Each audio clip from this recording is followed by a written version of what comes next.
Chapter 167. The memorials from the Hu generals requesting for Wang Chang's death had incited an unimaginable fury in the Han army. Everyone was enraged. The next morning, when thousands of memorials piled up in the royal court, all of the officials were frightened stiff. These memorials came from all over the border, and every single one of them was stamped with the seal of a general. Every single one of them was filled with rage. When hundreds and thousands of generals surrendered at the same time, that kind of enormous pressure was unimaginable to ordinary people. In the history of the Tang dynasty, there had never been such a situation. For thousands of Han generals to side with a single person, speaking up for a single person. But Wang Chong had done it. Anyone who dares to instigate the death of Wang Chong will be my enemy. Such vehement words appeared in almost every single one of the memorials. Even though the words used were different, the meaning they conveyed was the same. Furthermore, there was no hint of compromise. Not only so, the hundreds of memorials from the Hu infuriated the entire Han army. For the first time, the Han generals, as a group, displayed their will. This wasn't just reflected in the memorials from the royal court. It was also reflected in their rage toward the Hu generals. Thousands upon thousands of military memorials flew toward the Hu generals by the borders, carrying the rage of the Han generals. All of the Hu generals who had impeached Wang Chong and demanded for Wang Chang's death received military memorials from the Han generals. Similar memorials also appeared before Gao Xianji, Fomin Linta, Geshu Han, and Sis Han, and the other top-notch Hu generals. This matter had a huge impact on the Hu generals. This was the first time they felt the might of the Han generals. At noon, when a document signed by 100 generals appeared in the court, it added fuel to the fire and pushed the influence of the whole matter to the peak. The generals who appeared on this letter were no ordinary generals. They were the conferred generals of the Tang dynasty. From the Qin to the Western Han, only those generals with exceptional status and unique contributions could obtain a unique title, and they were known as conferred generals. The weight of these people was far greater than that of ordinary generals. General of suppressing waves, general of ships, general of destruction, general of 9 cauldrons, general of 10,000 crossbows, general of the sea, general of pacifying barbarians, general of the south, general of sweeping north, general of southern dipper, general of dragon cavalry, general of charging vanguard. These conferred generals were scattered all over the world. But because of Wang Chong, these generals were able to gather everyone's signatures within a single day. This was simply inconceivable. When almost all of the famous generals of the Tang dynasty appeared on this letter, the weight of this 100 generals' letter could be imagined. In the letter, the 100 conferred generals vouched for Wang Chong. At the same time, they questioned Geshu Han, Gao Xianji, Fomin Linta, and Sis Han and the others. How many Hu and Han generals were there in the army? There were 300,000 Han soldiers by the border, but only 100,000 or so Hu soldiers. The Han far outnumbered the Hu, and if a Han soldier were to die in battle, the central army would be able to send in reinforcements. But in the border were the ones speaking the Han or the Hu. In the border armies, which were mainly made up of Han people, were there more Han generals or Hu generals? There were many things that, once revealed, would be completely different. The conflict between the Hu and Han had been going on for a long time. Anqi, Qixi, Baiting, and Longyu, which Geshu Han was in charge of, were all mainly Han. Their weapons, bows, arrows, rations, horses, and artillery were all supplied by the royal court. The commanders of these 4 important military forces were all Hu, and they were all under the control of the Hu. This matter had already caused a huge stir in the army. It was only because of the pressure from above that no one dared to bring it up. But now, because of Wang Chong, all of this was being vented. The officials in the royal court might not understand what Wang Chong had mentioned in the memorial, but to the generals in the military, what Wang Chong had written in was exactly what they were thinking. On this point, they were completely on the same side as Wang Chong. In truth, Wang Chong's letter was also fighting for the interests of all the Han generals. If Wang Chong were to be executed by the royal court over this matter, no one would be able to accept it. The development of this matter had exceeded everyone's expectations. The Bureau of Military Personnel, Bureau of Punishments, the imperial censors, the entire royal court was in chaos. Now that things had developed to this point, it was no longer something that a single person could handle. Memorials in support of Wang Chong flew in from all directions to the royal court. At the same time, memorials requesting for Wang Chong's death to uphold the dignity of the Hu were also being sent to the royal court. Now that things had developed to this point, it was no longer something that anyone could stop. Even the likes of Geshu Han, Gao Xianji, and Fomin Linta could no longer restrain them. This matter concerned the interests of the entire Hu. In the 200-odd years since the founding of the Tang dynasty, this was the first time that the Hu and the Han were at loggerheads in the royal court. Neither side was willing to give in to the other. South of Western Shu's Swords Gate, rain continued to fall. Amidst the rain, oil fires blazed fiercely. A massive army of 800 li was densely packed in the undulating mountains. In the middle of the army, there was a huge mansion. Above it, there were 5 words written in golden letters. Annan, Protectorate Manor. Every single word was as heavy as Mount Tai. The Tang dynasty had 10 protector generals, and while most of the influential armies were in the hands of the Hu, not all of the elites were in the hands of the Hu. In the Tang dynasty, just south of Western Shu's Swords Gate, there were 180,000 soldiers stationed. They were responsible for suppressing Mengshi Zhao and the Uzun Empire that was threatening to invade the southern highlands. In the Tang dynasty, the Annan Protectorate Manor could be considered as keeping a low profile, as battles weren't as frequent, and there weren't as many reports of victory to report. The Annan Protectorate Manor didn't have much presence in the royal court. However, this didn't mean that the 180,000 soldiers were worthless. An Anshi Protectorate Manor, a Chishi Protectorate Manor, and a Big Dipper Army Vice Commander. Do they really think that the Tang dynasty only has these few? Within the massive protectorate headquarters, a middle-aged man dressed in black heavy armor was seated cross-legged on the ground. In front of him was a chopping board cast from iron. The fire was roaring, and a middle-aged man dressed in black heavy armor sat cross-legged on the ground. On the chopping board was the latest intelligence from the royal court. Marshal, we have always kept a low profile and bided our time. Shouldn't we not get involved in the matters of the royal court this time around? Next to the middle-aged, short-haired man, a smart-looking advisor with a mustache said worriedly. He was the advisor of the Annan Protectorate Manor, as well as the military advisor of the Annan Protectorate Manor. Having worked together for more than 30 years, he knew his marshal well. As soon as the middle-aged man spoke, he knew that his marshal was about to get involved in this matter. We won't be able to gain anything from this.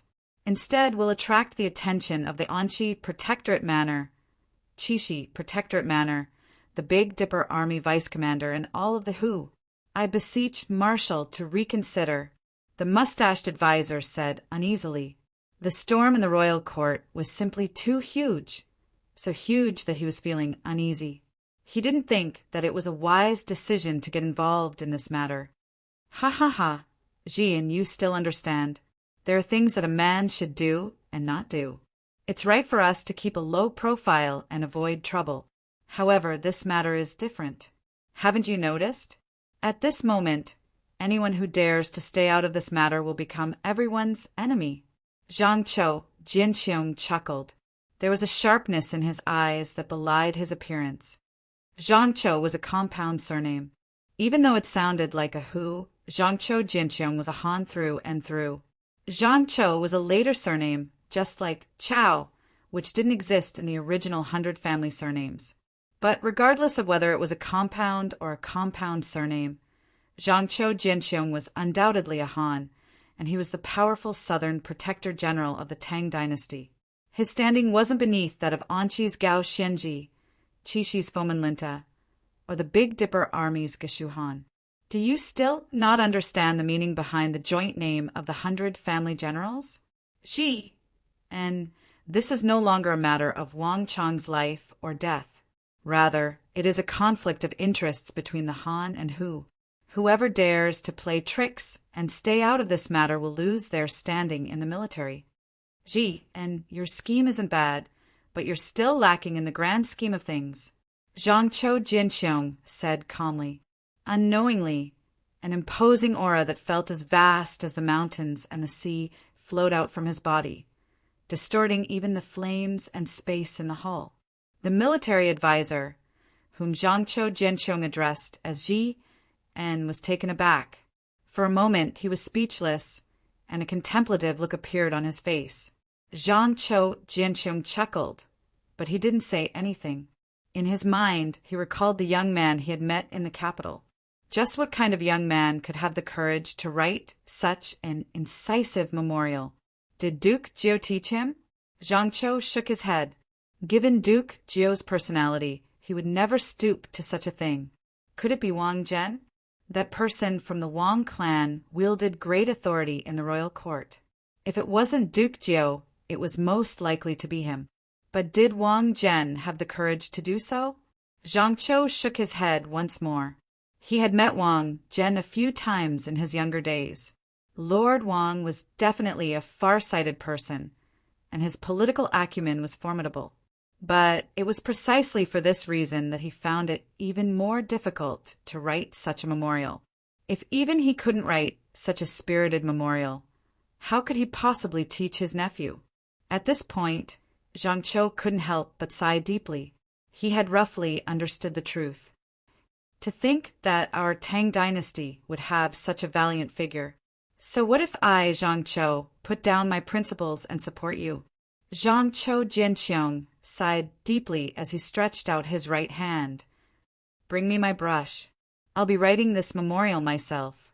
Walala. Chapter 168. Zhangqiu Jinxiong wasn't the only one paying attention to the affairs of the royal court. While Zhangqiu Jinxiong's great kite was flying toward the capital, in a massive tent in the northeast of the Tang dynasty, golden cups, silver bowls, and tiger pelts were placed on the floor. In the tent, an energetic figure in his 40s was chuckling heartily as he feasted on meat and wine. He exuded a ferocious and intimidating aura. Ha ha ha! Z, have you seen the documents on the table? These are the signatures of 100 generals. They are all pleading for me, the great general who supports the empire, the Eastern Protector General, the founding Duke of Southern Sun Commandery. The armors of the people in the tent vibrated and their long hair danced in the wind. They were clearly in a good mood. Is Marshal really going to interfere in this matter?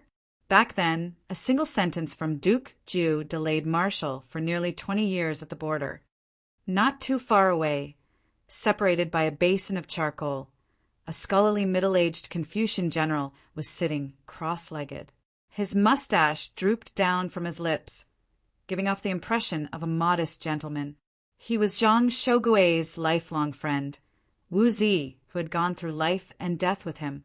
The two of them had joined the army together.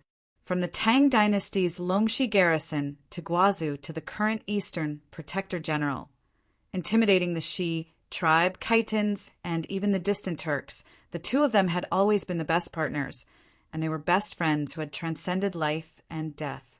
Right now, the Big Dipper great General Geshu Han, who had risen to fame in the imperial court and was known as the 7 stars of the Big Dipper. Geshu brings his saber at night, was only plowing the land he had once plowed. In terms of experience, Geshu Han was just a junior. Before an elder like Zhang Shougui, he had nothing to show off. There weren't many valiant generals in the Tang dynasty, and there were even fewer who could suppress Geshu Han. However, Zhang Shougui was definitely one of them. This was also the reason why so many conferred generals' documents were flying toward the protectorate of the Northeast. In the Tang dynasty, there were only a few generals who could stand against the powerful like Gao Xianji, Fomin Linta, Geshu Han, and Insis Han. Grand General who supports the nation, Zhang Shougui was definitely one of the best. As for conferred generals, while their status was higher than that of ordinary generals, they were still lacking in terms of weight. Humph! Zhang Juling took advantage of his seniority and ruined my path to becoming a minister. How could I not remember that? Hearing Wu Zi's words, Zhang Shougui's face darkened. Zhang Shougui knew that Wu Zi was talking about the past events of the Holy Emperor 23 years ago. At the time, Zhang Shougui had just arrived in Yuzhou, and he had dealt a heavy blow to the Khitan tribes that were at the height of their power and threatening Yuzhou and the Tang dynasty to the northeast. Coupled with Long You's many defeats of Uzin, Zhang Shougui's reputation was like the sun in the sky, and there was even a rumor that he was the Minister of Desire. Alas, Wang Juling believed that Zhang Shougui was truly too young and immature. Although he was used to war, he might not be able to take on the role of prime minister and manage the imperial court. Thus, when the Holy Emperor asked, he was rejected by Wang Chong's grandfather, Wang Juling. He said, "Shougui has just defeated the Khitans, and your majesty is already the prime minister. If we were to destroy the Shi and the Turks, how would your majesty reward us?" This directly shattered Zhang Shougui's dream of becoming prime minister. If not for this, Zhang Shougui might have become the youngest prime minister in the history of the Tang dynasty. The hatred in Zhang Shougui's heart was unimaginable. However, even though that Wang clan brat isn't worth saving, that fellow Fomenlinta is even more despicable. Could it be that with so many people pleading for me to make a move, I can humiliate that person from the Wang clan and crush that fellow Fomenlinta's reputation? What's there to be against it? Zhang Shougui suddenly burst into laughter. Wang Juling was known as Duke Jiao, and he was highly respected in the imperial court. Although Zhang Shougui was displeased that Wang Juling had foiled his plans back then, he couldn't deal with such a person as forcefully as he did on the battlefield. Saving his grandson was the best way to humiliate him. As for Fomenlinta, there were few in the Tang dynasty who could compare to Zhang Shougui in terms of seniority, and Fomenlinta was definitely one of them. Back then, when Zhang Shougui wasn't the Anong Protector General, and he was still fighting against Uzin in Longyu, Guazhou, Qixi, and Anqi intersected, and the two of them didn't come into conflict. This time, Fomenlinta was making a huge fuss, and Zhang Shougui couldn't stand it anymore. Compared to the prospect of teaching Fomenlinta a lesson, saving Duke Jiao's grandson, Wang Chong wasn't a big deal. However, given the current situation, the Hu and Han generals are at odds with one another in the royal court because of that child. We are in Yuzhou, and unlike the Han generals in other places, we have many Hu generals and soldiers under us. If we were to interfere recklessly, I'm afraid that our subordinates might start a rebellion, and that would be disadvantageous to us. Wu Zi frowned and said worriedly. The more he knew about the happenings in the royal court, the more worried he was. Given the current situation, it wasn't wise for them to interfere recklessly. Unexpectedly, when Wu Zi's words fell into Zhang Shougui's ears, he burst into laughter. "Ha ha ha! Zi, why are you learning from those people in the royal court? What Han and Hu generals, what fools! In my Yuzhou, before me, Zhang Shougui, there are no Hu or Han. There are only those who obey me and those who don't. Horse, what do you think?" Zhang Shougui suddenly turned his head around, and his eyes were as sharp as lightning. Not too far away, he saw a plump Hu in his early 20s eating grass on the ground. "Ah!" Under Zhang Shougui's gaze, the plump Hu trembled, and cold sweat dripped down his forehead. Fear was written all over his face. Commander is right. We, the Hu, are horses. How can horses compare to you? Fomenlinta, Gao Xianji, and the others are the same as me. We are horses, horses. As he spoke, he stuck out his bottom and chewed on the grass in his mouth. He mimicked horse, neighing and fawning. Ha ha ha. Seeing the fawning look on the Hu, Zhang Shougui burst into laughter. Even Wu Zi couldn't help but chuckle at the sight of it. Those who obey me can live, and those who don't will die. Zhang Shougui laughed. He suddenly whipped out a token from his waist and threw it out of the tent. Outside the tent, a cold gale blew.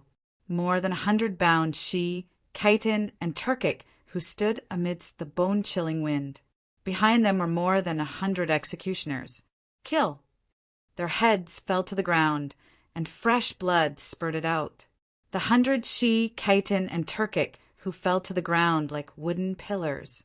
They struggled for a moment before coming to a stop.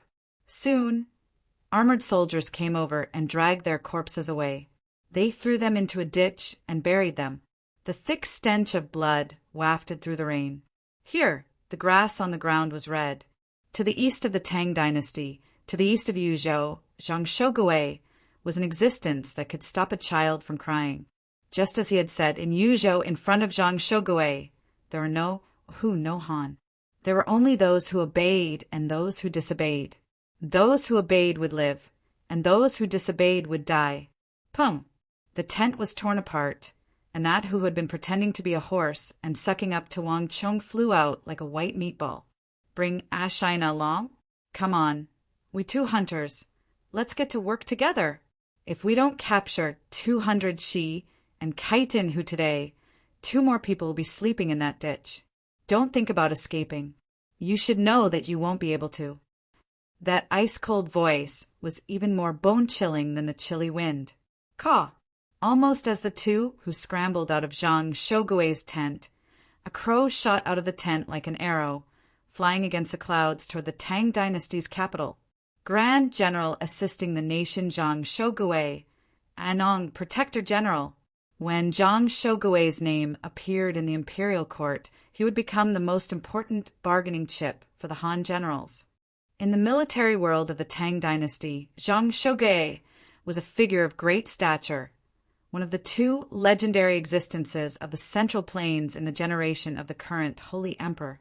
However, there was another person in the military world who was even more important than Zhang Shogui, with even more illustrious achievements. When Yozhou's Protector General, Anong Protector General Zhang Shogui's memorial appeared in the imperial court, countless people immediately turned to this Han military leader. To the east of the Tang dynasty's imperial palace, in the Crown Prince's imperial Tudor residence on Green Dragon Street, a square-faced, dignified, and resolute middle-aged man sat by the bedside, his brow furrowed.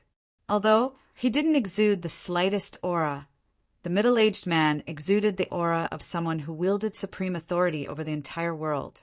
His every action, though casual, exuded an intimidating and respectful aura. In front of this middle-aged man, everyone could not help but lower their heads, not even daring to look him in the eye. They naturally felt a sense of respect. This person was the Crown Prince's imperial tutor, Wang Zhongxi. In the Tang dynasty, there were few people who could surpass the likes of Zhang Shogui, Fomen Linta, Gao Xianji, Geshu Han, and Sis Han.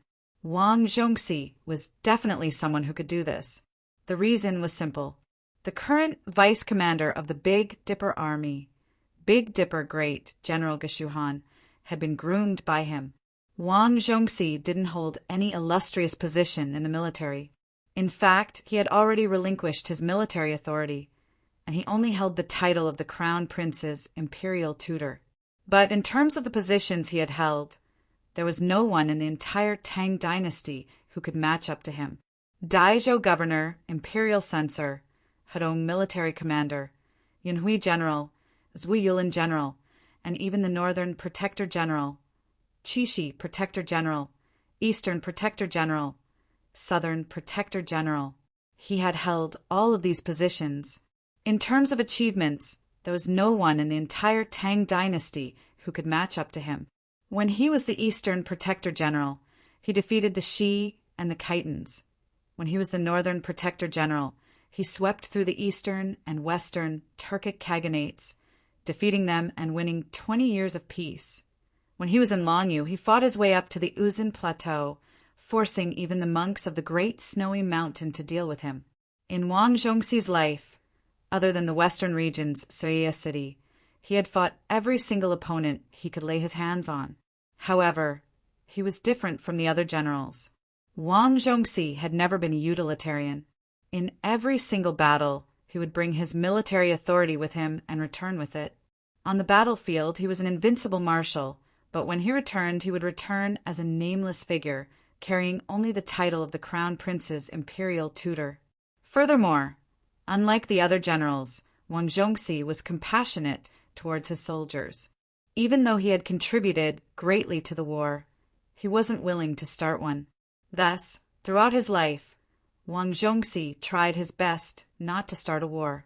At the same time, Wang Zhongxi was more than willing to leave the opportunity to gain fame and experience to the younger generation.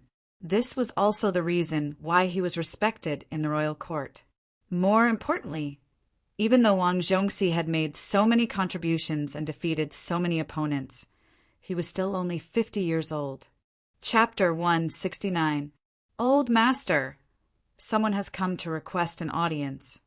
Just as Wang Zhongxi was sitting on the edge of the bed, frowning in contemplation, an old servant dressed in green walked in with a stack of visiting cards. "Sai, let them go. I won't grant them an audience." Wang Zhongxi sighed deeply. He was in a dilemma regarding the matter of Wang Chong. Unlike many people, Wang Zhongxi did not have any opinion of the Hu and the Han. In his life, he had fought side by side with the Han and also fought side by side with the Hu.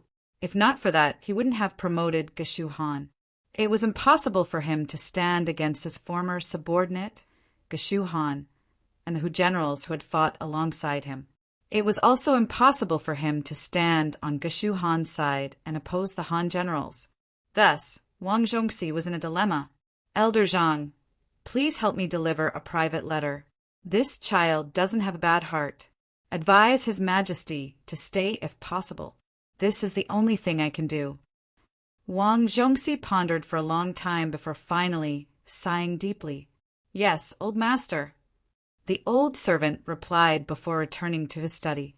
With the appearance of the southern Protector General Zhang Chou Zhenqiong and the eastern Protector General Zhang Shougui, the situation in the royal court had become extremely tense. The conflict between the Hu and Han had become extremely tense. On this matter, neither side could back down. Everything had been laid out in the open, and everyone was waiting for the imperial court's verdict, waiting for the sage emperor's verdict. Yet, from noon to sunset, there was no news from the palace. Even though all of the Hu and Han generals had submitted memorials, even though countless memorials were flying in from all directions, even though countless officials were arguing with one another, the Holy Emperor still didn't express any opinion. As for the request to execute Wang Chong, the Holy Emperor neither agreed nor objected. On this matter, the Holy Emperor's attitude was so secretive that no one knew what he was thinking. The sage emperor's attitude caused many people to feel puzzled and uneasy. "My lord, my husband said he won't see you. Please go back." In the evening, the last rays of the sun disappeared on the horizon. Outside the Four Quarters Embassy, an imperial army commander waved his hands at Yao Guangyi, who had been waiting beneath a tree for a very long time. "Did he really say he didn't want to see you?" Yao Guangyi frowned as he confirmed once again. "Gone. Old Xianggong has ordered that within 3 days, no one is to be seen, including Darren." The imperial army general said solemnly, "How could this be?" Yao Guangyi muttered to himself as he looked at the tightly shut door in the distance. This was the second time he had come here, but it was the second time he was rejected. Initially, Yao Guangyi had the right to enter the east courtyard of the Four Quarters Embassy as he pleased. However, just yesterday his rights were revoked. What's going on? Why doesn't father want to see me? Yao Guangyi's heart was in turmoil. The affair of the third son of the Wang family, Wang Chong, has caused an uproar in and out of the imperial court. All the Hu and Han generals are involved. Initially, he wanted to seek his father's opinion. It was one thing for Wang Zhen and the others to be given the cold shoulder at the Four Quarters Embassy, but to think that they would be given the cold shoulder as well. His father had never refused to meet him before. In Yao Guangyi's memory, this was the first time this had happened. For the first time, Yao Guangyi felt troubled. "Old master, what do we do now?" A family general asked by the side. Let's return first. We'll return tomorrow. After a moment of contemplation, Yao Guang waved his hands and left the Four Quarters Embassy. The darkness of the night caused the heated discussions in the day to cool down. However, behind the veil of the night, there was an even more intense commotion. Big brother, this is Lord Zhao Fengqin. In the royal palace, under the cover of the night, Wang Chang's uncle, Li Lin, walked over with Zhao Fengqin in tow. All of the patrolling imperial army soldiers had been moved away, and Li Lin and Zhao Fengqin's men had been replaced. Lord Wang. Zhao Fengqin walked over with widened strides. This was the first time he was meeting the eldest son of the Wang clan outside of the royal court. I'll be troubling you. Wang Zhen walked over with large strides, unable to conceal the worry in his eyes. The palace gates would close at night, but as an influential official of the royal court, Wang Zhen had the authority to enter the royal palace to submit memorials at any time. This time, Wang Zhen had made use of this authority to enter. But even so, Wang Zhen couldn't remain in the royal palace for too long. General Zhao, how is my nephew Wang Chong doing? Wang Zhen asked anxiously. From the first day, Wang Chong had been locked in the imperial prison for 2 days. In these 2 days, there was no news at all. Even an influential official of the royal court, like him, was unable to find anything. Wang Zhen couldn't help but worry. His brother-in-law, Li Lin, served in the imperial army, and he was acquainted with Zhao Fengqin. As the imperial prison was located in the imperial army, the pavilion closest to the water enjoys the moonlight first. Thus, Wang Zhen thought of asking Zhao Fengqin for help. There's nothing. Unexpectedly, Zhao Fengqin shook his head with a grim expression. Our imperial army is familiar with the prison guards. In the past, as long as we greet them, we would be able to obtain some news. But this time it's completely different. None of us are allowed to approach the imperial prison. All prison guards are forbidden from leaving the underground, and anyone who disobeys will be killed on the spot. I have been in the royal palace for decades, and this is the first time I've encountered such a situation. There's something fishy about this matter. How could this be? Wang Zhen exclaimed in shock. Seeing Wang Zhen's expression, Zhao Fengqin sighed. He had a good impression of Wang Chong. In the past, he had even asked Li Lin to invite him into the royal palace for a chat. This time, Zhao Fengqin had been paying close attention to Wang Chong's imprisonment, but for some reason, Zhao Fengqin was unable to approach the imperial prison at all. No news could be sent out from the imperial prison either. It was as if it was a bottomless black hole. However, it's not as if there's nothing I can do. Gritting his teeth, Zhao Fengqin suddenly said, There's a prison guard in the imperial prison. He used to be my subordinate, and he was nearly executed for violating the laws of the imperial army. I was the one who saved him. I've already asked him to find a way to send some news out. It should be about time. Gua! All of a sudden, the cry of a child sounded from above. A massive black silhouette spread its wings and glided over. It's an owl. Wang Zhen raised his head and recognized it. The royal palace of the Tang dynasty was built on the ruins of the former Sui dynasty. It was said that after the Sui dynasty fell, a large number of rats gathered in the ruins. Even though the Tang dynasty had tried to eradicate these rats when it was first established, some of them still managed to survive. After a long period of time, these rats had already adapted to life in the royal palace. They grew larger and bolder, and they weren't afraid of the pressure exerted by martial artists. Even though they didn't dare to approach the center of the royal palace, where the Son of Heaven resided. Given the size of the royal palace, the edges of the royal palace became their territory. In order to deal with these rats, the royal palace had specially raised a bunch of owls to capture them. Wang Zhen had only heard of this rumor, but he had never seen it with his own eyes. To think that the rumor was true. Pada! The owl flew over, and its claws loosened. Pada! A black, mangled object was tossed over. It was a massive rat the size of a kitten. "It's a rat from the imperial prison." Zhao Fengchen hurried over and cut open the stomach of the rat. As expected, there was a paper slip inside. Taking a look, Zhao Fengchen's complexion suddenly turned awful. "How is it?" Wang Zhen's heart tightened. "My men have checked all the possible locations, and Wang Chong isn't in the imperial prison." "What?" In an instant, Wang Zhen's face warped. Inside the imperial prison, Wang Chong came and went as he pleased. Even though his hands were bound by chains, making it impossible for him to struggle free, Wang Chong realized that his origin energy wasn't restricted at all. Thus, Wang Chong decided to cultivate the little yin-yang art here, opening up his meridians and acupoints for his origin energy circulation. Even though he was cut off from the world, Wang Chong was still able to receive news from the prison guards.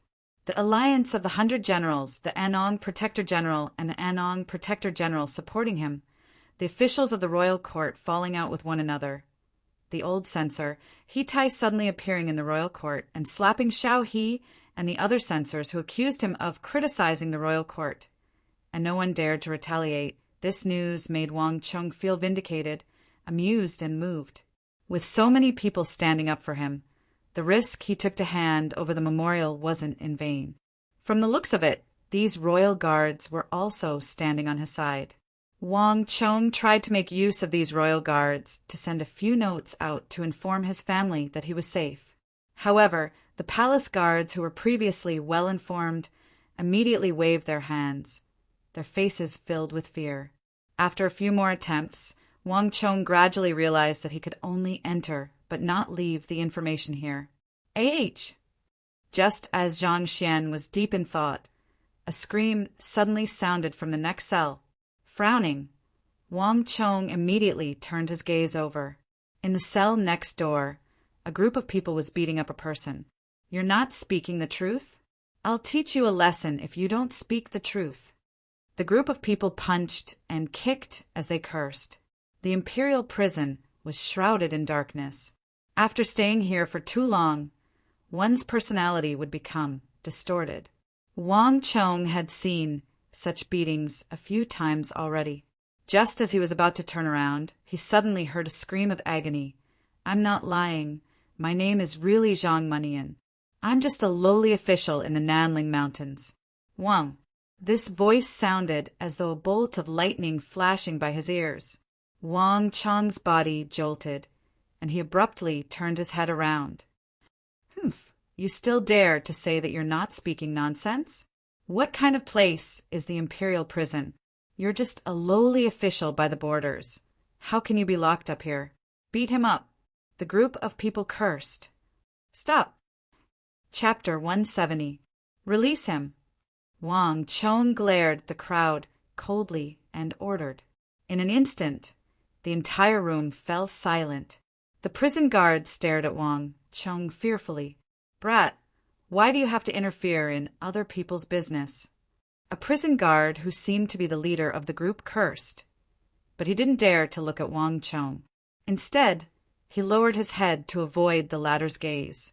"Hurry up and leave, old fogey. Count yourself lucky." While speaking, he shoved the prison guard fiercely, as though venting his anger. Even though Wang Chong was young, everyone in the imperial prison knew that he wasn't someone they could afford to offend. As if they had eaten the wrong medicine, all of the prison guards were extremely concerned about him. What in the world was this? Ignoring the prisoners, Wang Chong turned his attention to the filthy minor official who had been beaten up. His curiosity piqued. "You're Zhang Manian?" Wang Chong looked at the prison guard with a bizarre gaze. "That's right. Gongzi, thank you for your help." The prisoner spoke in a genteel manner. He even clasped his hands and bowed with a grateful expression on his face. His entire body was emaciated and his face was filthy. Only his eyes seemed to be spirited. "Gong Chong Zhang?" Mu as in love and Yen as in age. Wang Chong's gaze grew even more bizarre. "You're from the Lingnan region, and you used to be an agriculture official?" "That's right." Zhang Manian was astonished. but he still clasped his hands and replied. At the same time, he subconsciously assessed Wang Chong. A subtle glint flashed across Wang Chong's eyes. You were imprisoned for embezzling 20,000 gold taels? Wang Chong stared at Zhang Monyan and asked abruptly, How did you know? Zhang Monyan blurted out as his face warped in shock. Wang. A single stone raised 1,000 ripples, and Wang Chong's heart jolted in shock. It's really him. Wang Chong widened his eyes in disbelief as he stared at the prisoner before him. He couldn't believe that Zhang Monyan, whom he had requested that the king of Song to save, would be here. Since Zhang Monyan had committed a crime, he should be under the jurisdiction of the Bureau of Military Personnel. Why would he appear in the imperial prison? Could it be that he was not in the imperial prison, but in the prison of the Ministry of War? But how was that possible? Wang Chong's eyes were filled with bewilderment. He couldn't understand why the person he was looking for would appear here. This was simply too illogical. Who exactly is young master? Zhang Monyan replied grimly. No matter how slow he was, he could tell that Wang Chong seemed to have a deep understanding of him. Do you want to go out? Wang Chong didn't answer. Instead, he said with a straight face, it's easier said than done. Zhang Monyan sighed. This is the imperial prison. There were only those who died and not those who survived. If young master has the heart and means, please help me bring something out. Don't worry. I'll find a way to bring you out. Seeing that the others were looking at him curiously, Wang Chong didn't say much. Soon, Wang Chong turned around and continued cultivating his little Inyang art. He could already sense that he was about to clear another acupoint. In the blink of an eye, it was already the third day. This was the third day that Wang Chong had been locked up in the imperial prison. Yet, the Holy Emperor didn't reveal his stance on the matter. All of the memorials flew into the royal palace, and the Holy Emperor accepted them all. But they were all kept in the palace. This attitude of his left all of the officials feeling that he was an unfathomable expert. But not only did the voices calling for Wang Chong's death not die down, they even grew louder. All of the Hu generals and Han officials who had a good impression of them were demanding for Wang Chong's death. At the same time, the voices of the Han generals who were protecting Wang Chong weren't soft at all.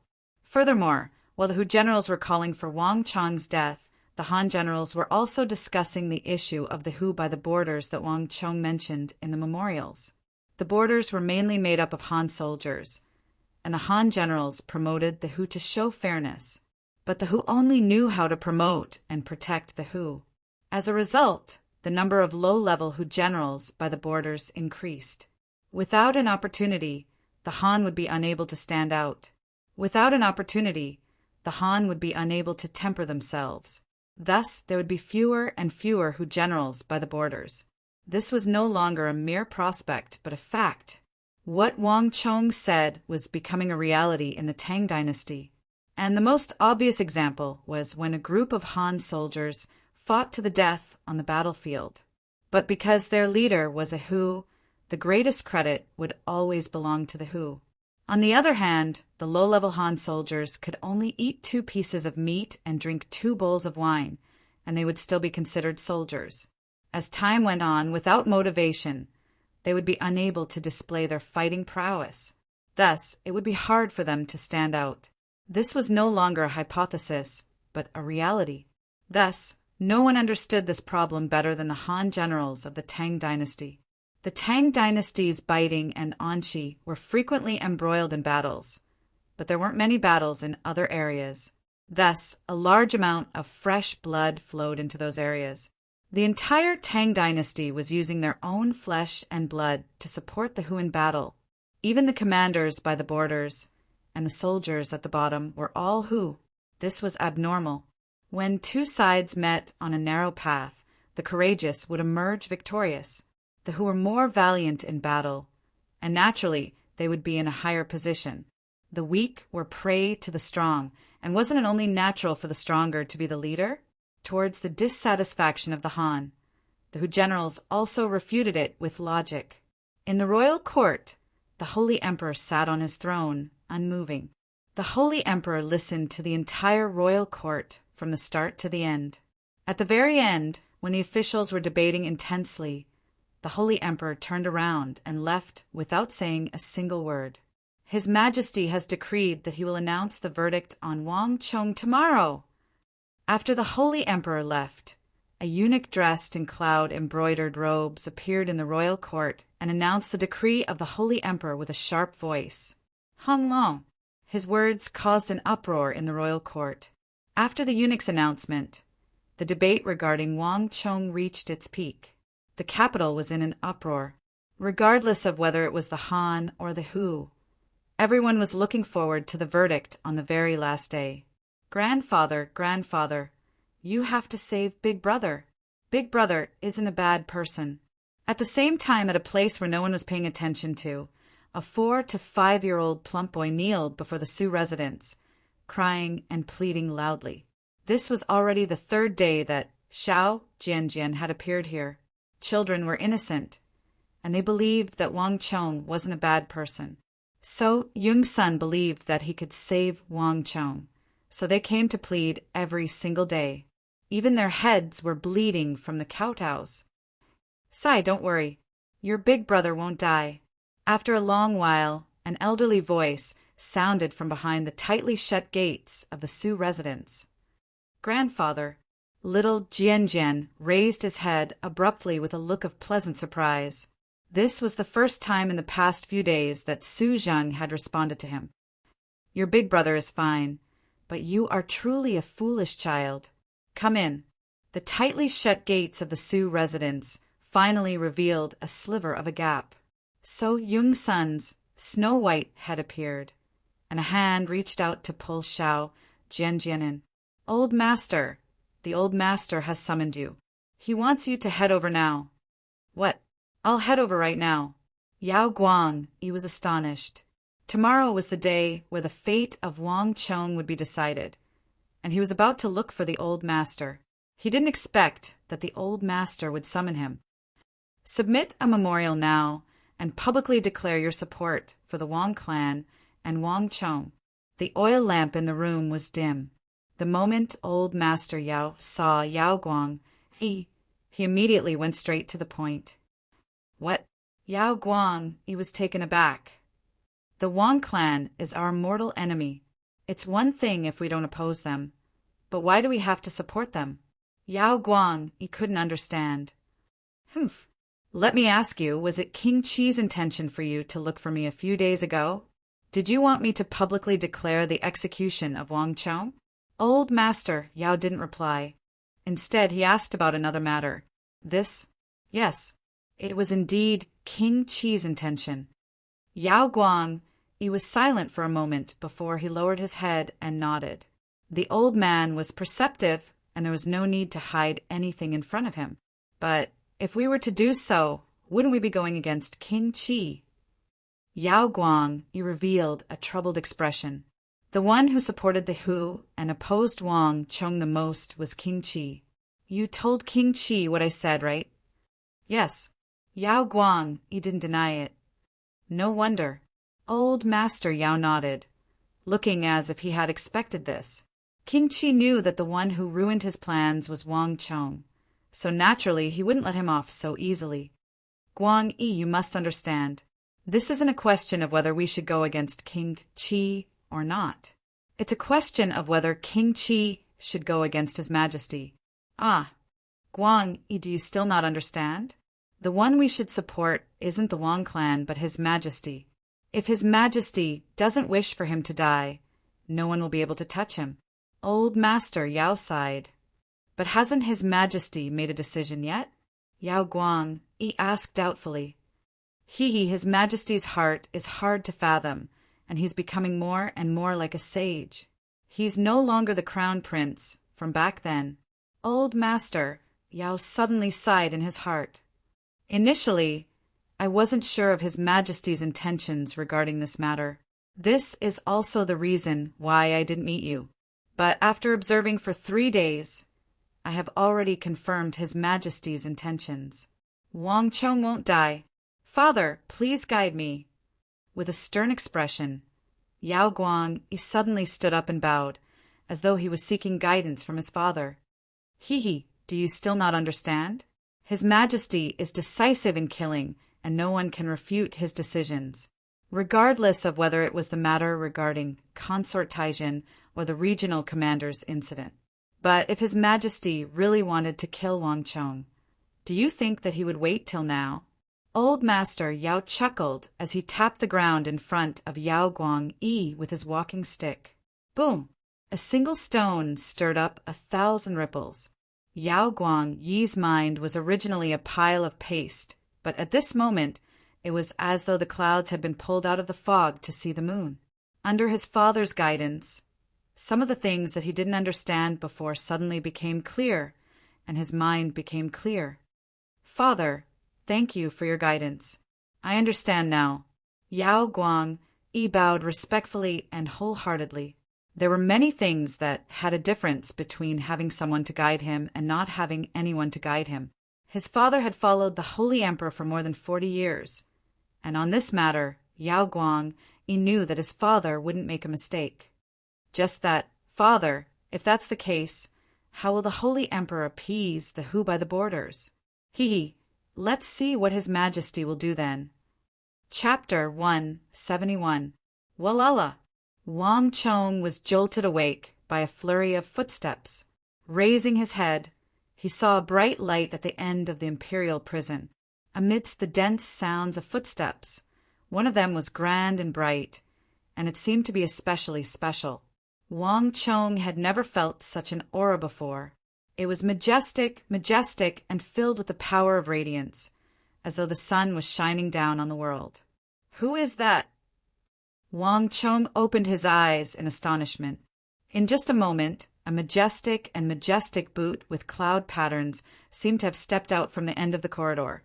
In the blink of an eye, a burly and chubby eunuch dressed in a robe embroidered with clouds appeared. He looked like the reincarnation of the Maitreya Buddha. Behind him were the other eunuchs, chamberlains of imperial insignia, and the imperial prison guards. It seemed as though they were following his orders.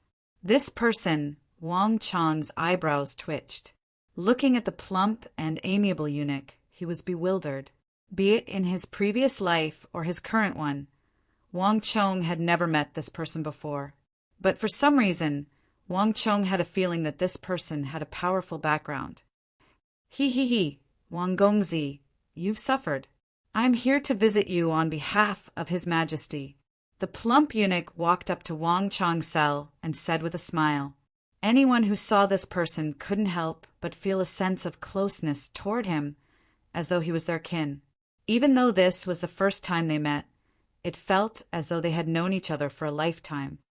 "Eunuch, you're being too courteous," Wang Chong replied calmly, but the feeling in his heart was getting more and more bizarre. Is Gongzi getting used to living here?" The plump eunuch asked. "What do you think?" Wang Chong smiled bitterly. It's nothing for young people to suffer a little. Only those who can bear hardships can shoulder great responsibilities." The plump eunuch glanced at the gloomy imperial prison and chuckled. It's easier said than done.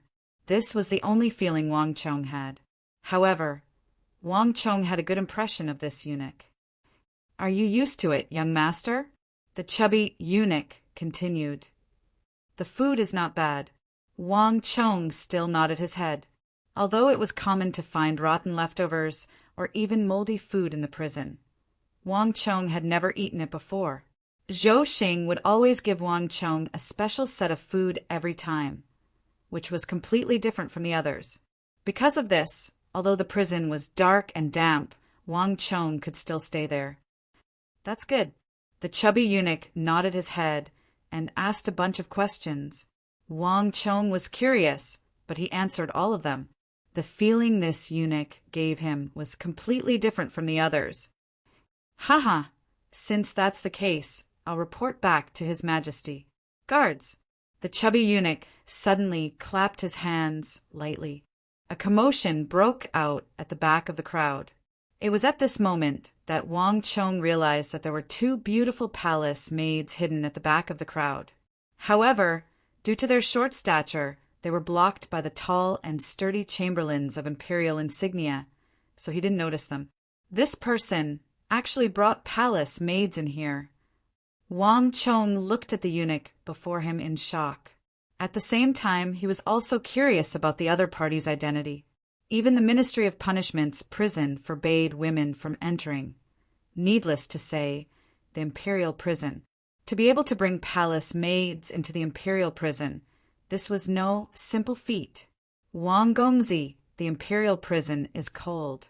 These pills are a token of His Majesty's goodwill. Gongzi, feel free to consume them. The chubby eunuch said. In the hands of the two palace maids was a silver plate each. On each of the silver plates, there was a brocade box for storing pills. Even without opening it, Wang Chong could sense that these two pills weren't ordinary. Wang Chong was bewildered. He was getting more and more uncertain about the intentions of this chubby eunuch. Could it be that he was just here to give him two pills? Thank you, Gong Gong. Wang Chong didn't stand on ceremony this time. He reached out and took the two boxes from the silver plates. Da-da-da! Just as Wang Chong was about to take the boxes, flurried footsteps sounded.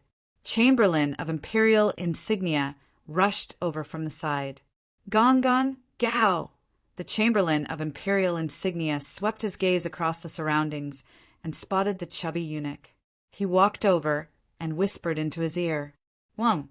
Hearing the words of the chamberlain of imperial insignia, Wang Chong's heart jolted. He lifted his head and looked at the chubby eunuch. It's him. A wave of shock surged through Wang Chong's heart. He suddenly realized the identity of the person before him. No wonder he said that he could represent His Majesty. No wonder he was able to bring a palace maid into the imperial prison. Wang Chong didn't expect that he would meet this legendary existence in the imperial prison. Gong Gong, Wang Chong suddenly spoke up. Can I ask you for a favor? These words were out of everyone's expectations, and in an instant, everyone's gazes turned to look at him. Even the chamberlain of imperial insignia, who had rushed in at the very end, looked over in astonishment. Oh, Gong Gong, what do you think? The eyebrows of the chubby eunuch twitched in surprise. Then he stared at Wang Chong with interest. Gong Gong, can you find a way to release him? Wang Chong stretched out a finger and pointed to Zhang Manian in the cell next door. Hearing those words, Zhang Manian was dumbfounded. The other prisoners who were looking over curiously were also dumbfounded. Don't. Me too. Wang Gong Gong, get them to let me out as well. No. Why should I let him out?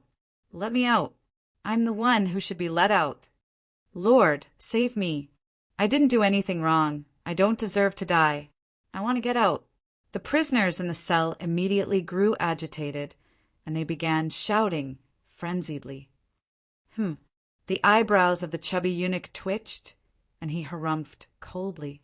In an instant, the temperature in the imperial prison plummeted. The prisoners, who had been grumpy just a moment ago, felt suffocated. A look of fear appeared in their eyes, and they immediately quietened down. Gong Gong, can you tell me why I want to save him? Only then did the chubby eunuch turn around and look at Wang Chong with interest. Clearly, Wang Chong's words had caught his attention. Locked in the imperial prison, the other party didn't want to let him out, but wanted to save another person. He couldn't help but feel curious. Because this person is beneficial to the empire, Wang Chong replied grimly. Oh, a grim expression finally appeared in the chubby eunuch's eyes.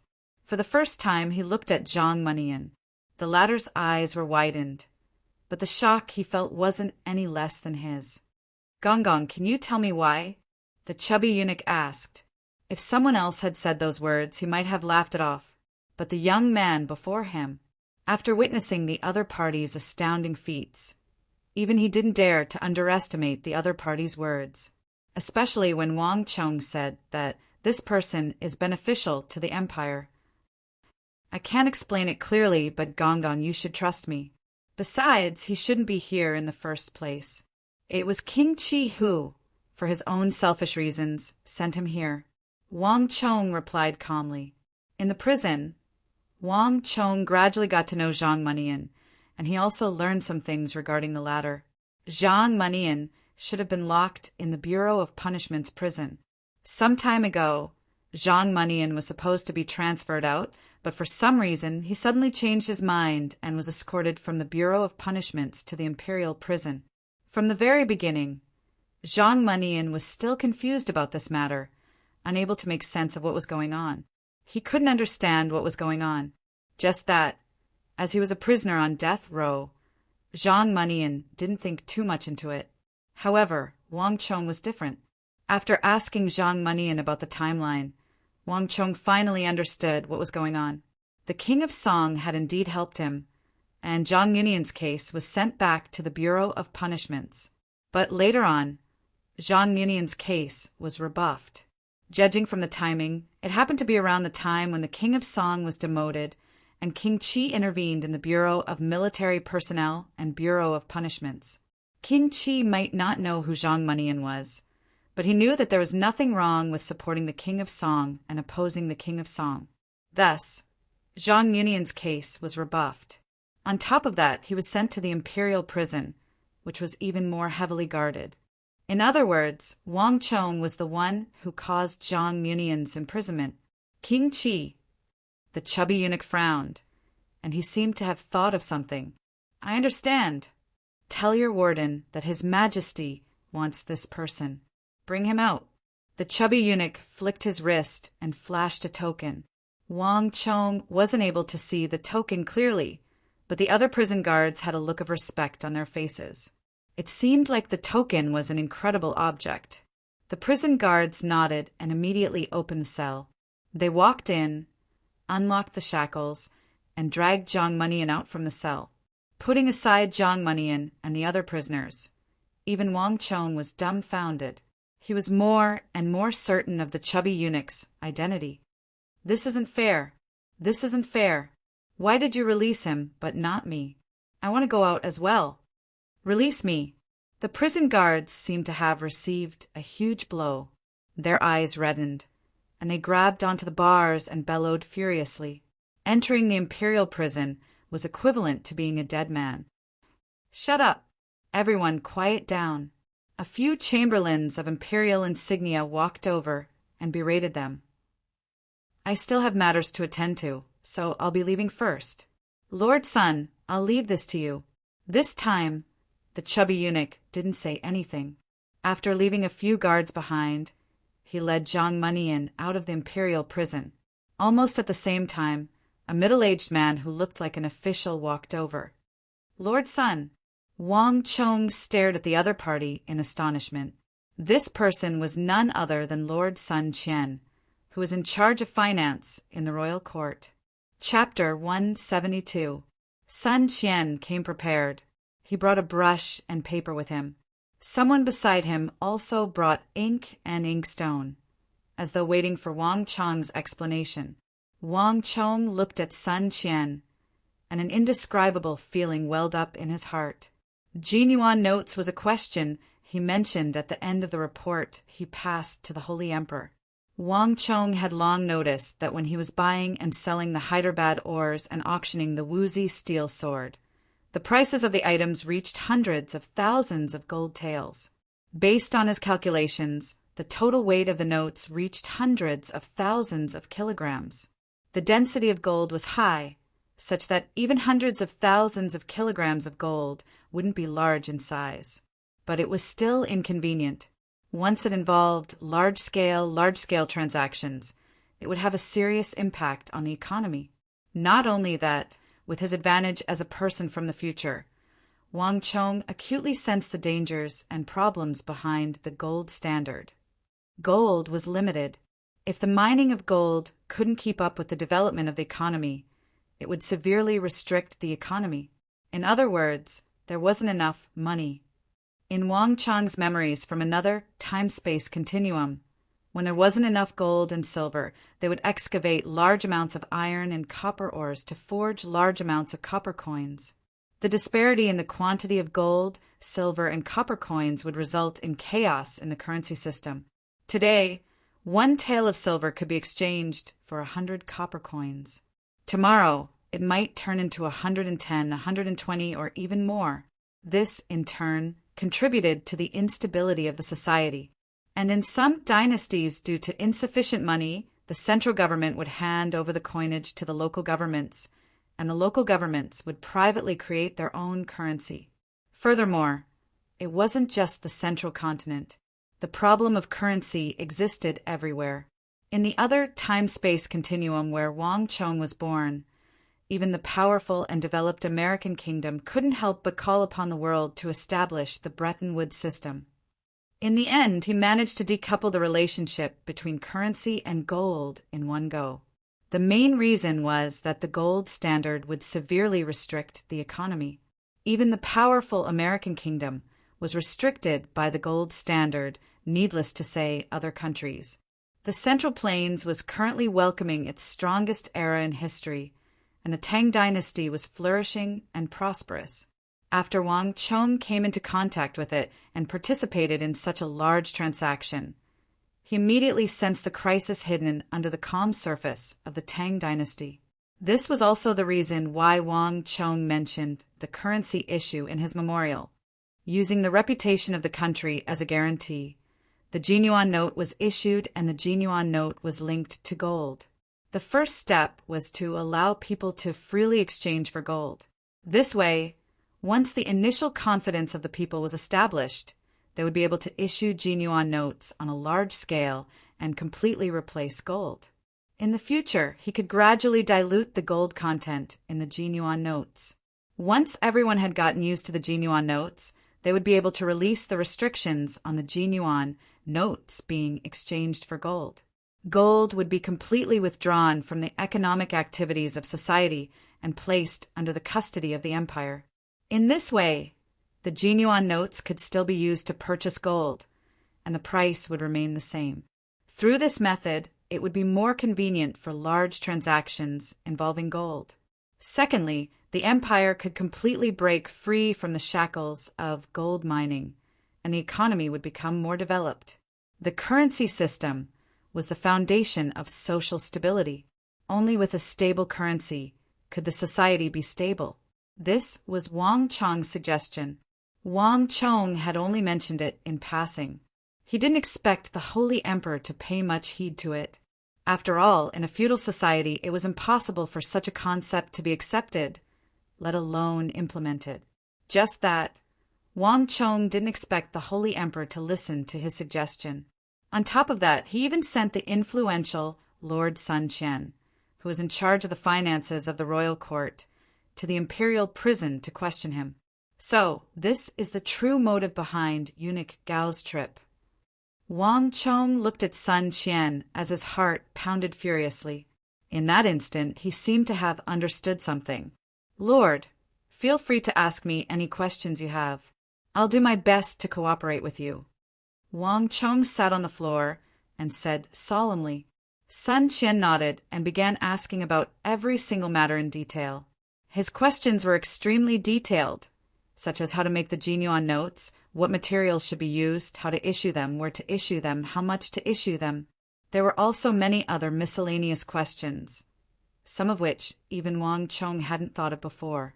This left Wang Chong impressed by the meticulousness of these officials. Perhaps their thinking might be lacking, but when it came to handling specific matters, they were extremely meticulous.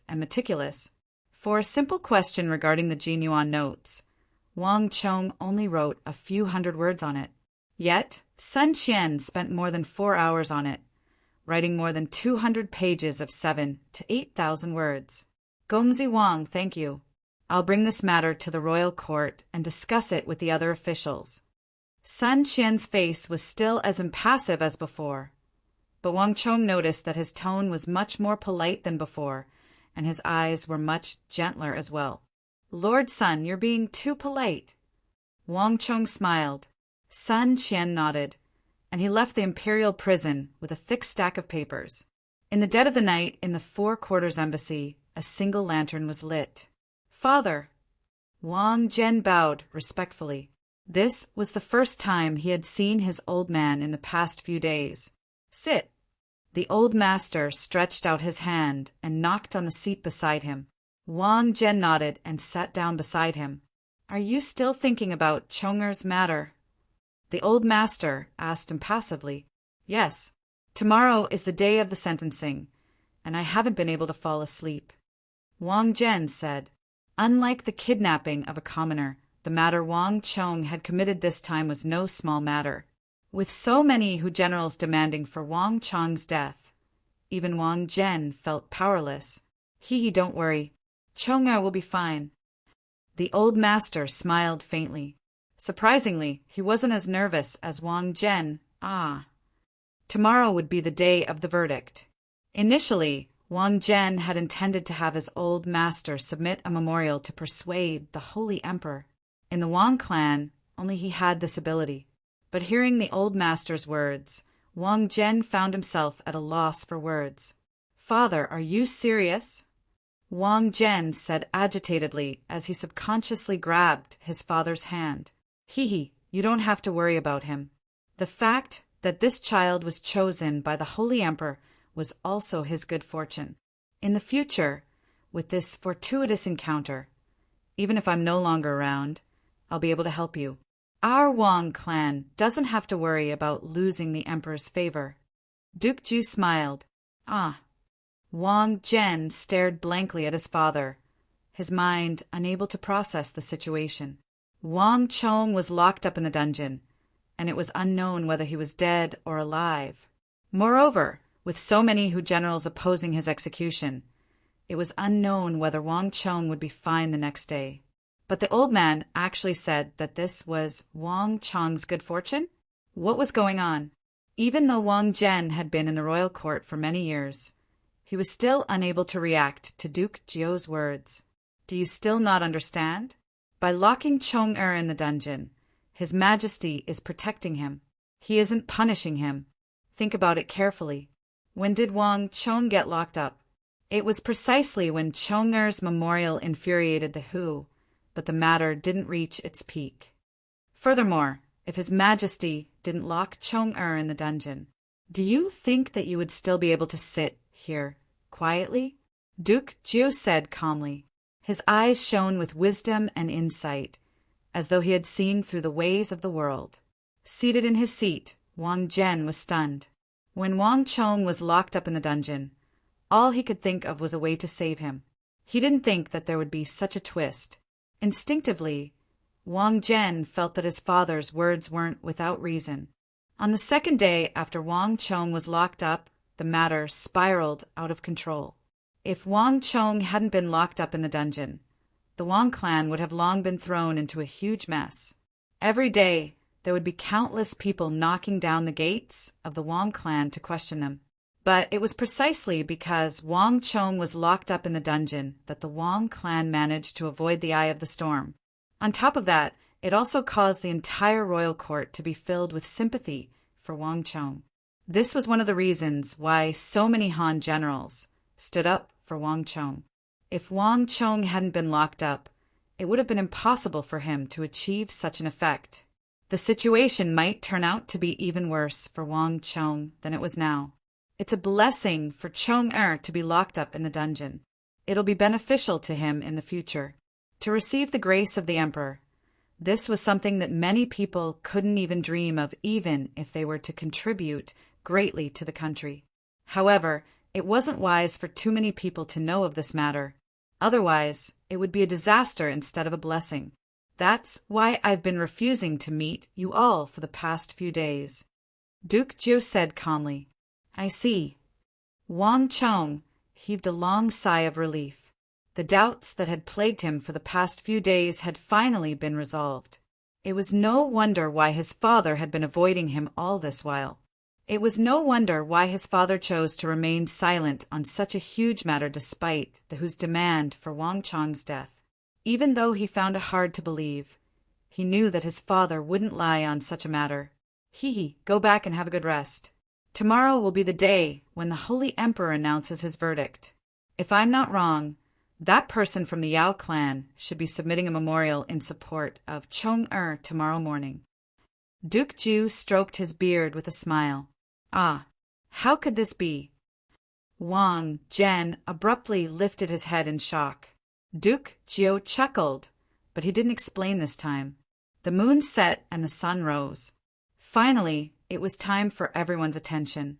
Regardless of whether it was the Hu by the borders, the Han generals of the Tang dynasty, or the officials of the royal court, everyone was looking forward to the verdict of the Holy Emperor.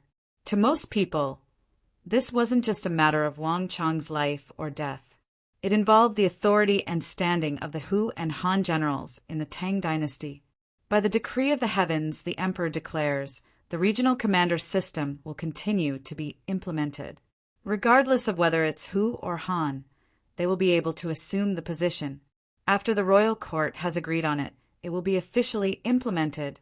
As for Wang Chong, even though the memorial he wrote was biased, it wasn't without merit. The proposal of the Jinyuan note is beneficial to the country and the people. Thus, he will be spared from death. However, to serve as a warning to others, he will be sentenced to 3 months of imprisonment. End of the decree. News of the decree shook the world. Regardless of whether it was Hu or Han, everyone cheered.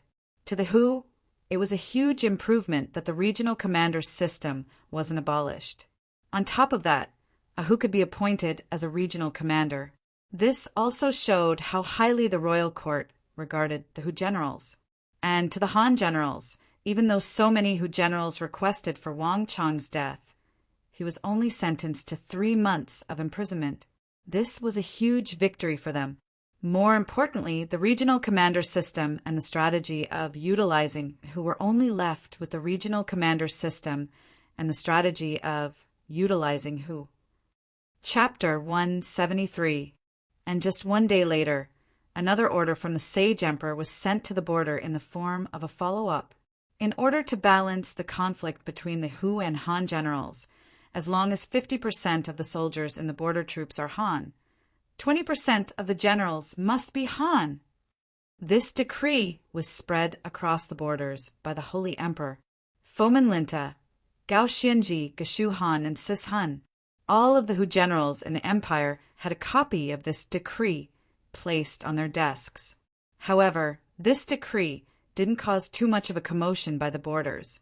For over 50% of the soldiers to be Han, 20% of the generals must be Han. This rule wasn't too excessive. In the past, it was a little too extreme to have all of the generals be Hu. It was just that the Holy Emperor didn't ask about this matter, so everyone went along with it. But now that the Holy Emperor had issued the decree, they had no choice but to obey it. Even Fomin Linta and Gao Xianji could only bow their heads in gratitude. Even though it's not satisfactory, it's still a success. Wang Chong received the news in the imperial prison. The regional commander's system wasn't abolished, and it was still being implemented. This left Wang Chong a little disappointed. He had already done his best. The old master, the petition to the Holy Emperor, he had done everything he could, and he even had the support of so many Han generals. But the wheels of history continued to roll on, and it wasn't something that could be stopped. Even so, his efforts weren't in vain. At the very least, he had gotten rid of the utilizing the Hu strategy. In other words, while the Hu generals could take on the role of regional commanders, so could the Han generals.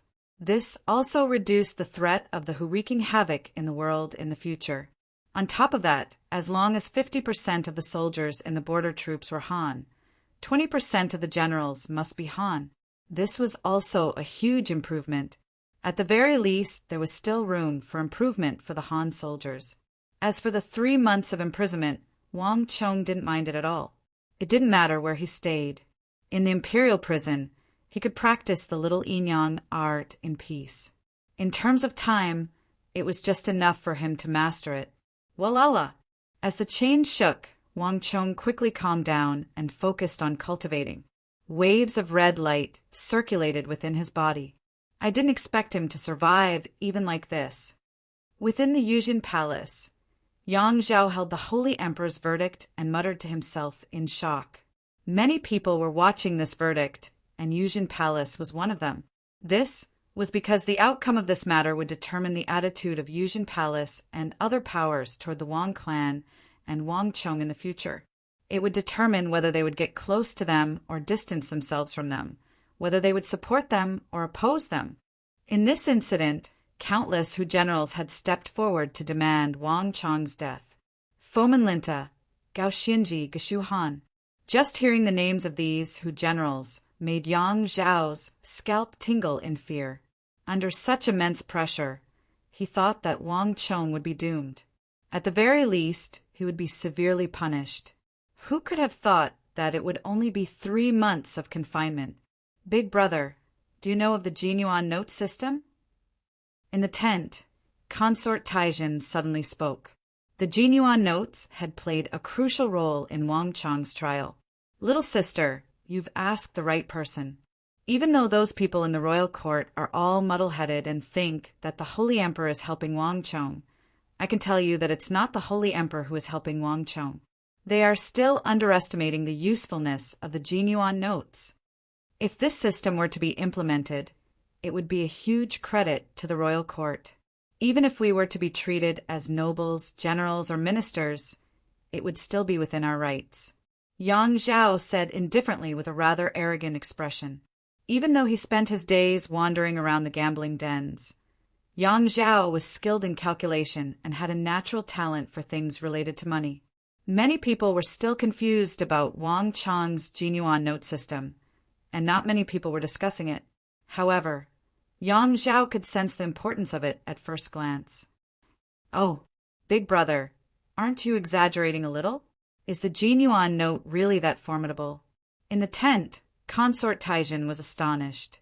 She had only asked casually, but she didn't expect her big brother, Yang Zhao, to have such a high evaluation of it. Little sister, you don't have to worry about basic necessities at the moment, so you don't know. Do you know how much gold the Tang dynasty mined in a single year? Yang Zhao chuckled. Before Consort Taizhen could reply, he revealed the answer himself. 200,000 taels. It sounds like a lot, but let me tell you, 2 years ago it was 300,000 taels, and before that it was 500,000 taels. There's a limit to the amount of gold, and as gold is mined, the amount will decrease. There's still 200,000 taels this year, but next year there might only be 100,000 taels. By the year after that, there might only be 80,000 taels, 70,000 taels, or even 50,000 taels. Do you know what this means? The Tang dynasty, the vast central plains, is only able to mine several 100,000 taels in a single year. Do you know what this means? The empire is running out of money. How is that possible? Consort Taizhen exclaimed in astonishment. She finally understood the severity of the matter. If the empire was running out of money, it would be a huge problem. Little sister, you don't have to be surprised. Every single dynasty has faced such a problem before. It's just that the severity of the problem varies. In fact, given the wealth of the current dynasty, it's already bizarre that they are able to survive until now without any problems. Yang Zhao chuckled. Ever since he entered the royal palace, he hadn't been slacking off either. Through the reputation of Consort Taizhen, he had come into contact with a huge amount of information and learned many things. Of course, those were only related to money. The expenses of the royal court are simply too great. The expenses of the royal court, the local governments, the military, the salaries of the officials. Which of these matters are lacking? Even if there's a mountain of gold and silver, it's still insufficient for them to spend. Without a large amount of gold and silver flowing into the populace, the royal court won't be able to collect much money. However, things will be different with the Jinyuan notes. At this point, Yang Zhao smiled gleefully. With a single sentence, he pointed out the essence of the Jinyuan notes. With the Jinyuan notes, the royal court will be able to mint money freely, and they won't be restricted by the mining of gold and silver anymore. This is a true mountain of gold and silver. inexhaustible and inexhaustible. This Wang Chong is a true genius. Yang Zhao's final words came from the bottom of his heart. This was what a true genius was like. Putting aside the Wuzi steel sword and the memorial to the Holy Emperor, Yang Zhao didn't know much about it, so he didn't have much to say about it. However, this Jinyuan note was a true genius. He really couldn't imagine how Wang Chong could think of such a plan. Compared to Wang Chong's plan, all of the finance ministers in history, be it Guan Zi or Tao Zhugong, paled in comparison. It was rare for Yang Zhao to be convinced by someone, especially when it came to matters related to money. But this time, Yang Zhao was truly convinced. In the tent, Consort Taijin didn't say a word, but she was deep in thought.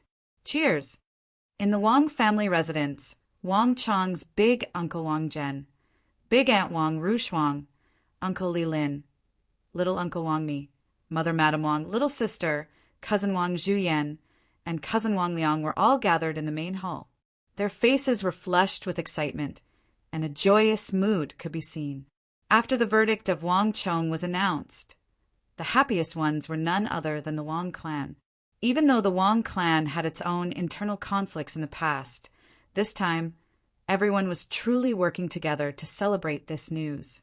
Even though they didn't realize it, due to their relationship with Wang Chong, the entire Wang clan had unknowingly formed a united front.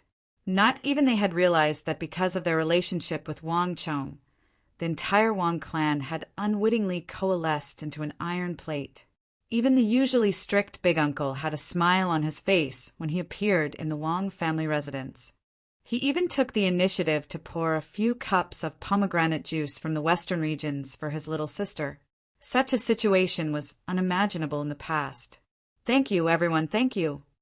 Madame Wang raised her cup with tea in place of wine. Her eyes reddened, and as she spoke, she nearly burst into tears. She had been worried, sick over the past few days. Sister-in-law, don't cry. Everything is over now, everything is fine. Wang Chong's aunt, Wang Rushuang, consoled her softly. Madame Wang nodded her head and wiped away her tears. On the other hand, the Wang family's little sister was quick-witted. She raised her large glass cup high and said, "Come, here's to young brother, coming out soon." His words made everyone laugh. One by one they stood up. Come, cheers. The imperial prison was isolated from the world. Wang Chong was oblivious to the happenings outside. He cultivated quietly by himself. Lad, who in the world are you? Just as Wang Chong was cultivating, a bright voice suddenly sounded in his head.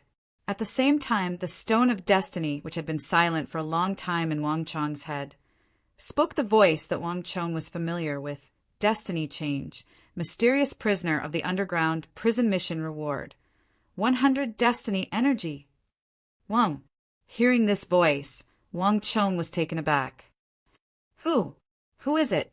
Wang Chong abruptly opened his eyes and scanned the surroundings. But the surroundings were silent.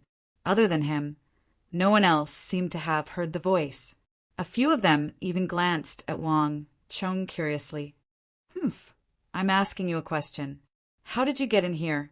That voice sounded somewhat displeased. It sounded extremely arrogant and conceited. Wang Chong was taken aback. Even as courageous as he was, he didn't expect to meet with such a situation in the imperial prison.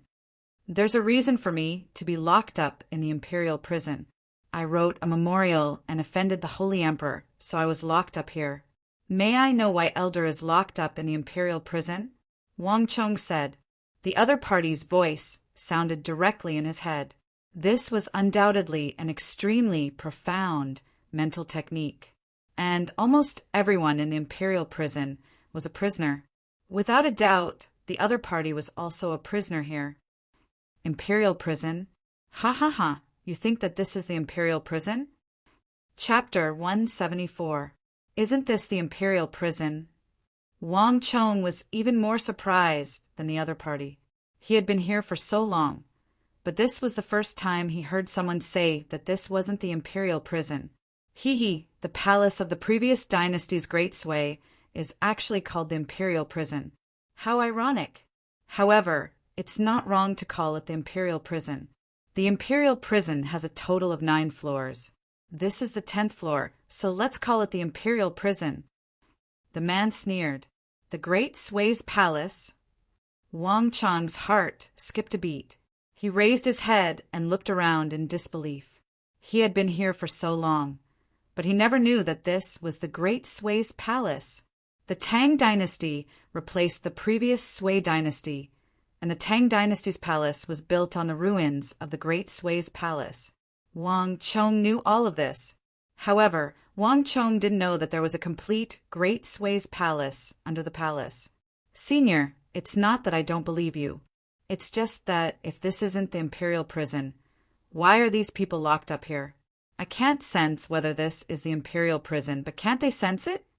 Wang Chong still had some doubts in his heart. Them? Are you talking about these prisoners who were sent here 10 days ago?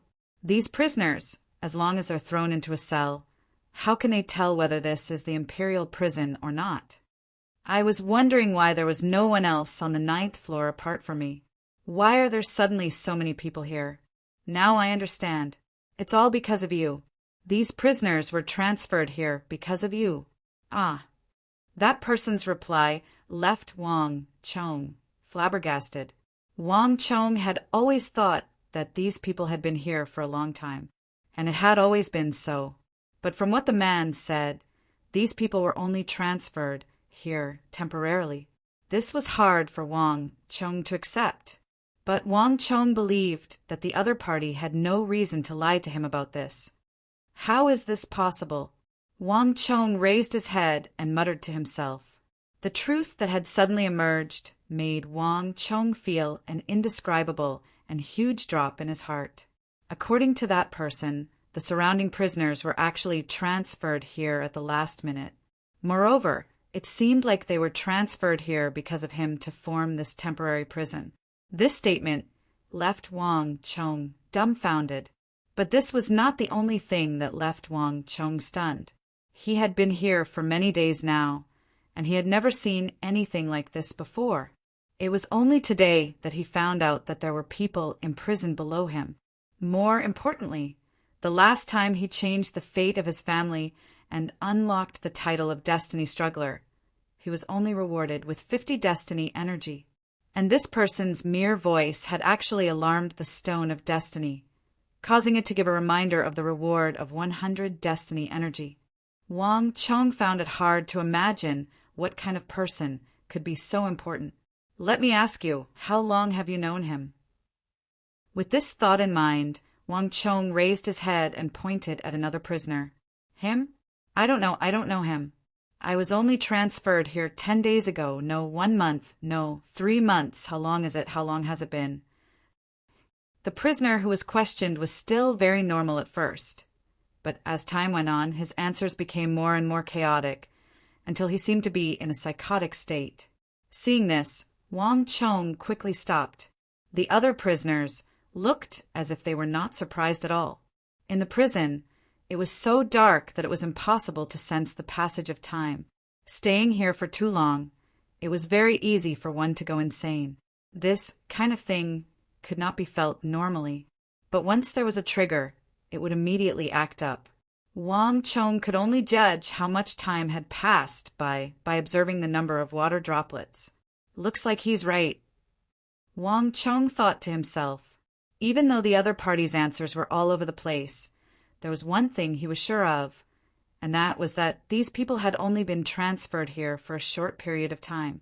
However, because they had been locked up in the prison for a long time, they had long become numb, which was why they were oblivious to the changes in their surroundings. Senior, you just said that there are 9 levels in the prison, and I'm locked in the 10th. May I know which level you're on? Wang Chong asked tentatively. This person was too strange and mysterious. Me? Ha. If you're on the 10th level, then I'm on the 20th. The lowest level of the Great Sway Palace is me. The man laughed, but Wang Chong could hear a hint of sorrow and anger in his voice. Then why did you come here, Senior? Wang Chong asked. The laughter stopped abruptly. In an instant, the entire underground was silent.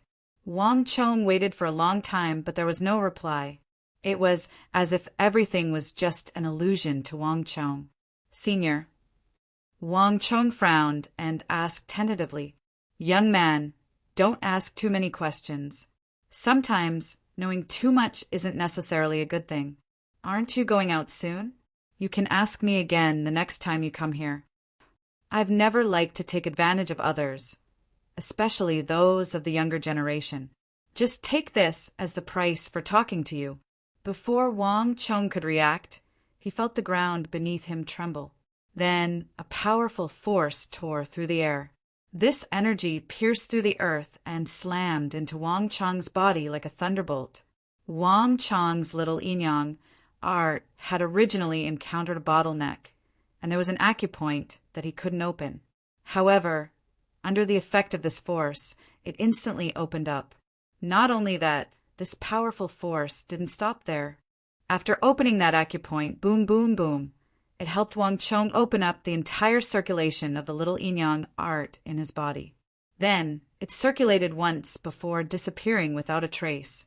At the same time, the underground returned to its deathly stillness. That mysterious aura completely disappeared from Wang Chong's mind. Wang Chong sat there in a daze, his mind blank. He couldn't help but be stunned by the other party's power. This person had been locked up in the dungeon, but he still possessed such immense power. His yuan qi could pierce through the layers of the earth's crust and accurately strike his body. What shocked Wang Chong even more was that the little Inyang art was derived from the great Inyang heaven creation art and had been passed down to him by the evil emperor. There were definitely not many people who knew about this secret art.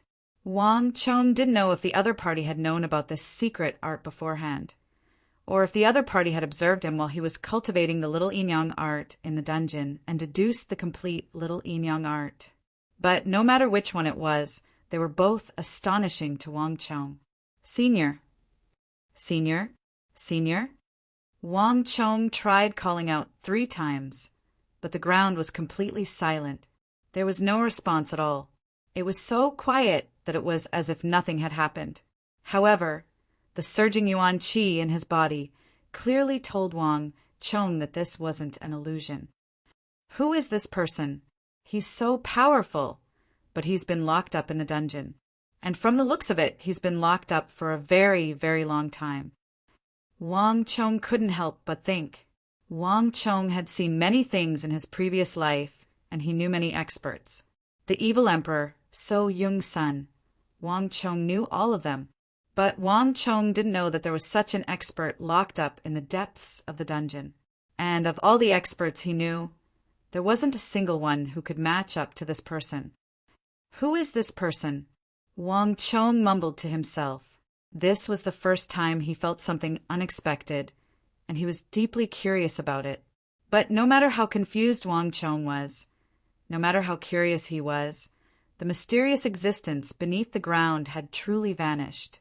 No matter how Wang Chong called out, there was no response.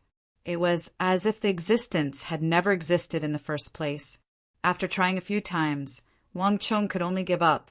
The little Inyang art was cleared in one go, saving Wang Chong a lot of time and effort. Thus, Wang Chong decided to focus on consolidating his cultivation technique. Time flew by, and 3 months passed in the blink of an eye. Before he knew it, it was finally time for Wang Chong to leave the dungeon. Congratulations, user, for altering the Consort Taijin incident and altering the fate of the King of Song. Mission completion rate, 30%. Reward, 20 destiny energy. Congratulations, user, for altering the regional commander's incident and altering the fate of the empire. Mission completion rate, 30%. Reward, 30 destiny energy. Almost at the same time that the last day arrived, the Stone of Destiny's familiar voice sounded in his ears. At the same time, 2 messages appeared in Wang Chong's mind. Wang Chong was stunned, and then his heart was filled with joy. 50 destiny energy. I actually obtained 50 destiny energy. Wang Chong was both surprised and excited. This harvest was simply too bountiful. It had far exceeded Wang Chong's expectations. Previously, Wang Chong had altered the fate of his entire clan, and indirectly he had also altered the fate of the King of Song, adding on the special title that came with activating the Destiny Struggler title. He had only obtained 50 Destiny energy in total after doing so many things. But this time he had only completed 30% of the mission, and he had already obtained 50 Destiny energy. If he completed everything at 100%, wouldn't he be able to obtain more than 150 Destiny energy? This made Wang Chong even more certain of his judgment. It seems that changing the fate of the Empire is far more rewarding than changing one's own fate. Wang Chong thought to himself. The only regret was that in the Consort Taizhen incident, Consort Taizhen still walked together with the Holy Emperor. This was a historical event that had not changed. And in the end, the regional commander's incident was still carried out. Wang Chong had only removed the utilizing the Hu strategy. Otherwise, the reward he would have received would have been even greater. As these thoughts flashed through his mind, Wang Chong saw several prison guards, led by Zhou Xing, walking toward him. Opening the cell door, before Wang Chong could say anything, one of the prison guards walked up to Wang Chong and pressed on the back of his head. Here you go again. Chapter 175. Wang Chong was jolted awake by a tsunami of cheers. As he slowly regained consciousness, there were only a few figures before him. The cheers came from the distant palace walls. Standing before him was the warden of the imperial prison, Zhou Xing, and a few other prison guards. They were bowing respectfully as they stood before him. One of the prison guards seemed especially nervous. With a single glance, Wang Chong recognized that it was this prison guard who had knocked him out. Wang Gongzi, pardon my offense. I have no choice but to comply with the decree of the emperor. I hope that Gongzi can forgive me. Zhou Xing bowed, his posture extremely humble, and his tone was extremely courteous. Ever since the eunuch from the Sky Palace came, Zhou Xing knew that the young man before him wasn't an existence that he could afford to offend. Lord Zhou, you're being too polite. Wang Chong chuckled and didn't argue with him. Right, can I leave now? Of course you can. Zhou Xing hurriedly stepped to the side, opening up a path for Wang Chong. At this moment, he couldn't wait for Wang Chong to leave. Even though the imperial prison dared to lock up anyone, this person definitely didn't belong here. Wang Chong chuckled. With a flick of his sleeves, he passed through the crowd and continued on his way. Not too far away, a carriage was already prepared. This was Zhou Xing's arrangement. Wang Chong dived into the carriage, and it rumbled forward. As he passed through the palace alleys, Wang Chong could sense that many people were observing him, both in the light and in the shadows. The regional commander's incident didn't just attract the attention of the officials in the royal court. Even the imperial army was within their sights as well. Not to mention, Wang Chong was the creator of the Wuzi steel. The closer he got to the palace gates, the louder the cheers Wang Chong heard became. Wave after wave of cheers reverberated through the air. Finally, the carriage arrived at the palace gates and stopped. Wang Chong, Chong-ah. As soon as Wang Chong got out of the car, he heard a burst of joyful cheers. Turning his head, Wang Chong saw two familiar figures striding toward him from more than 50 meters away from the palace gate. Commander Zhao, Uncle. Wang Chong's eyes lit up as he immediately recognized it. Needless to say, Zhao Fengqin was an old acquaintance of his from the Blue Bottle Pavilion. As for his uncle, Wang Chong, he wasn't surprised at all. Uncle and Zhao Fengqin were both members of the Imperial Army, and the Imperial Guards of the Royal Palace weren't allowed to enter or stay for long. However, Uncle, Zhao Fengqin, and the others were different. The forbidden area of the Imperial Palace was their territory to begin with. Ha ha ha, boy, you finally came out. Chong-er, we've waited for a long time. The two of them strode forward and hugged Wang Chong tightly. Hey, let go. You two are too strong. I'm going to be strangled to death. Ha ha ha. This little bit of strength is nothing. I haven't even used my full strength." The two of them laughed heartily. Even though Wang Chang's neck was red from being strangled, he felt warmth in his heart. This was the feeling of kinship. It had been 3 months, and he was finally released from the imperial prison. "Hee, I wanted to invite you to the imperial army for a chat. However, it seems like that won't be possible. There are still people waiting for you outside. Hurry up and go out. Zhu Yan, your big uncle, and the others are waiting outside." The two of them didn't take up too much of Wang Chang's time. They patted his shoulders and led him out of the palace gate. No one else was allowed to enter. After passing through the heavy palace gate, a ray of sunlight shone in from the outside. At the moment when Wang Chong appeared outside the palace gate, boom! An earth-shattering cheer suddenly sounded. This cheer was several times louder than what Wang Chong had heard in the royal palace. "Wang Chong, Chong Gongzi is out. Chonger, look, it's Wang Gongzi." Outside the royal palace, the crowd was in jubilation. Walking out of the palace gate, Wang Chong was still a little unaccustomed to the dazzling sunlight. By the time he got used to it and slowly opened his eyes, Wang Chong was dumbfounded by the sight of the sea of people before him. He didn't realize it when he was in the royal palace, but now that he was out, Wang Chong realized how many people had gathered outside. Looking out from the palace gate and into the distance, the crowd was densely packed. As far as the eye could see, there were people everywhere. Even the houses and trees on the sides of the street were packed with people, all of them looking in his direction with jubilation in their eyes. At a glance, it was hard to tell how many tens of thousands of people there were. "Wang Chong! Wang Chong! Wang Chong! Wang Chong!" In just a few seconds, the cheers of Wang Chong resounded from all directions. When tens of thousands of people wholeheartedly supported a person and shouted his name, it was an extremely majestic sight. Wang Chong stood at the palace gate in a daze, his entire body frozen. He had heard the cheers outside the royal palace, but he had no idea that so many people would come to welcome him on the day of his release. Those smiles were sincere and joyful, without any impurities. There were nobles, commoners, wealthy merchants, impoverished clans, and even a few profligate scions at this moment. Everyone was cheering for him from the bottom of their hearts.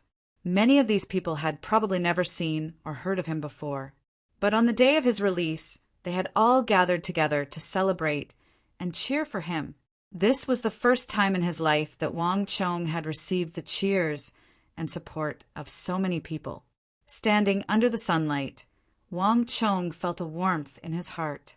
This was the Central Plains. This was the empire of the Tang dynasty. As long as one did the right thing, the people would support one. Whether it was a wealthy merchant or impoverished clans, the scions of nobility or the commoners, even the profligate scions, they would all wholeheartedly support one. Everyone had a scale in their hearts, and even the profligate scions would be able to distinguish right from wrong. Although he had been sentenced to 3 months of imprisonment and had spent 3 months in the imperial prison, at this moment, Wang Chong felt that it was all worth it. Enjoy all of this. Today, almost everyone in the capital, be it the nobles, the ministers, or the generals of the army, had come. This is a festival that belongs to you. Chonger, Big Uncle is happy for you. A familiar voice sounded in his ear. Dressed in court robes, Big Uncle Wang Zhen strode over and patted Wang Chong's shoulder, his heart brimming with pride. Although Wang Chong was not his son, at this moment he felt a deep sense of pride for the Wang clan to have such a descendant. Big Uncle! A glint flashed across Wang Chong's eyes. Big Uncle wasn't the only one who had come to welcome him. Through the crowd, Wang Chong saw little Uncle Wang Mi, Big Aunt Wang Rush Wang, Cousin Wang Liang, and even Cousin Wang Li. Even though Wang Li's face was still cold, the expression in his eyes spoke volumes. Other than the kin of the Wang clan, Wang Chong also saw many familiar faces amidst the welcoming crowd. Elder Yi, Duke of Hu, Elder Zhao, Elder Sun, Elder Ma, all of grandfather's old subordinates had gathered here, and they were excitedly cheering and applauding for him. Other than them, Wang Chong also saw many other officials. Most of them were strangers to Wang Chong. Yet, all of them were smiling at him. Pum! Suddenly, a firework burst into the sky amidst the crowd, following which, countless fireworks burst into the sky. It wasn't just in the vicinity of the royal palace. In the entire capital, regardless of whether they knew each other or not, everyone chose to set off fireworks and firecrackers on this day to celebrate for Wang Chong. The entire capital was in a festive mood. Wang Chong didn't stay for too long. Under his big uncle's lead, after greeting the officials in the royal court, he immediately dived into a carriage that had been prepared beforehand. A moment ago, Wang Chong was still immersed in the joy of being able to see the light of day once more. But in the next instant, a fair calf appeared before Wang Chong's eyes, and with a loud paw, Wang Chong was knocked to the ground by a tremendous force. He was pinned firmly onto the carpet of the carriage, unable to move at all. Second sister. Wang Chong's face paled in fright.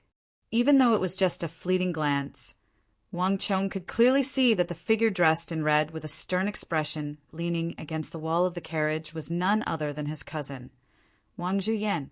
It was no wonder he didn't see her amidst the crowd. She had been hiding here all along. A moment ago, he was still enjoying the admiration of the crowd, and in the next instant he was smashed to the ground. This surprise came a little too quickly. Brat, if you dare to write such a careless memorial again, don't blame second sister for getting nasty. Before Wang Chong could say anything, a familiar voice sounded from above him. Wang Chong's body was initially stiff and he was prepared to struggle, but upon hearing those words, his heart warmed and his body softened. Second sister, I know my mistake. I won't be so careless next time. Wang Chong said softly, remember your words. Cousin Wang Zhuyan's voice was still cold, but she loosened her grip and retracted her leg. Then, she sat by the side and turned her head away.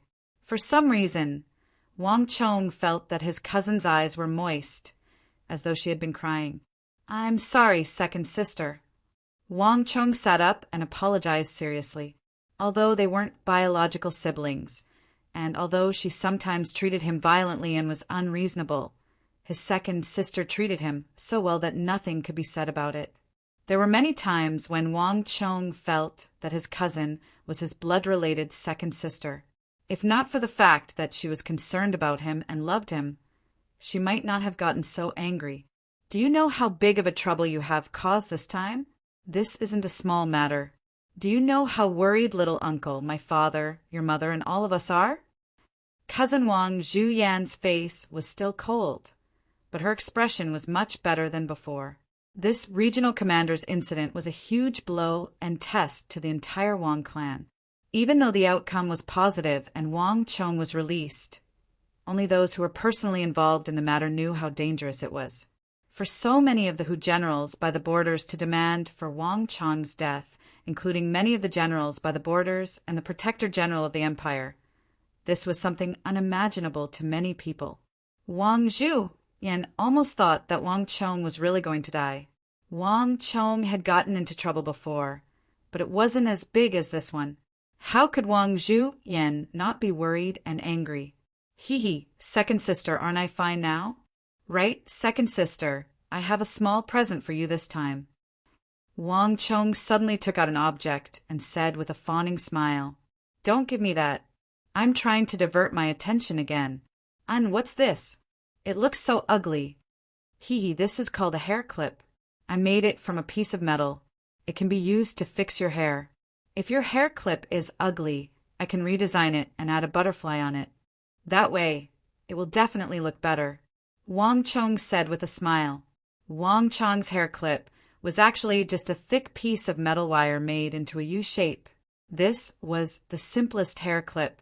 Of course, on the basis of this U-shape hair clip, it was possible to create all kinds of beautiful hair clips. This was just the beginning. Wang Chong wasn't too interested in such a thing, and he didn't expect to make a fortune from it. However, it should be sufficient for him to please his cousin and her close friends. As expected, after his cousin tried out the hair clip made by Wang Chong, and upon realizing that it was effective, her interest was piqued. Thus, she didn't bring up the matter of Wang Chong's imprisonment anymore. She only said that Wang Chong's item this time was too ugly, and she forced Wang Chong to make a few prettier ones. Chapter 176. After escaping from Cousin's claws, the carriage continued on its way, and amidst the cheers of the crowd, it departed from the palace gates, heading in the direction of the Wang family residence. At this time, the person Wang Chong wanted to see the most was his mother. This time, when he wrote a memorial to the Holy Emperor, he acted on his own and did not report to his mother. In the end, he caused such a big mess, and he did not know how his mother would be worried. For the past 3 months, he had been confined, and his mother was probably suffering as well. When he was released from prison this time, he didn't see his mother among the welcoming crowd. However, Wang Chong knew that it wasn't because his mother didn't love him or care about him. It was because his mother's identity wasn't suitable for her to be there. "Little brother, you're back." Just as Wang Chong got off the carriage, a girl's eyes lit up at the entrance. Then, she ran over and threw herself into Wang Chong's embrace like a young bird returning to the forest. The immense force caused Wang Chong to stagger. He could not withstand it, even with his essence chi. "Little sister, your strength has increased again." Wang Chong hugged his little sister and smiled bitterly. During this period of time, he did not slack off. Whenever he had time, he would cultivate. His skills improved by leaps and bounds. However, it seemed like his little sister wasn't idle either. Other people trained to gain strength, but his little sister ate to gain strength. Only his little sister, who was born with divine strength, could force him to such a state with just physical strength. "Little brother, don't make fun of me. Otherwise, don't blame me for being impolite." The Wang family's little sister raised her head abruptly and glared at Wang Chong. Her small eyes were filled with killing intent. Wang Chong burst into laughter. How would he dare to say anything else? Although his little sister was innocent, she was quite fierce when she was angry. With his strength, he might not be able to defeat her. After greeting his little sister, Wang Chong went to visit his mother. Then he met Shen Hai, Meng Long, Arloja Ablonadin, Toba Goyuan, Li Zhuxin, and Mayase Mayaka. "Young master, welcome back." This was Mayase Mayaka. "Hee, I almost thought you wouldn't come back." This was Li Zhuxin. Naturally, Wang Chong smiled at Mayase Mayaka. As for Li Zhuxin, Wang Chong could only roll his eyes. "Mr. Li, aren't you afraid that no one will pay you next month?" "Haha, that's true. There aren't many employers as generous as you, young master." Li Zhuxin replied with a smile. Although they talked back and forth, Wang Chong could clearly feel that everyone's impression of him was obviously different now that he was back. However, they were still as close as before. In addition, when Wang Chong came back this time, he found that he had received a lot of letters. All of them were sent to him by Han generals from all over the country. Everyone knew that Wang Chong would be released from prison 3 months ago. Thus, other than congratulating Wang Chong on his release, they sent the letters over to Wang Chong to invite Wang Chong to join their armies. Even though they didn't dare to claim a high position and generous salary, given their authority over the military, it wouldn't be a problem for them to confer a captain or even a commandant. Just based on this, Wang Chong was already standing at a higher starting point than most of them. "Gongzi, which of these invitations do you want?" A voice sounded from behind. Xin Hai and Meng Long looked at the mountain of invitations in Wang Chong's study, and their eyes were filled with envy. The two of them came from the military, and they knew how envious Wang Chong's fortuitous encounter was. That was a captain and a commandant they were talking about. Even in their entire lives in the military, they had never reached such heights before.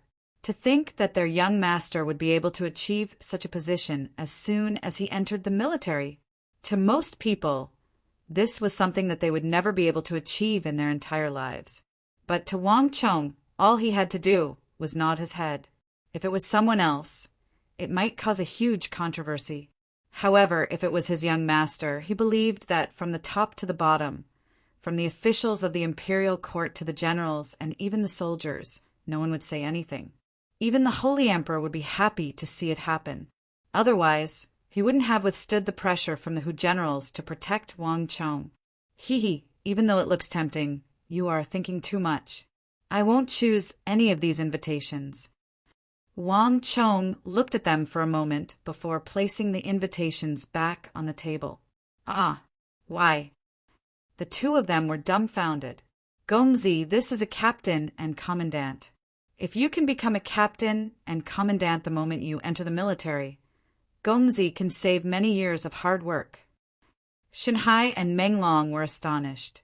Let me ask you, given my current strength, do you think that I am qualified to become a commandant? The military is a place where strength is important. Even if I were to enter, I wouldn't be able to follow orders. At this moment, Wang Chong had calmed down. Even though the prospects were wonderful, Wang Chong knew what he wanted and what he didn't. Furthermore, the training camp is about to open. I can't join the military. Too many things could happen in 3 months. Not only was the matter of the 3 great training camps settled, even the large-scale construction work had been completed. On the other hand, all of the instructors, personnel, and equipment had been assigned to the camps. This was what Uncle Li Lin had told him. Due to the tight schedule, he only had 2 to 3 days left. 3 months of imprisonment. Wang Chong thought that he would miss out on the most important event in the history of the great Tang Empire. But from the looks of it, the Holy Emperor had already given him sufficient time. But even if I were to graduate from the training camps, I won't be able to become a commandant. Meng Long was perplexed. Meng Long, you still don't understand. You'll understand in the future. The 3 great training camps are an unprecedented undertaking of the Tang dynasty. Being able to join them is definitely better than just trying to get an official position. Wang Chong said with a smile, not going overboard. But even if that's the case, Gongzi can still wait until you graduate from the training camps before joining one of the generals. Shinhai said. Wang Chong's father, Wang Yan, was a general of the Tang dynasty, but among these letters there were quite a few who were even more influential than Wang Chong's father. This time, Wang Chong didn't say anything, only shaking his head. He had his own considerations, and he wasn't the kind of person who could accept restrictions. The crisis that the Tang dynasty would face in the future also determined that he wouldn't be able to follow the rules like others, working hard to advance step by step in order to obtain an official position under a general.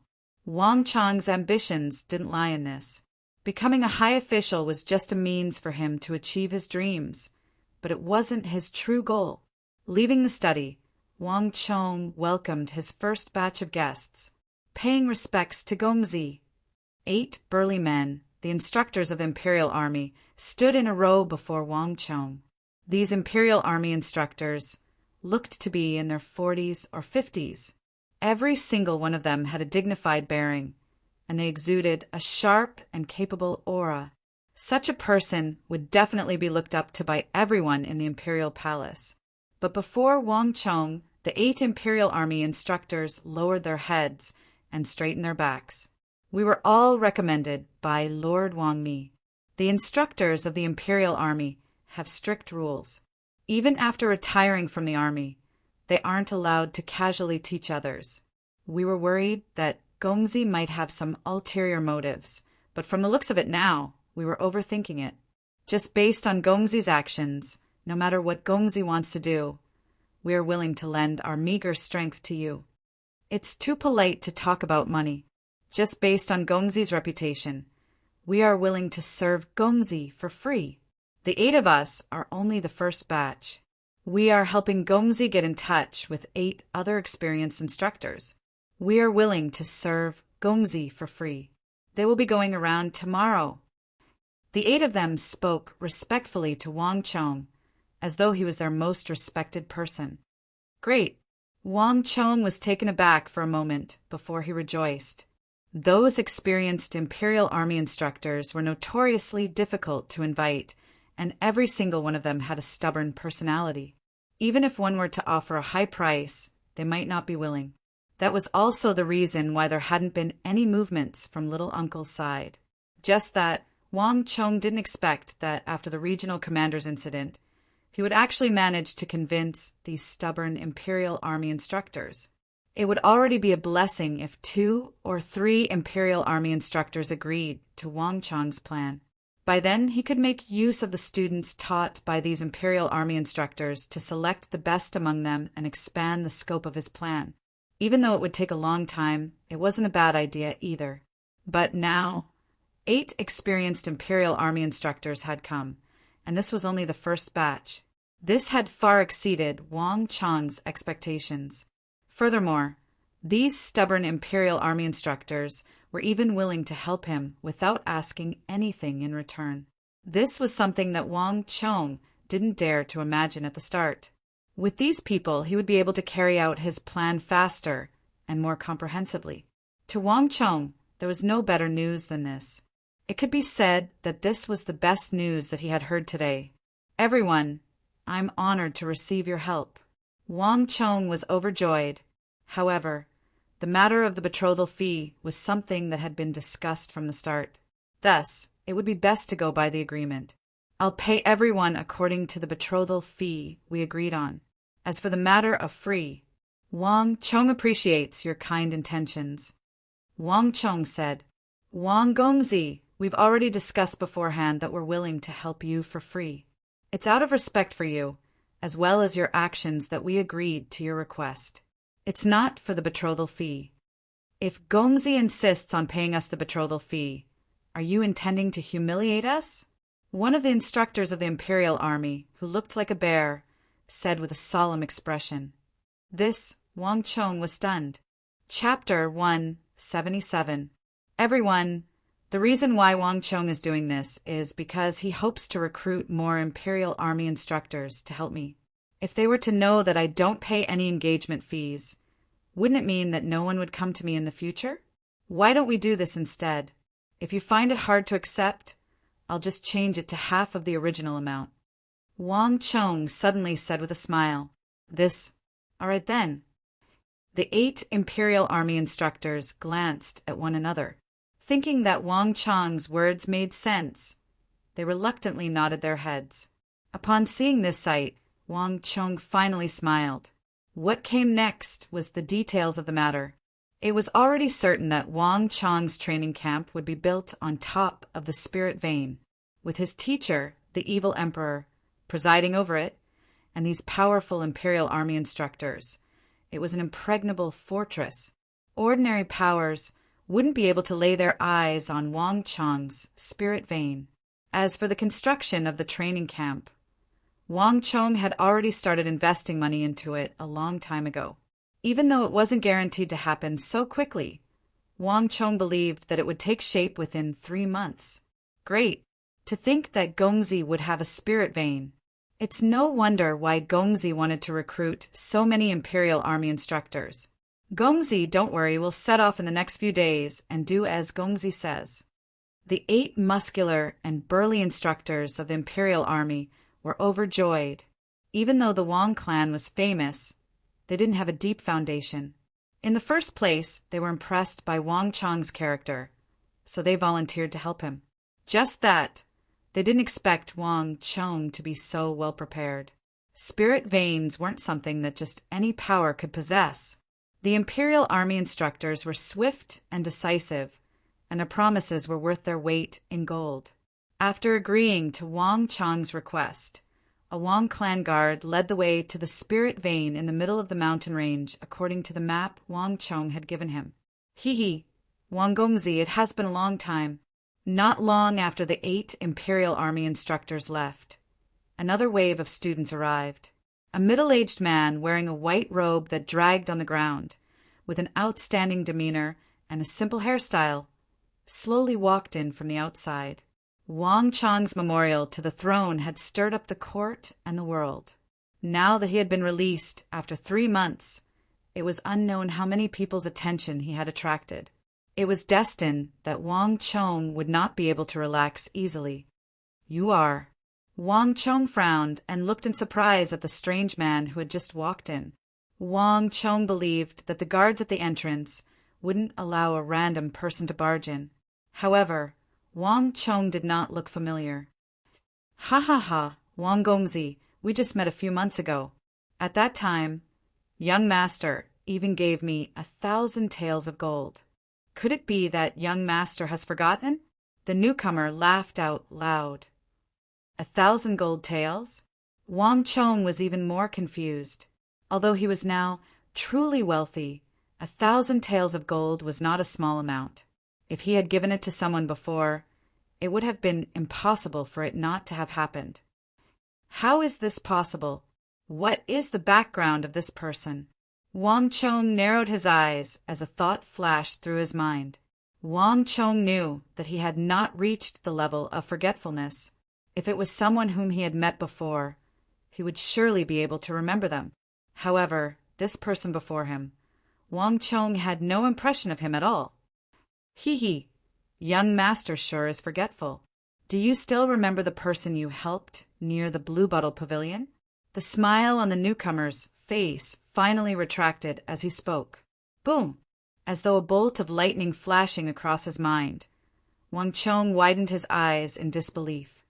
"It's you!" Wang Chong finally knew who the person before him was. However, after knowing the identity of the person before him, Wang Chong felt even more disbelief. Yang Zhao. That person was Yang Zhao, the one whom he met outside the Blue Bottle Pavilion, the disheveled and unkempt man who looked like a hoodlum, the future imperial uncle of the Tang dynasty.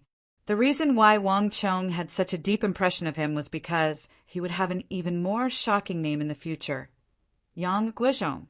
Yang Zhao was his original name, while Guozhong was the name he would use in the future when his career was at its peak. However, other than Wang Chong, no one else knew of this. This included Yang Zhao himself. It's him. How can a person's disposition change so drastically? Wang Chong was truly shocked. This was the first time he had seen a person's disposition change to such an extent. He had seen Yang Zhao's destitute state before, and he was a complete hooligan. However, the current Yang Zhao was completely different from that of a hooligan. Instead, he looked just like a distinguished scholar.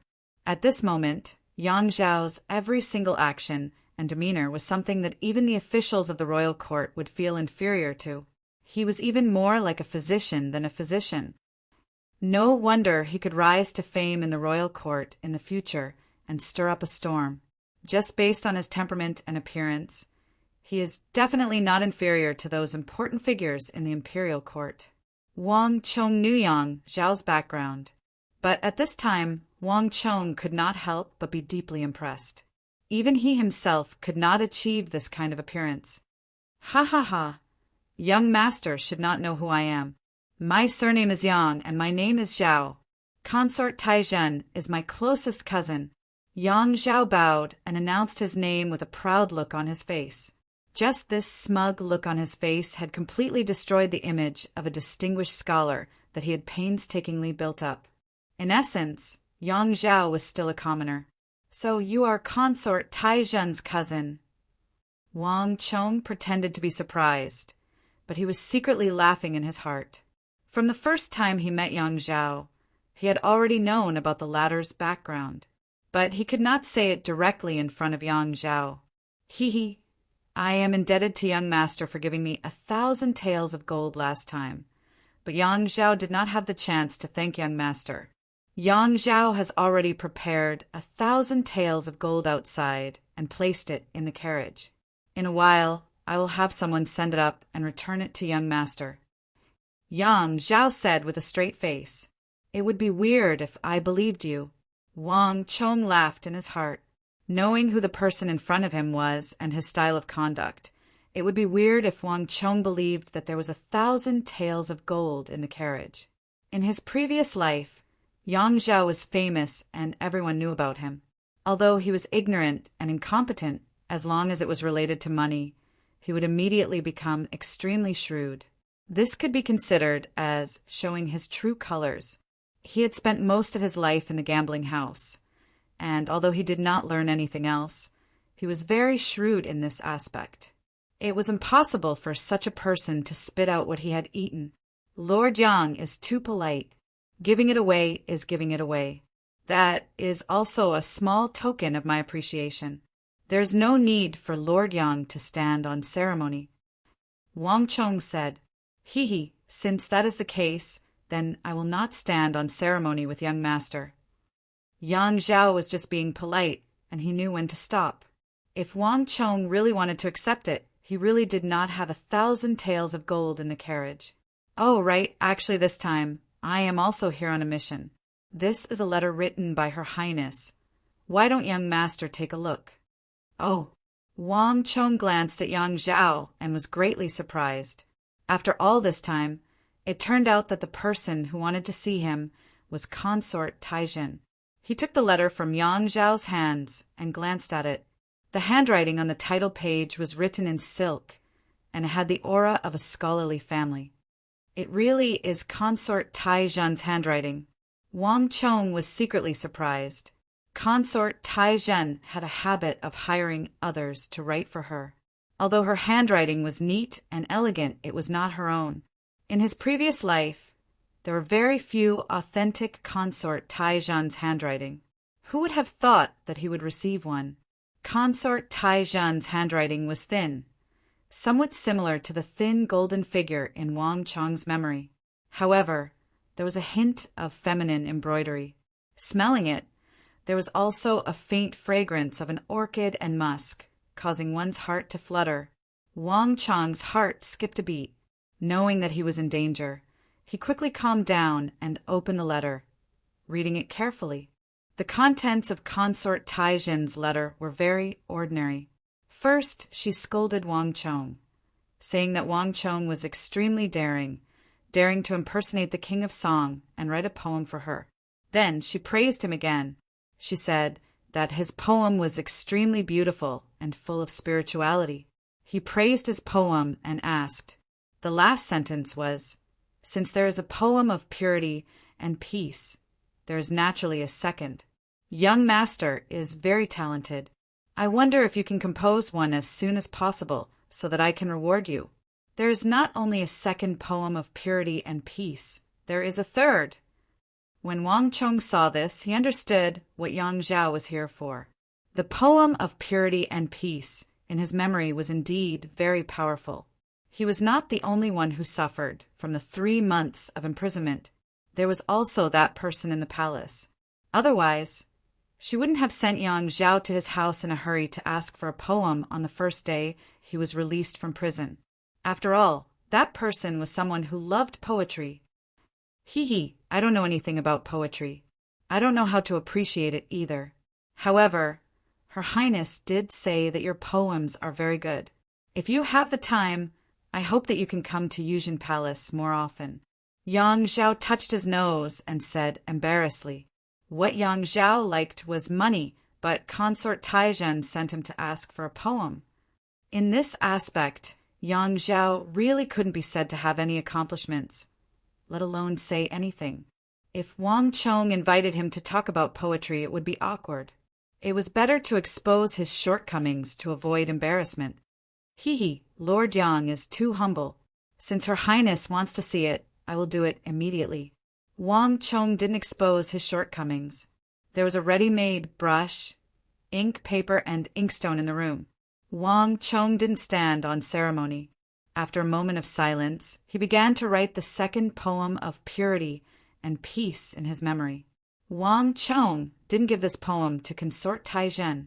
It wasn't because he was deliberately mystifying or trying to show off his talent. It was because this poem was very taboo. In another time and space, the mention of Zhao Fian in the poem of purity and peace almost caused Li Bai's head to roll.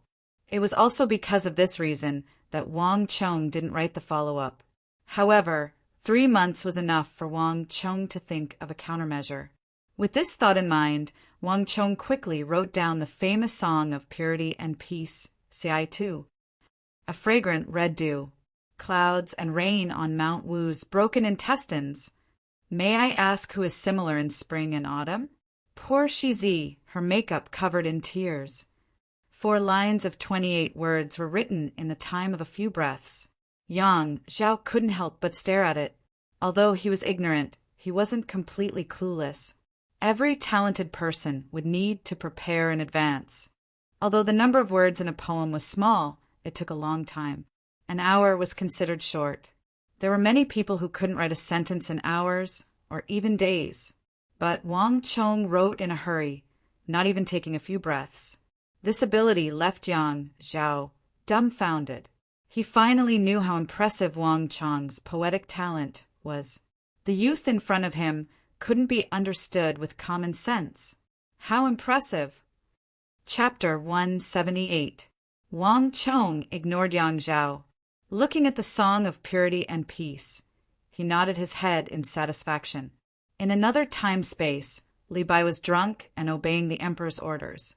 Although he was full of poetry, he was drunk and didn't think it through. In the last 2 lines he wrote, "Who in the Han Palace looks like her? A pitiful swallow leaning on her new makeup." In another time-space, when Wang Chong first saw this line, he thought that Li Bai was praising Yang Taijin for being more beautiful than Zhao Fian. Later on, he found out that this was not the case. In the poem, pitiful meant cute, while leaning on her new makeup referred to the beauty's delicate expression. Here, Yang Taijin was compared to the Zhao Fian of the Han Dynasty. Who was Zhao Fian? Zhao Fian, who danced on the palm, was referring to her. She was the empress of the Han Dynasty. Her figure was graceful and light, able to dance on the palm. Legend has it that when the Han Dynasty stretched out his palm, Zhao Fian danced on it. Zhao Fian's beauty was unimaginable. Li Bai comparing Yang Taijin to Zhao Fian was a compliment. However, he didn't know that other than her graceful figure and being able to dance on the palm, Zhao Fian also had a famous story, swallow pecking the imperial grandson. This story was written by Luo Binwangin for Su Jingye Quelling Martial Arts and included in Guin Guanji. Although Zhao Fian had the beauty that captivated even the birds and beasts, the moon that shamed the flowers, and her lithe figure that could dance on the palm, she had a venomous heart and was prone to jealousy. Emperor Qing of Han was poisoned to death by her, causing the deaths of countless princes and grandsons. Li Bai compared Yang Taijin to a venomous Zhao Fian who would poison the princes and grandsons in the future. Wasn't he courting death? If it weren't for the fact that he was really well versed in poetry and had outstanding talent, unparalleled in the palace, he would have been a dead man at that time. The world Wang Chong lived in was different from that time-space. Li Bai was gone, and so was Du Fu. But Emperor Qing of Han and Zhao Fian did. As for the consort Taizhan in the palace, she had done a lot of research on poetry. If he really wrote a Song of Purity and PCI too, and cursed her to be the vicious Zhao Fian, wouldn't he offend her to death?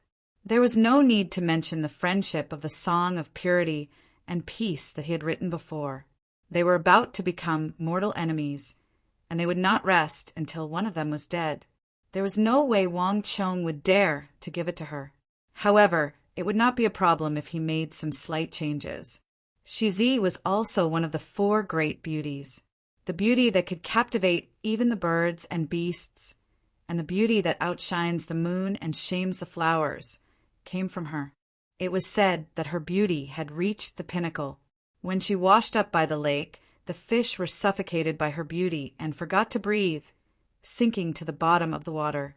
When flowers saw her, they would automatically close their petals and become dull, not daring to compete with her for beauty. One could only imagine how beautiful Shizi was. More importantly, King Wu, whom she served, was also a monarch. As for whether or not there was anything on Shizi that could trigger taboos, associations, or hatred, Wang Chong couldn't be bothered to think about it. Li Taibai was still too timid, only daring to compare Yang Taijin to Zhao Fian. Wang Chong directly asked her to surpass Shizi. Even if there were any problems, there would be no more problems.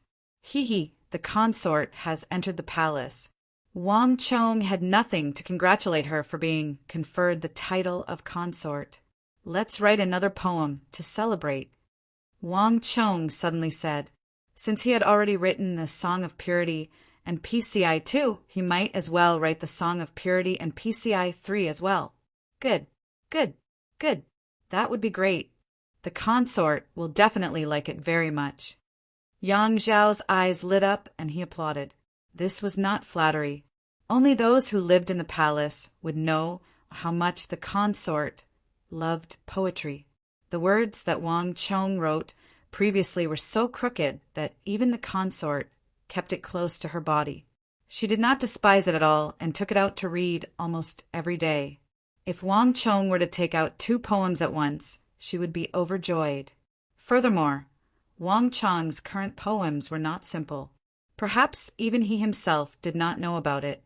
He was already famous for his poems. Just the poem he wrote previously had solidified the consort's title as the #1 beauty in the palace. If he could write a few more of such poems, wouldn't it help the consort stabilize her position? If the consort's position was stable, he would naturally be as stable as Mount Tai. Yang Zhao was aware of the relationship between the two. This is a noble. Yang Zhao watched as Wang Chong picked up the brush with a strange look in his eyes. On the other side, Wang Chong stood behind the desk with a brush in his hand. Without much hesitation, he began to write Song of Purity and Peace 3.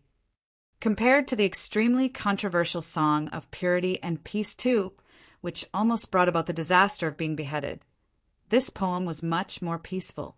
There were not many disputes. However, the 3 poems of purity and peace had a sequence. Before the second poem, Wang Chong did not dare to show off the third poem. Consort Tai Zhen is now officially conferred the title of consort. Writing this Song of Purity and Peace 3 can be considered appropriate. As Wang Chong thought to himself, he quickly pressed down the paperweight and began to write. Famous flowers toppling a nation in joy.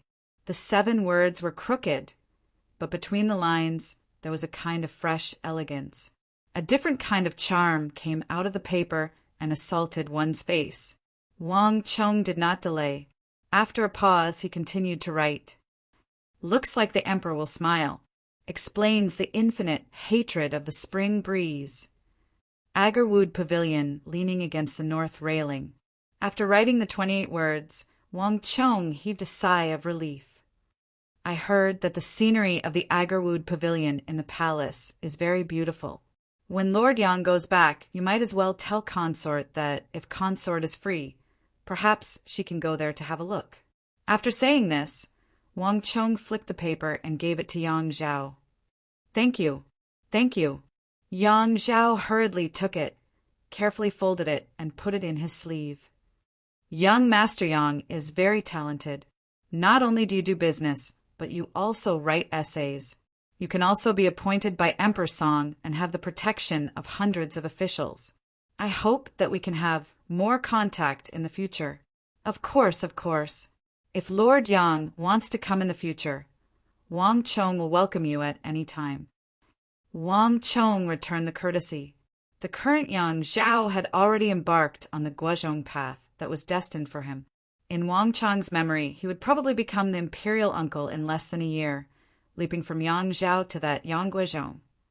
At the same time, the consort Taizhen behind him would rise higher and higher. In the end, he would go from an imperial consort to a real imperial consort. The wheel of history was already turning, and Wang Chong could not stop it. He could only get used to it and approach it. Since the wheel would always turn and could not stop, then he would try his best to make the wheel move in a direction that was beneficial to him. Shanhai go, bring me 5,000 taels of gold and give it to Lord Yang. As these thoughts flashed through Wang Chong's mind, he suddenly waved his hand towards the door. Yes, this subordinate will do it right away. The rumbling footsteps left, and Shanhai quickly disappeared outside to fetch the gold. This, how can I accept this? Yang Zhao was startled at first, but then a smile blossomed on his face. What's there to be embarrassed about? It's just 5,000 taels of gold. It's just a token of my appreciation. Lord Yang, there's no need to take it to heart. Wang Chong waved his hands casually. What Lord Yang? Just call me Brother Yang. Wang Gongzi, since we hit it off, why don't we become sworn brothers? Yang Zhao looked at Wang Chong and suddenly said, Become sworn brothers? Sworn brothers? Wang Chong was stunned. His first reaction was to wonder if Yang Zhao was joking with him. Between him and Yang Zhao, one was already in his 40s while the other was only 15. How could they become sworn brothers under such circumstances? He had heard of friends across generations, but he had never heard of sworn brothers across generations. However, when he raised his head and looked at Yang Zhao carefully, Wang Chong realized that the other party was completely serious. There wasn't the slightest bit of falsehood in his words. Wang Chong was taken aback. When he finally recovered, Wang Chong was delighted. Great! This guy was much more powerful than him. He only wanted to spend some money to win people's hearts. But this guy directly asked him to become sworn brothers. Even though there was such a big age difference, it was not a problem at all. At this moment, Wang Chong was truly impressed by this future imperial brother-in-law. Compared with him, he was still a child's play, be it in terms of means or shamelessness. It was no wonder that this person would be able to do whatever he wanted in the court in the future and occupy a very important position in the history of the Tang dynasty. What's wrong, Wang Gongzi? Are you unwilling? Yang Zhao's voice came into his ears. He was just trying to ask on a whim. If Wang Chong flinched, he naturally wouldn't force him. Why would I? Wang Chong also came to his senses and chuckled. It's rare for you to take care of me. Wang Chong is willing to come in time. Since that's the case, why don't we choose today to become sworn brothers? So we have the same idea. Great. Let's become sworn brothers today. Yang Zhao immediately said, excitedly. Wang Chong was the descendant of Duke Jiao. He came from a famous family and was valued by the King of Song. Now, because of the memorial he submitted, he had won the favor of the civil and military officials of the court and the generals at the border. He was a real man of influence and a rising star in the political world. His future was bound to be limitless. In terms of status, this person was now far superior to him. Yang Zhao only asked tentatively about the matter of becoming sworn brothers.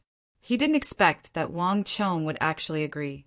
For Yang Zhao, this was definitely an unexpected gain. The Wang family had ready-made money, paper, incense, and candles. Taking this opportunity, Yang Zhao hurriedly pulled Wang Chong to bow 3 times in front of the gods of heaven and earth. Then he cut his index finger, drank the blood, and swore to become sworn brothers. Big brother, little brother. The two of them stood up from the ground, looked at each other, and burst into laughter. Wang Chong, from now on, you are my Yang Zhao's brother. Anyone who dares to harm you is equivalent to harming me, Yang Zhao.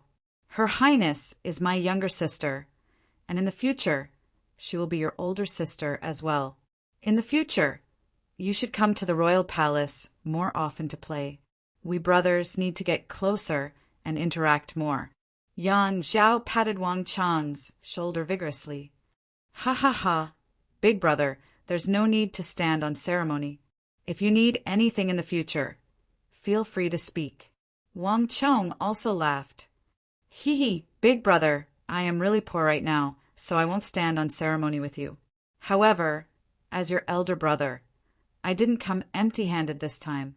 I also have a gift for you, but remember to open it after I leave. All of a sudden, Yang Zhao passed a box over. Blinking his eyes, he gave Zhang Xian a mysterious look. Wang Chong was taken aback, and his curiosity was piqued.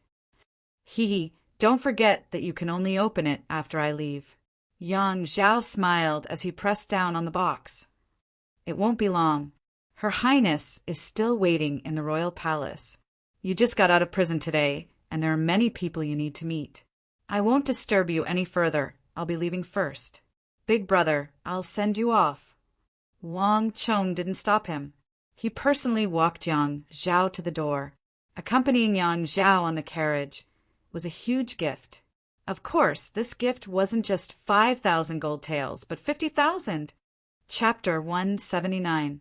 After Yang Zhao left, Wang Chong was still in a daze. How unexpected! Wang Chong shook his head as he muttered to himself. There was an indescribable feeling in his heart. This was the arrogant imperial uncle from his previous life, the one who would shake his head and say, "Gongzi is a talented man with a bright future ahead of you."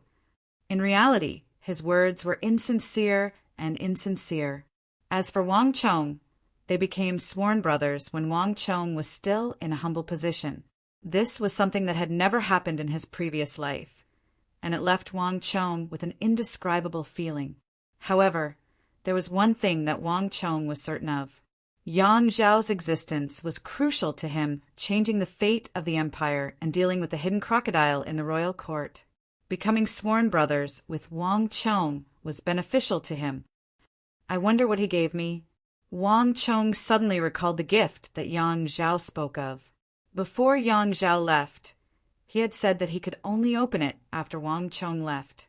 Now that Yang Zhao had left, he should be able to open it now. Pa! Wang Chong opened the purplish-red wooden box. There were no treasures, pills, cultivation techniques, or anything shocking inside. There were only a few thin pieces of letter paper, folded and stacked inside. What is this? Wang Chong frowned in bewilderment. Wang Chong took out the topmost piece of paper from the wooden box. Opening it, he saw rows of small characters. Wang Chong's doubts grew. Since ancient times, when people became sworn brothers, there were those who gave gold, those who gave treasures, and those who gave nothing at all. The only one who didn't give a letter was a letter. Opening the letter, Wang Chong's heart sank when he saw the seal at the end. He finally knew what Yang Zhao had given him. King Qi. Wang Chong's heart pounded. He finally understood what was going on. The letters in the exquisite, purplish-red wooden box were all letters written by Prince Qi to consort Taijin. The content of the letter was also very simple. It was all about King Qi encouraging consort Taijin to join forces with him to deal with the King of Song. Wang Chong counted 5 to 6 letters in total, and the content was almost the same. They were all encouraging consort Taijin to join forces with him. It was clear that King Qi had launched a massive offensive on consort Taijin's side. However, in the end, consort Taijin still chose the King of Song. Otherwise, he wouldn't have received the notification from the Stone of Destiny while he was in prison. Yang Zhao, you're doing a favor for consort Taijin, and you're also doing me a favor. Wang Chong understood what Yang Zhao meant. If he were to give these letters to the King of Song, it would be a meritorious deed. At the very least, the King of Song would owe the Wang clan a favor. After carefully placing the letters back into the wooden box, Wang Chong put them back into the drawer of his study. After settling the matters at home, Wang Chong didn't alarm anyone and headed to the Ghost Tree District in the west of the city alone. The Ghost Tree District was quiet and serene. Under the massive ghost tree, Wang Chong saw a thin figure dressed in black, sitting cross-legged, waiting silently. "Elder." Wang Chong walked over and bowed. "You're back." So Yung Sun said calmly. His thin face was still expressionless, but Wang Chong could still sense a sense of concern. "Yes." Wang Chong nodded. "Suffering is the tempering of life. Entering the imperial prison once isn't a big deal. Young man, it'll be beneficial for you in the future if you go through some tempering." So Yung Sun said calmly, "Yes, this junior has learned his lesson." Even though Wang Chong was usually a cheeky person in front of Su Zhengqian, at this moment he adopted a humble and respectful attitude, accepting the other party's teachings humbly. Wang Chong knew of So Yung Sun's experiences, so he knew that So Yung Sun had the right to say such words to him. Compared to his life experiences and the hardships he had gone through, entering the imperial prison was indeed nothing. "It's good that you can understand this." Sit down and play around with me." So Jung's son finally reached out a hand and pointed to the seat opposite him, gesturing for Wang Chong to sit down. "Yes, elder." Wang Chong heaved a sigh of relief and knelt down opposite So Jung's son. An old man and a young man, each holding a black and white chessboard, started fighting again. So Jung's son looked calm and spoke little, no different from before. On the other hand, Wang Chong felt a little uneasy when he thought of what So Jung's son had said. He almost lost a few chess pieces to So Jung's son. Focus your mind and calm your qi. Nothing is outside your mind. Fame and fortune, all the love and humiliation are just outside your body. Even if they are outside your body, what could possibly affect your mind? So Jung's son lowered his head and said calmly. Wang Chong was startled. He had a feeling that So Jung's son was using his release from prison to teach him something. This had never happened before. This gave Wang Chong a strange feeling, but Wang Chong did not reject it. Yes, this junior understands. Wang Chong took a deep breath. As he recalled the experiences of his last life, he quickly calmed down. Although each person walked a different path, when it came to fame and fortune, the two shared the same view. So Jung's son was willing to hand over his authority when he was at the height of his power. It was clear that he had no attachment to the authority that everyone yearned for. As for Wang Chong had always been well aware that authority was only a means for him to realize his mission, not the ultimate goal. With this thought, Wang Chong grinned and quickly calmed down. On the chessboard, he once again defeated the war god So Jung's son. So Jung's son's eyes flashed with praise. He spread out the chess pieces and once more began to play against Wang Chong. Round after round, match after match, Su Zhengqin had never won a single one of them. There was no day or night on the chessboard, and it was impossible to sense the passage of time. It had been a long time since the two had fought, and even So Jung's son had lost track of time. Before they knew it, night had fallen. On this day, Wang Chong and So Jung's son played later than any other day. "He's here, I found him." While the two were playing, a commotion suddenly came from behind them. Wang Chong paled, and before he could react, he heard a familiar voice at his ear. "Ha ha ha! Young Master Wang, you've truly been looking for me. Today is the day you were released from prison. His Highness wanted to hold a welcoming dinner for you, but I didn't expect to find you, not even the Wang clan, so you were hiding here." In the darkness, a figure in a wide-sleeved robe walked over. Lu Ting.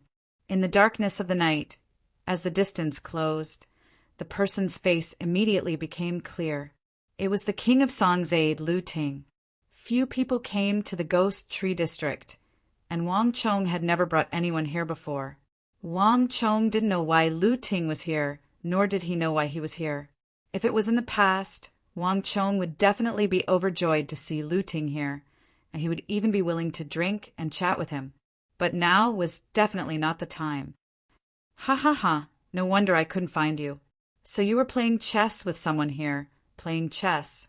A moment ago, Lu Ting was still laughing, his face full of smiles. But the next moment, when he saw the figure opposite Wang Chong, Lu Ting's eyes widened in shock. "You..." Lu Ting pays respect to Su Gong. Peng, Lu Ting's knees buckled, and he suddenly knelt before So Jung's son. His expression was respectful, and his body was trembling slightly. It was clear how shocked he was. Upon hearing Su Gong from Lu Ting's mouth, Wang Chong and So Jung's son's expressions changed as well. Other than Shen Hai and Meng Long, who were extremely loyal and reliable, Wang Chong didn't bring anyone else here. The reason why he didn't want others to know of Su Jingqin's identity was because he didn't want others to know of it. In this period of time when they played chess, Wang Chong had also never revealed So Jung's son's identity. This was already a tacit understanding. Lu Ting, on the other hand, revealed So Jung's son's identity the moment he arrived, ruining his painstaking efforts. "Wang Chong, it seems like our fate has come to an end." So Yung-sun stood up from behind the chessboard, and a powerful aura burst forth from his body like a tidal wave. This was the first time Wang Chong saw So Yung-sun display his true strength.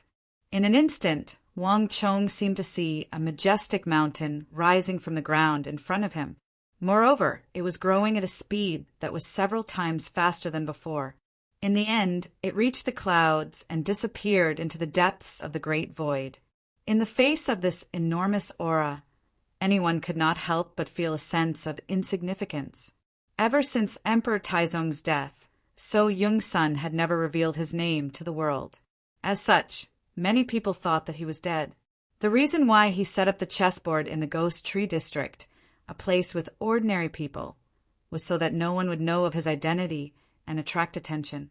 Now that Lu Ting had seen through him, this matter would probably spread throughout the entire court in less than a night. Elder. Wang Chong looked at So Yung-sun, who had turned from an ordinary old man into a war god in an instant. He felt an indescribable feeling in his heart, as if he had lost something important. Wang Chong knew that from today onwards, the two of them would probably not be able to play chess anymore. It was also impossible for them to indulge in their usual behavior, eat some beef, and drink some wine in front of him.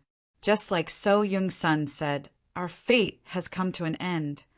Kid, actually, I've wanted to tell you for a long time. We can't keep playing like this. It's just that this is your first day out of prison. That's why I didn't tell you. So Yung-sun placed his hands behind his back, and his aura surged as he ignored Lu Ting on the ground. Also, you should be participating in the new 3 great training camps that the court has opened, right? Yes. Wang Chong nodded, not denying it. The 3 great training camps would only be open for 2 to 3 days, which was a short time. That was why Wang Chong had rushed to see So Yung-sun as soon as he was released from prison. Very well. Work hard. You have talent, so don't waste it.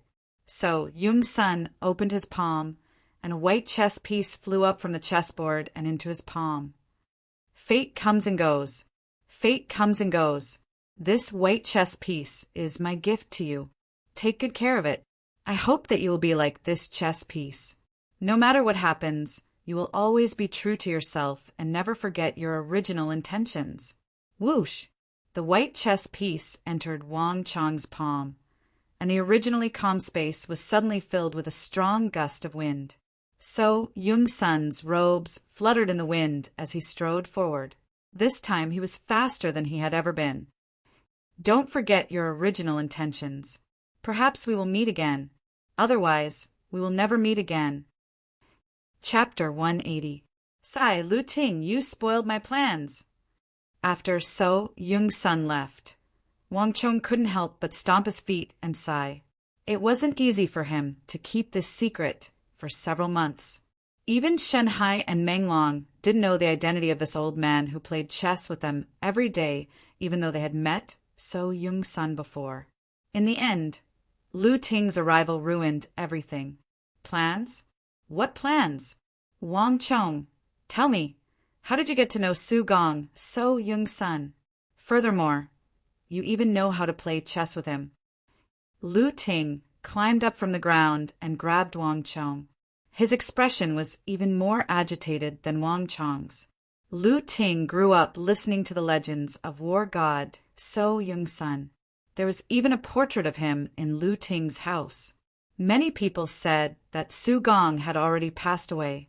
However, Lu Ting didn't expect to see So Yung-sun here. The war god of the Tang dynasty, So Yung-sun, was actually still alive. Furthermore, he was so robust and powerful. This was something that Lu Ting didn't expect. This was a miracle. Even though So Yung-sun didn't even look at him once during the entire process, Lu Ting didn't mind at all. Instead, he felt that it was only natural. This was the true Su Gong.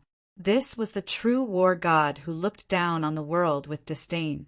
If Su Gong were to greet him warmly and softly, Lu Ting would suspect that he wasn't that Su Gong. However, this Su Gong was exactly the person he knew.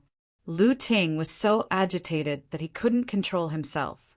Wang Chong sighed in his heart Lu Ting was clearly a fan of So Young-sun. His plan was ruined by Lu Ting, and there was nothing he could do about it. So, you were already here a few months ago. After the two of them calmed down, Lu Ting roughly understood the situation from Wang Chong. And, if not for you, I might have been here for a few more months. Wang Chong said. Lu Ting's appearance was truly unexpected. I'm sorry, I didn't know you were here to see Su Gong. Lu Ting said apologetically. So Young-sun of the great war god Su Gong had closed his door and refused to meet any guests for several decades. Strangers were not allowed to come near him, and he had never received anyone. This was a well-known fact. Back then, before the rumor of Su Gong's passing had spread like wildfire, even the princes and grandsons didn't have the chance to enter the Su residence, let alone others. Wang Chong was favored by Su Gong's So Young-sun and played chess with him here every day. If this was known to others, it would probably shock a lot of people. Even a fool would know that this was a great opportunity. However, it seemed like his unintentional arrival had ruined this opportunity and made things worse for him. Lu Ting was also filled with guilt. Sai, forget it. Let's not talk about this anymore. Tell me, how did you know I was here? Wang Chong asked. Lu Ting did not hide anything and told him everything that had happened from beginning to end. It turned out that this was the first day Wang Chong was released from prison. The king of Song thought that Wang Chong must miss his family after being locked up in the imperial prison for a long time. Therefore, he planned to let Wang Chong reunite with his family first before paying a visit. In addition, the king of Song had just been reinstated and had to think of a way to deal with the troubles King Qi had dealt with in the Ministry of War and the Ministry of Justice. Therefore, when Wang Chong was released from prison, the king of Song didn't go to visit him. Later, when he felt that it was about time, he went to the Wang residence to visit Wang Chong. He didn't expect to hear that Wang Chong wasn't around and that even the Wang clan didn't know where he had gone. The king of Song didn't think much of it. He thought that Wang Chong would be back by nightfall. However, he didn't expect that Wang Chong still hadn't returned even though it was late at night and the stars were rising. He then asked Lu Ting to look for him. After hearing this, Wang Chong knew that it wasn't Lu Ting's fault. He had been locked up for 3 months. Today, when he met So Young-sun, he was in the mood to play a little longer. He didn't expect that it would attract Lu Ting's attention. Speaking of which, he couldn't be blamed for this.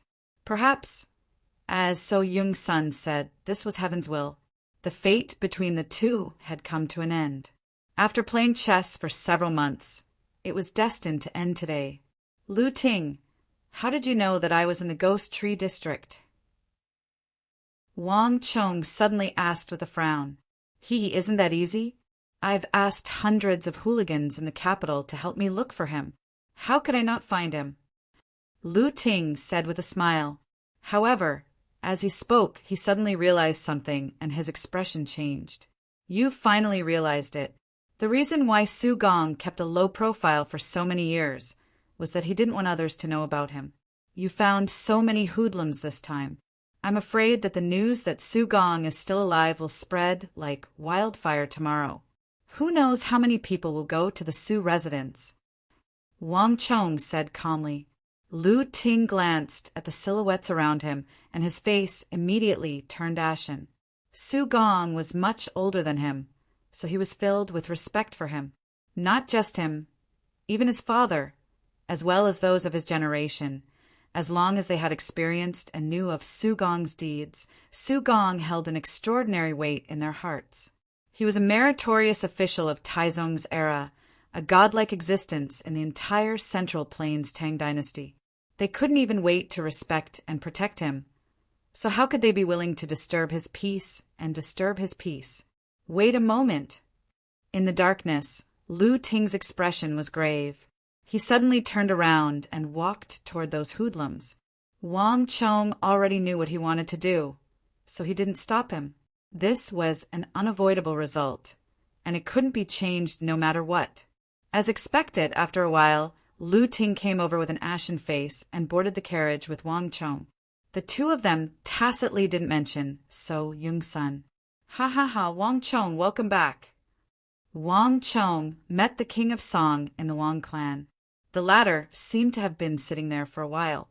Upon seeing Wang Chong, he opened his arms and gave Wang Chong a big hug. The king of Song's admiration and favor for Wang Chong came from the bottom of his heart. Feeling the king of Song's enthusiasm, Wang Chong's mood also improved. Your Highness, congratulations on returning to your post and returning to the royal court. Wang Chong smiled and cupped his hands. At the level of the king of Song, there was no way for him to advance any further. Prince Consort was the highest title, and any higher would be equivalent to rebellion. Thus, returning to his original post was truly the best reward. It was comparable to being conferred the title of Marquis or Prime Minister. Ha ha ha, if not for you, how would I have the chance to return to the royal court? Not to mention returning to the Ministry of Justice and the Ministry of War. The king of Song looked at Wang Chong with a strange look in his eyes.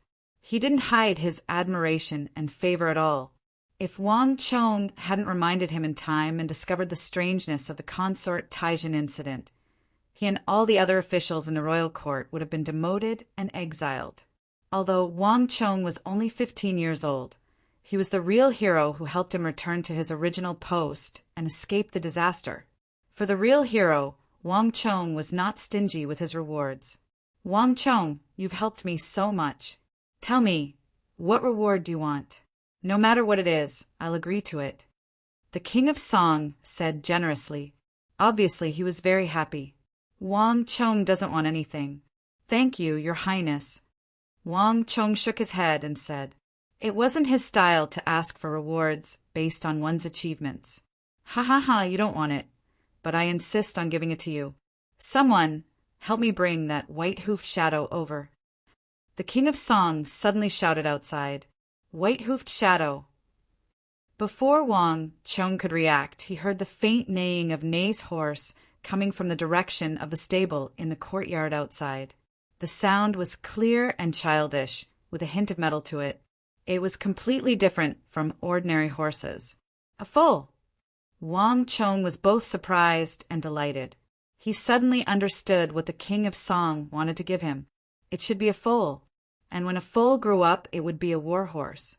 On the battlefield, a good war horse wouldn't be inferior to a woozy steel sword. Nay. A short while later, a cloud of dust rose outside the courtyard. Amidst the cloud of dust, a green-colored colt with glossy fur immediately galloped over, its mane fluttering in the wind. As it galloped, its 4 hooves were particularly eye-catching. They were actually white. This made it look like it was floating in the air, giving it an indescribable sense of intelligence. Wang Chong almost immediately took a liking to this foal. The foal stopped in the courtyard. A stable man with a hood over his head and a jet-black body was leading it, leaving only his eyes visible. This is an imperial horse of the palace. It has the bloodline of the Great Snow Colt from the Great Snow Mountain Temple and the White Hoof Shadow of the Central Plains. The experts of the royal family have been carefully raising it. Their numbers are very few, and they've spent a lot of effort to raise one. These imperial horses are different from other horses. They're intelligent. If anyone feeds them for a month, they'll recognize that person as their master. They'll be loyal, and they'll never change. Thus, when the stableman feeds them, he must wear a hood over his entire body and wrap it tightly. He mustn't let the foal see anything. The king of Song explained, when the white-hoofed shadow grows up, it'll have unparalleled strength. When it gallops, it'll be as fast as lightning. However, this isn't an ordinary white-hoofed shadow. Men, the king of Song beckoned outside. Soon, 2 guards from the king of Song's residence carried a huge metal basin over.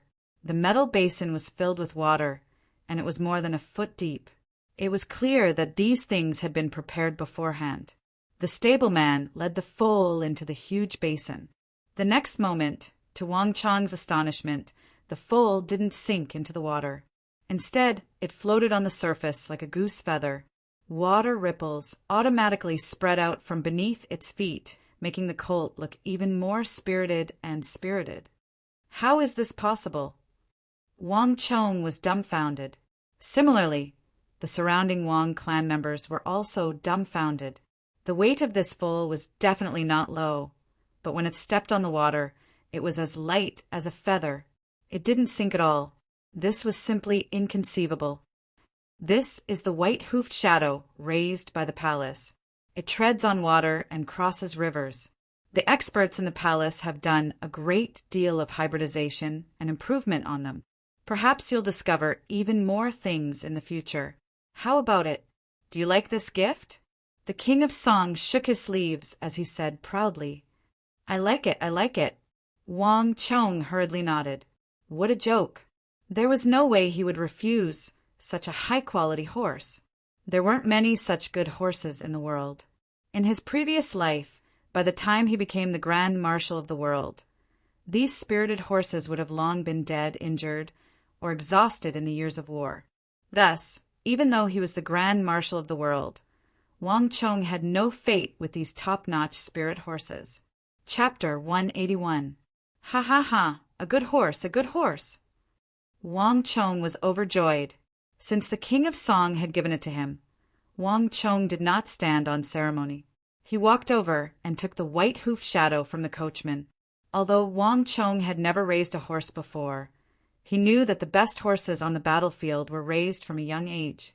From the moment they were born, they would be carefully cared for and raised. Only this kind of horse would be connected to one's heart. On the battlefield, it would be able to save one's life, lead one to kill the enemy, and rescue one from an encirclement. Wang Chong led the colt down from the basin and stroked it. The white-hoofed shadow's fur was so smooth that it felt as if his hand wouldn't be able to stick to it. It felt as if even a drop of water would slide off. Young master, if you give it this handful of beans, it will recognize you as its master in the future, the coachman said. The coachman beside him, who was wearing a headgear, took out a handful of soybeans from the pouch on his waist. Wang Chong took them and fed them to the white-hoofed shadow. As expected, after the horse ate the beans, it looked at Wang Chong and its expression immediately became much more intimate. It even placed its head on Wang Chong's chest. In his previous life, he had been bathed in blood for decades, and a war horse was his second life. Wang Chong felt an instinctive sense of closeness toward a war horse. As he stroked the sleek colt, Wang Chong felt as if he had regained the feeling of a powerful army from his previous life. He felt an urge to let out a long roar. But fortunately, in front of the King of Song, Wang Chong managed to restrain himself. Hee, it's not easy to raise a good spirit horse. In the future, you will need to constantly massage it to loosen its bones and muscles. In addition, you will need to use origin energy to open up its meridians. I have a cultivation technique that I obtained from the palace, specially prepared for these spirit horses. It can increase their strength, speed, and endurance. Take it. With a shake of the King of Song's finger, a palm-sized square piece of paper immediately flew out. Thank you, Your Highness. Wang Chong chuckled and took the paper. Although it was just a small piece of paper, Wang Chong knew that this training method was no less valuable than the white-hoofed shadow. By the way, Your Highness, I also have something for Your Highness. Wang Chong suddenly thought of something and said, Oh, what is it? The King of Song raised his eyebrows and asked with great interest. Wang Chong didn't say much. He led the pony into the study and took out the wooden box that Yang Zhao had given him. This is King Qi's letter. Consort Taizhan really helped me. The King of Song looked at the letter in the box thoughtfully. Previously, it was because of Consort Taizhan that he fell out of favor, and now that he was reinstated, it was also because of Consort Taizhan. This left the King of Song with an indescribable feeling. And this is probably the reason why Yang Zhao gave me this letter. Wang Chong nodded solemnly. Yang Zhao's letter wasn't for him, but for the King of Song. No matter what. At the very least, Consort Taijin chose us and not King Qi and the Yao clan. At the very least, this is beneficial to us, isn't it? The King of Song chuckled as he folded the letter in his hand and kept it. At the same time, he also made up his mind. Deep into the night, the Wang family residence was much livelier than in the day, other than Wang Chong's little uncle, who had to return to Tianju Mountain, and the old master and old madam of the Four Quarters Embassy. Everyone in the Wang family residence was present.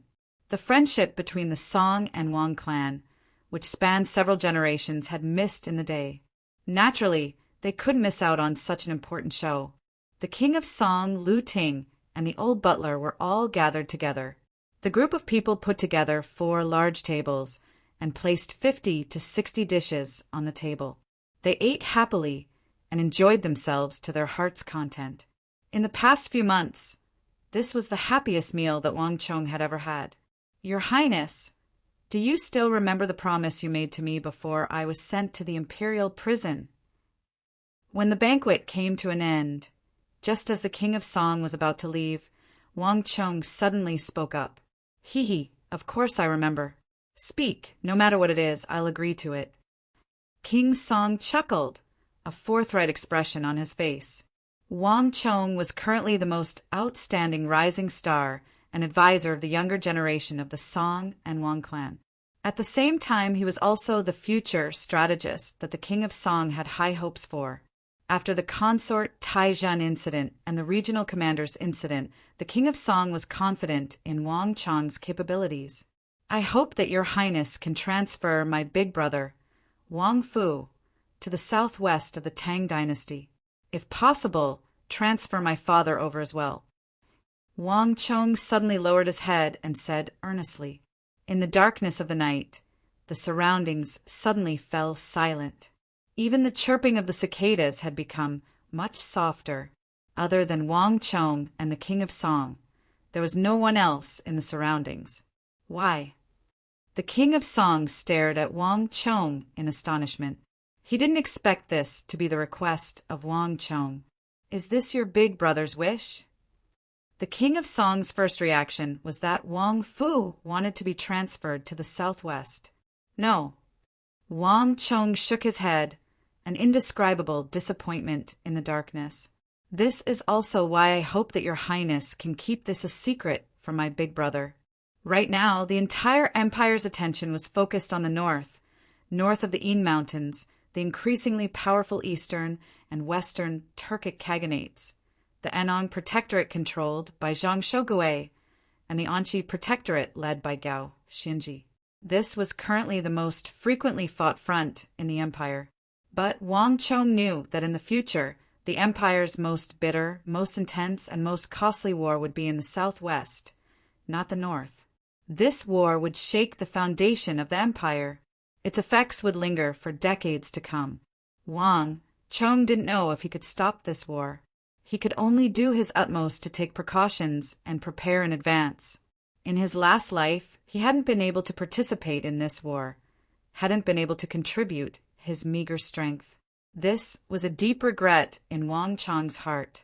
In this life, no matter what, Wang Chong wouldn't miss out on this opportunity. Wang Chong, I really don't understand you. Seeing that Wang Chong wasn't willing to say more, the King of Song could only shake his head. If anyone else had said this or made such a strange request, he wouldn't have cared or responded. But Wang Chong was different. In the past few months, the King of Song's greatest feeling was that Wang Chong's way of thinking was completely different from ordinary people. Asking Consort Taijin to intercede on his behalf and restore him to his post was something that others wouldn't even dare to dream of. But Wang Chong had done it. The King of Song didn't dare to use common sense to judge some of Wang Chong's requests. But don't worry, I'll do it for you. In the name of the Ministry of War, your elder brother won't be suspicious. But your elder brother wants to fight on the battlefield. Aren't you afraid that he'll be angry if you transfer him to the southwest? The King of Song joked. As a younger brother, Wang Chong was really bold to transfer his elder brother. There's a war in the southwest that he wants. Wang Chong said, Oh, The king of Song glanced at Wang Chong thoughtfully, but soon he smiled, patted Wang Chong's shoulder, and walked toward Lu Ting in the distance. The two of them drove out of the Wang family's residence and disappeared into the night. With the departure of the king of Song, only the members of the Wang clan remained. Wang Chong glanced around and saw his cousin Wang Liang sitting alone under the eaves, munching on a blade of grass with a bored expression on his face. Recalling the request his big aunt and uncle had entrusted to him, Wang Chong immediately walked over to the other party. "Cousin." Wang Chong sat down next to him. "What is it?" Wang Liang said absent-mindedly, as if he wasn't paying attention. Those who didn't know him might think that he didn't want to talk to him, but Wang Chong knew that his cousin's personality had always been like this. "Cousin, it was aunt and uncle who asked me to come over." Wang Chong smiled. I already knew." Wang Liang said. He wasn't a fool. He already knew when Wang Chong talked to him. "I heard that your wooden bird business failed, and you paid back several hundred taels of gold?" Wang Chong said. It was better to be direct with his cousin. Wang Chong had known him for 2 lifetimes, so he knew that he wasn't as dumb as he appeared. Thank you. I heard that my father helped you with your business and made quite a bit of money. He helped me fill in this sum of money." As Wang Liang said this, a hint of sadness flitted through his eyes. He had been ambitious ever since he was a child, wanting to become a tycoon. Alas, his ambition was higher than his talent, and many of his small businesses had failed. "You don't have to count this sum of money on me. I just wanted to ask you if you're interested in going to sea." Wang Chong smiled. "Did my father ask you to do it again?" Wang Liang said. He didn't like being arranged by his parents. "That's not it. It's just that I have some things overseas that I need to help you retrieve." As Wang Chong spoke, he began to think about those precious treasures that had been exposed on the islands of the sea. The world's 3 great swords, the Wuxi steel sword, broadsword, the Malayan kris sword, and the Japanese samurai sword. Even though time and space had changed, and many things were different, some things were still the same. Wang Chong had already obtained the Wuxi steel sword, so Wang Chong subconsciously thought of the Malayan kris sword. The reason why the Malayan kris sword was famous wasn't because of how skilled the swordsmiths were, nor was it because of the advanced techniques used to forge the sword. Rather, it was because of the material used to forge the sword. Just like the Wuxi steel sword, the Malayan kris sword was also famous because of its material. However, unlike the Wuxi steel sword, the Wuxi steel sword was famous because it contained the world's sharpest ore, Hyderabad. The Malayan kris sword was famous because it also possessed the same sharpness and toughness, but this toughness came from beyond the heavens. The Malayan kris sword was forged from the incomparably precious meteoric iron. From the Philippine Islands to the long reefs of India, there was a large amount of meteoric iron. No one knew in what era they fell. For a long time, these things were treated as ordinary rocks, and no one cared about them. It wasn't until thousands of years later that they were discovered by chance and made into weapons. In this world, there was no Philippine Islands, and Wang Chong had never been out to sea, be it in his previous life or this one. But since the Hyderabad existed in this world, why couldn't the meteoric iron exist in this world? As long as there was the slightest possibility, it would be a huge fortune. Chapter 182. These were truly ownerless objects. There was no need to bid a high price, and there was no need to sign a contract. Wang Chong only needed to find them and bring them over. Wuxi steel swords could be the best weapons, and these meteorites, if fused with Xian iron, would become the toughest armor. Each suit of Xian iron fused with a piece of meteorite would become the sturdiest armor.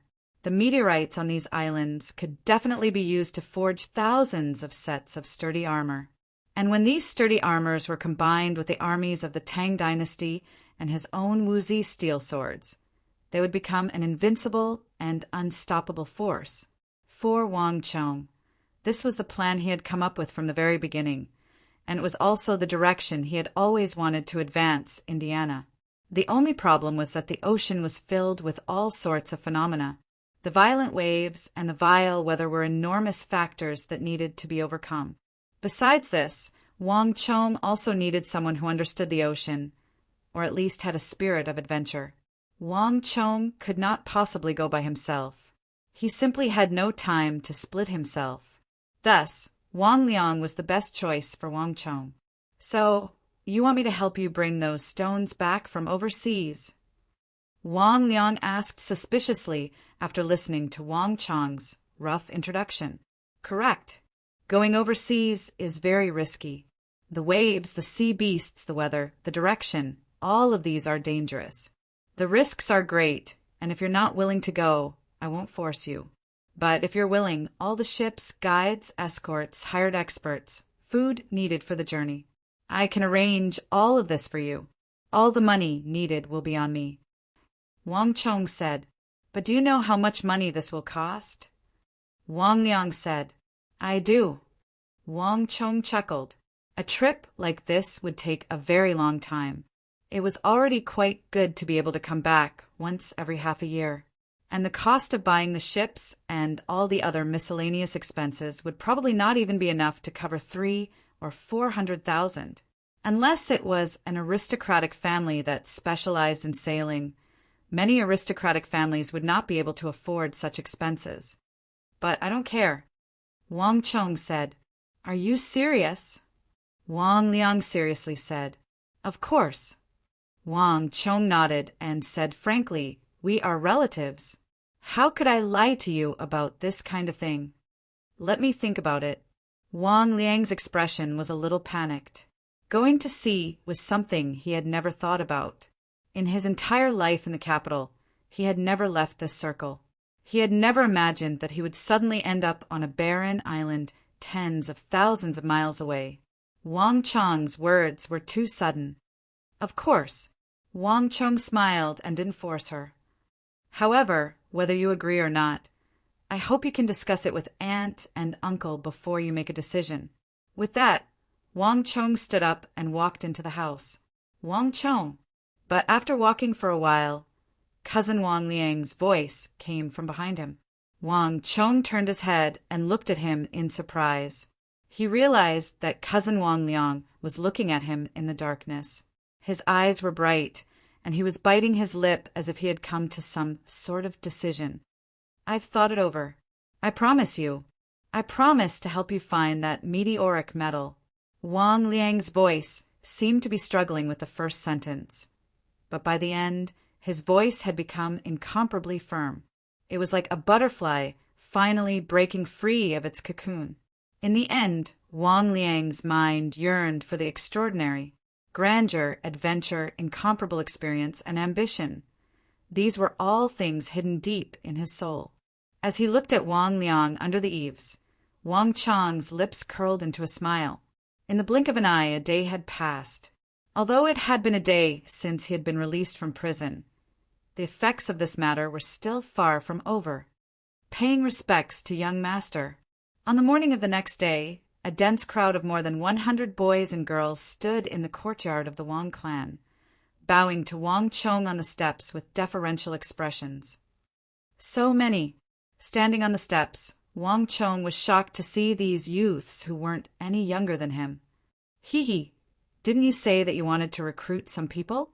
These fellows came here on their own accord." In the courtyard, Elder Yi, Duke of Hu, and the others stroked their beards as they chuckled gleefully. "Gongzi, we came here on our own accord. Gongzi, we came here on our own accord. It's our honor to serve Gongzi." The youths spoke with incomparable reverence in their eyes. They secretly glanced at Wang Chong as though he was their idol. "Hee, the descendants of our 7 clans aren't the only ones here. The descendants of the other clans are here as well. You might not know this, but these youths view you as a hero. Even if you ask them to jump off a cliff, they wouldn't even bat an eyelid." Elder Yi whispered to Wang Chong with a chuckle that only Wang Chong could hear. There was no need for him to say it. Wang Chong could tell from the gazes of these youths. After spending 3 months in the imperial prison, Wang Chong didn't expect his influence to be so great among the descendants of his grandfather's old acquaintances.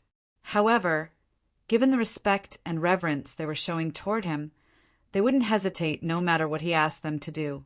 But thinking about it, wasn't this what he wanted?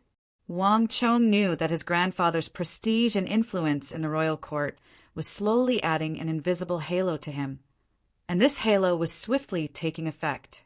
This was only the first batch. In the future, there would be more of them gathering under him. This was the strength of the prestigious clans. He was slowly bringing out the influence of the Wang clan. In the future, these people would be his first batch of loyal subordinates. With such thoughts in mind, Wang Chong took a step forward. This small movement immediately attracted the attention of everyone in the courtyard. Elder Yi, Duke of Hu, and the others also looked over curiously. I believe that all of you should know why I was imprisoned in the imperial prison this time. Before nearly 100 unfamiliar faces, Wang Chong began his first speech to his first batch of subordinates. The human heart was a delicate thing. Wang Chong knew that these people had heard of him in the past. They had heard of this and that before, but in the end they still had to see him with their own eyes. He had to convey his ideals to them personally. When we are successful, we will rule the world. When we are poor, we will only care about ourselves. Every one of us has the heart to help the world. Today we lack the strength to do so we can only submit memorials and move our lips. In the future, I hope to lead all of you into the battlefield and use your flesh and blood to defend the Tang dynasty and this world. The empire is facing a huge crisis.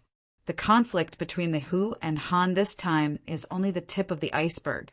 There are still countless dangers hidden beneath the iceberg. Just because you can't see them doesn't mean that they don't exist.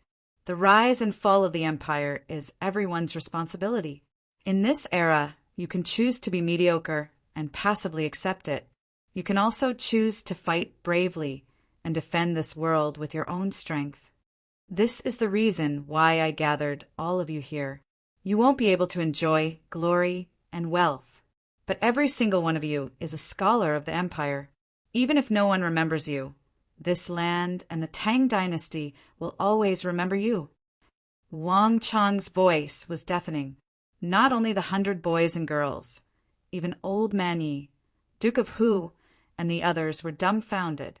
They knew that Wang Chong was going to lecture them, but they didn't expect Wang Chong to say such things. After a short moment of shock, everyone felt deep respect for Wang Chong. At the same time, the gazes of the youths directed toward Wang Chong also grew more and more intense. In their eyes, Wang Chong was a true hero. Anyone who could make 100 conferred generals fight for him and make the officials and generals of the royal court fly into a rage for him could be considered as a true hero. Wang Chong's speech, along with his previous experiences and performance, only made the crowd more respectful and convinced of him. Chong Gongzi, I'm truly convinced. Of Duke Jiu's lineage, only he has the capability and courage to unite the hearts of the people. To be able to see such a talented person in our country in our twilight years, this is the fortune of our country, and it's also the fortune of us old bones. They heard Wang Chong's words clearly.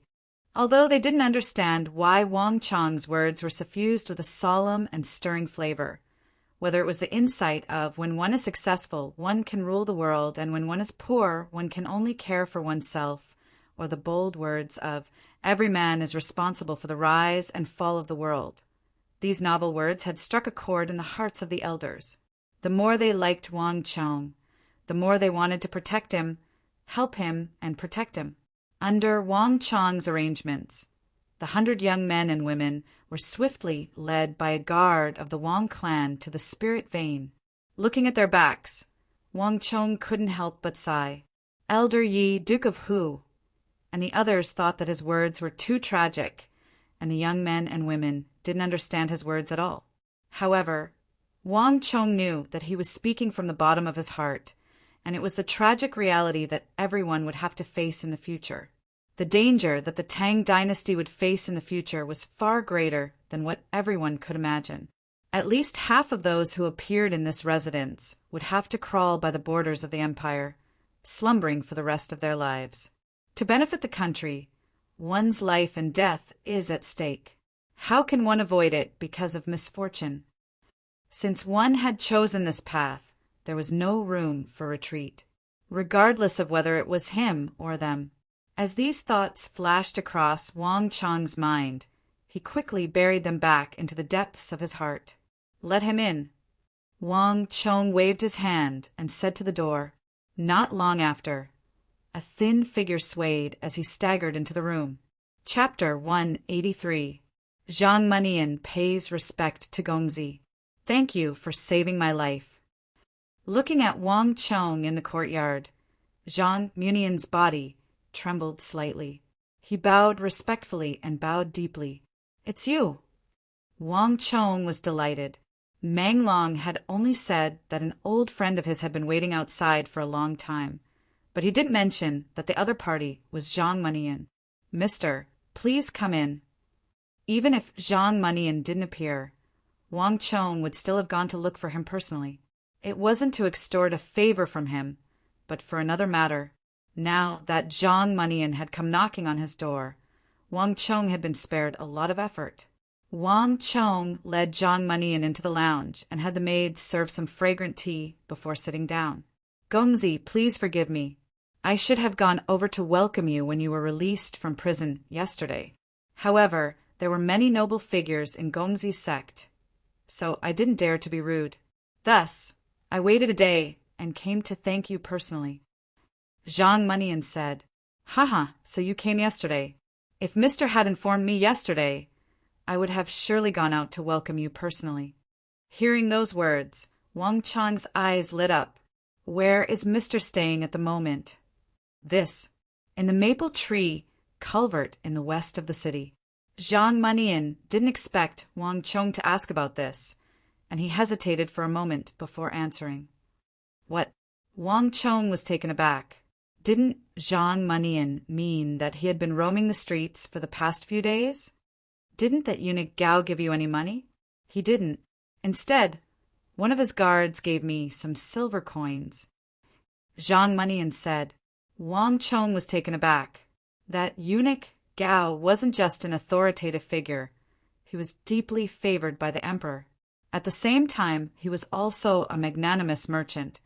Wang Chang thought that the other party would at least give Zhang Manian some money after he was released from prison.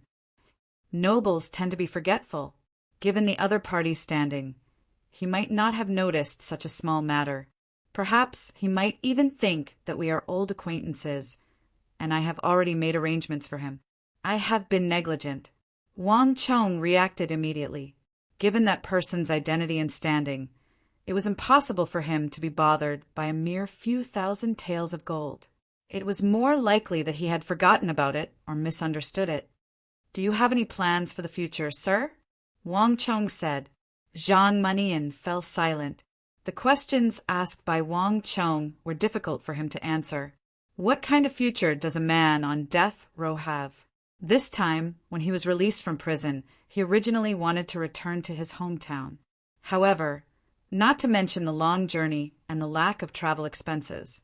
Even if he went back with his current reputation, would the villagers still accept him like before? Besides, how would he make a living? I haven't thought about it yet. I'll just take it one step at a time. Zhang Manian sighed. In prison, he had not hesitated, but after coming out, he really felt hesitant. How would he know what his future would be like? Sir, if you have nowhere to go, why don't you follow me? Wang Chang suddenly said. Gongzi, are you joking? Zhang Manian was taken aback for a moment before replying in self-mockery. How can an old man like me be of any value to Gongzi? Wang Chang chuckled. He knew that this request was too abrupt, and Zhang Manian didn't believe that he was serious. However, Wang Chang didn't argue with him. Instead, he picked up the fragrant tea on the table and sipped on it. I heard that Sir worked in the Ministry of Agriculture in the past. The reason for your imprisonment was due to embezzlement of 20,000 gold taels. Wang Chong put down the fragrant tea and said nonchalantly, Wang. Hearing those words, Zhang Munian's face warped and his mind buzzed. This matter was the deepest secret in his heart.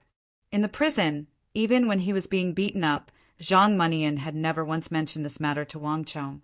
He didn't expect Wang Chong to see through him with a single sentence. You, how did you know? At this moment, Zhang Munian seemed to have changed into a completely different person. Staring at Wang Chong, his eyes widened in fear. Cold sweat dripped down his forehead, and he looked extremely uneasy. Don't worry, I don't have any intention of pressuring you.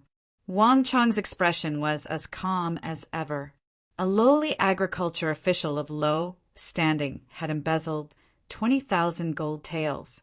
Before Wang Chong made a name for himself, this was a huge sum even for a prestigious clan like the Wang clan, needless to say others.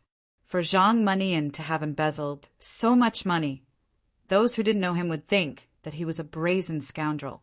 However, to Wang Chong, the meaning behind this matter was completely different. If I'm not wrong, the 20,000 gold taels should have been used to compensate the farmers, right? Wang Chong's words were ordinary, and his voice wasn't loud or soft either. But in Zhang Munian's ears, it felt as though a bolt of lightning had struck him. How did you know? Those words left his mouth, and Zhang Munian widened his eyes in shock. He stared at the young man before him as though he had seen a ghost. If Wang Chong had exposed the reason why he was imprisoned for the 20,000 gold taels and exposed his secret, he would have felt guilty. But now, Zhang Munian was truly in disbelief. Even the Bureau of Punishments, which was responsible for investigating the matter, wasn't able to find out that he had distributed the gold taels to the farmers. No one knew where the 20,000 gold taels went. Yet the young man before him was able to expose it for him. If it was in the middle of the night, Zhang Munian would have been frightened out of his wits. As I thought, ignoring the shocked Zhang Munian, Wang Chong heaved a long sigh. Zhang Munian couldn't possibly spend so much money alone. From the moment he saw the file, Wang Chong already knew what was going on. No one could embezzle 10,000 gold taels without leaving behind any traces that even the experts of the Bureau of Punishments wouldn't be able to find out. Unless that person wasn't embezzling at all. There was a price to pay for any reform. The process of reform was filled with twists and turns, and it was destined that one would have to pay a huge price. There would be many failures along the way before one could find the correct path. In this world, other than Wang Chong himself, probably even Zhang Munian himself didn't know the significance of the experiments he had been secretly conducting in the name of the government over the past few decades. In Wang Chong's plan, Zhang Munian was a crucial link. His importance far surpassed that of the Hyderabad ores or the meteorites on the islands. Even the great Yin-Yang heaven creation art and art of god and demon obliteration couldn't compare to it. Food was the most important thing to the people. In this world of martial arts, everyone was pursuing power, status, wealth, reputation, and influence. Yet, other than Wang Chong, no one knew that there was another thing that far surpassed all wealth, status, power, and influence. It was inconspicuous, but it was the foundation of this world. It was food.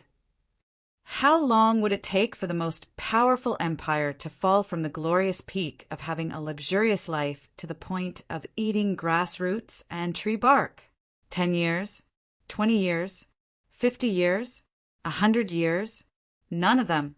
The real answer was a mere 2 years. This was a fact that Wang Chong had witnessed with his own eyes. Wang Chong had experienced the splendor of the Great Tang, but he had also seen its decline, and its miserable state of cannibalism. To those who lived in this world, this was an indescribable tragedy. When the Wang clan fell, the Wang clan wandered the world alone. Wang Chong would often go hungry for 2 to 3 days, and sometimes even longer. In those lonely days, Wang Chong had witnessed the sight of starving corpses strewn all over the ground. and Wang Chang's mother was the last person to fall into his embrace, her body emaciated. That moment was something that Wang Chong would never forget. Food was the most important thing to the people. No matter what time and space, this was a theme that would never change. When Wang Shichong and Li Shimin fought, the palace in Luoyang was filled with mountains of silk. Silk was the most valuable wealth, and the emperor rewarded his ministers with silk. But because there was no food in the city, the army starved and lost to Li Shimin. In Wang Chong's memory from another time and space, the year 755 was still peaceful and prosperous during the Tianbao era. When Tang Minghuang went to the warehouse to check, all the precious items, weapons, and food were still piled up like mountains. And in 759, Du Fu wrote 3 officials and 3 farewells. Don't say that the wine tastes thin and the millet fields are unplowed. Once war came, no one would farm the fields, and food would become the biggest problem. Emperor Wu of the Han Dynasty had many military achievements. He conquered the Xiongnu, pacified the western regions, and conquered Jiaoji. But because of the war, many people died and the fields were unplowed. This led to the decline of the Han Dynasty. In history, he was charged with the crime of using the military to build up power. Sometimes, war wasn't just a competition of military strength, equipment, and morale. There was also food. Wang Chong didn't think that Emperor Wu of the Han Dynasty was wrong to use the military to build up power. However, he was wrong to not leave enough manpower to cultivate food. As long as there was sufficient food, the population would be able to flourish. Even if the population was depleted in war, there would still be more soldiers to replenish it. Emperor Wu of the Han Dynasty didn't see this point, and that was why he was charged with using the military to build up power. The Tang Dynasty faced enemies from all directions: the Eastern and Western Turkic Khaganate, the Uzun Empire, the Goguryeo Empire, the Abbasid Caliphate, Arai Mengshi Zhao. All of their enemies were fully fledged. No one knew better than Wang Chong how frequent wars the Tang Dynasty would face in the future. In these frequent and drawn-out wars, those who possessed food would have hope, and those who possessed food would have a future. In this empire, there was no one who held more weight than Zhang Manian, and there was no one who contributed more to the empire than Zhang Manian. When Wang Chong said before Gao Lisher that Zhang Manian was beneficial to the Tang Dynasty and the empire, he wasn't spouting nonsense. This person held the future of the empire in his hands, even though he knew nothing about it. These thoughts flashed across Wang Chong's mind, and he soon calmed down. Mr. Zhang, if I were to say that I would provide you with sufficient funds, standing, and research facilities, what do you think? Wang Chong looked at Zhang Manian and suddenly asked. Chapter 184. Gong Gong. Gongzi, are you serious?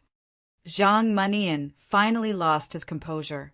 The reason why he was imprisoned and embezzled more than 20,000 gold taels was because there was no one who could support him. If he had sufficient wealth and authority, how could he have ended up in such a state? To Zhang Manian, Wang Chong's suggestion moved him greatly. In fact, it instantly overcame the unease he felt from having his secret exposed. Of course, if not to help you, I wouldn't have saved you in the first place. Wang Chong said impassively, be it in his previous life or this one, there weren't many rumors about Zhang Manian.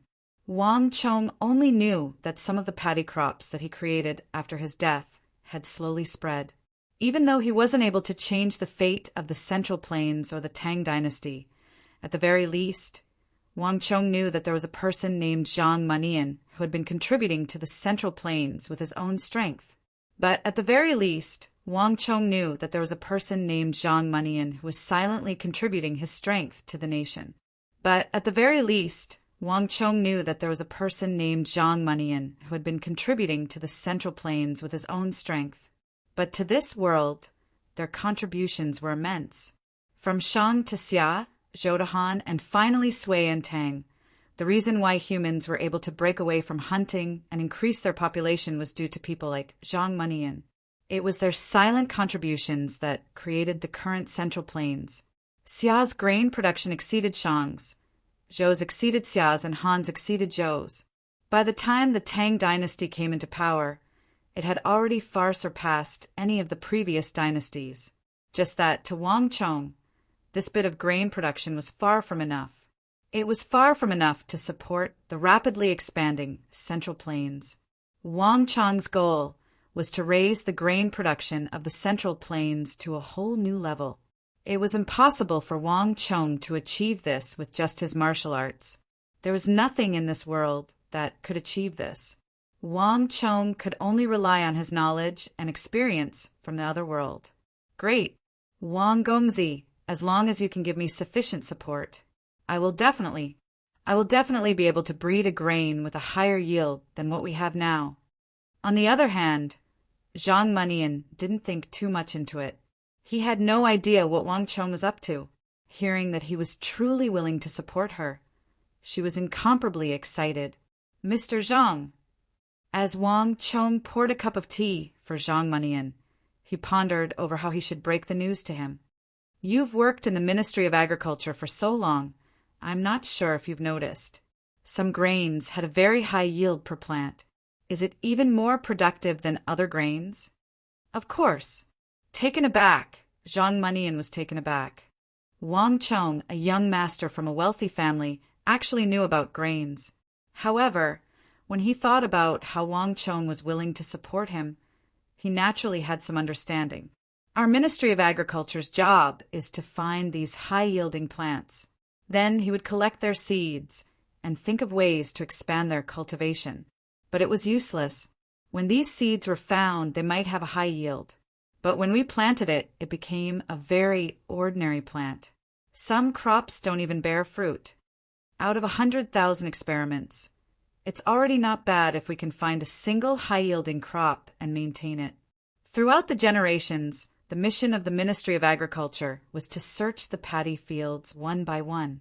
Through the vast field of paddy fields, they had to search for those that had a high yield. However, due to the uncertainties in the genetics of grains, the first generation of a crop might have a high yield, the second generation would have a high yield, and the third generation would have a low yield. Perhaps it might only be the fourth generation that the crop would have a high yield again, but that would be meaningless. After all, when the yield was low, people might have already starved to death. It would already be fortunate for the fourth generation to have a high yield again. From this, it could be imagined how difficult it was for the Ministry of Agriculture to filter out the seeds. Zhang Manian had grown up in the fields, and under the influence of his family, he had devoted his entire life to filtering out the seeds. Because of this, he was imprisoned and nearly lost his life. So the gold that disappeared was used by you to subsidize the farmers there, right? Wang Chong said. Yes. Before Wang Chong, there was no need for Zhang Manian to hide the truth. There was a huge risk involved in the filtering of the seeds. The farmers who planted their own paddy fields only to have a low yield or even no harvest at all had to be compensated. Only then could the experiment continue. Zhang Manian's 20,000 gold taels wasn't spent in a single day. Unknowingly, it had been spent bit by bit over the past 20 years. All of the gold was used to subsidize the farmers. Mr. Zhang, have you ever thought about those high-yielding crops? Why are some of them able to maintain their yield while others can't? Wang Chong pondered as he carefully imparted his opinion to Zhang Manian. Zhang Manian was taken aback. He had never thought about this before. His filtering work wasn't any different from the others. He was already used to the instability of the crop's yield generation after generation. He had never thought about why or what the problem was. I've never thought about it before. Zhang Manian shook his head. This was the first time someone had raised this question to him. Then, Mr. Zhang, have you ever thought about the possibility that these grains might be similar to humans? There's a male sterile line and a male maintainer line.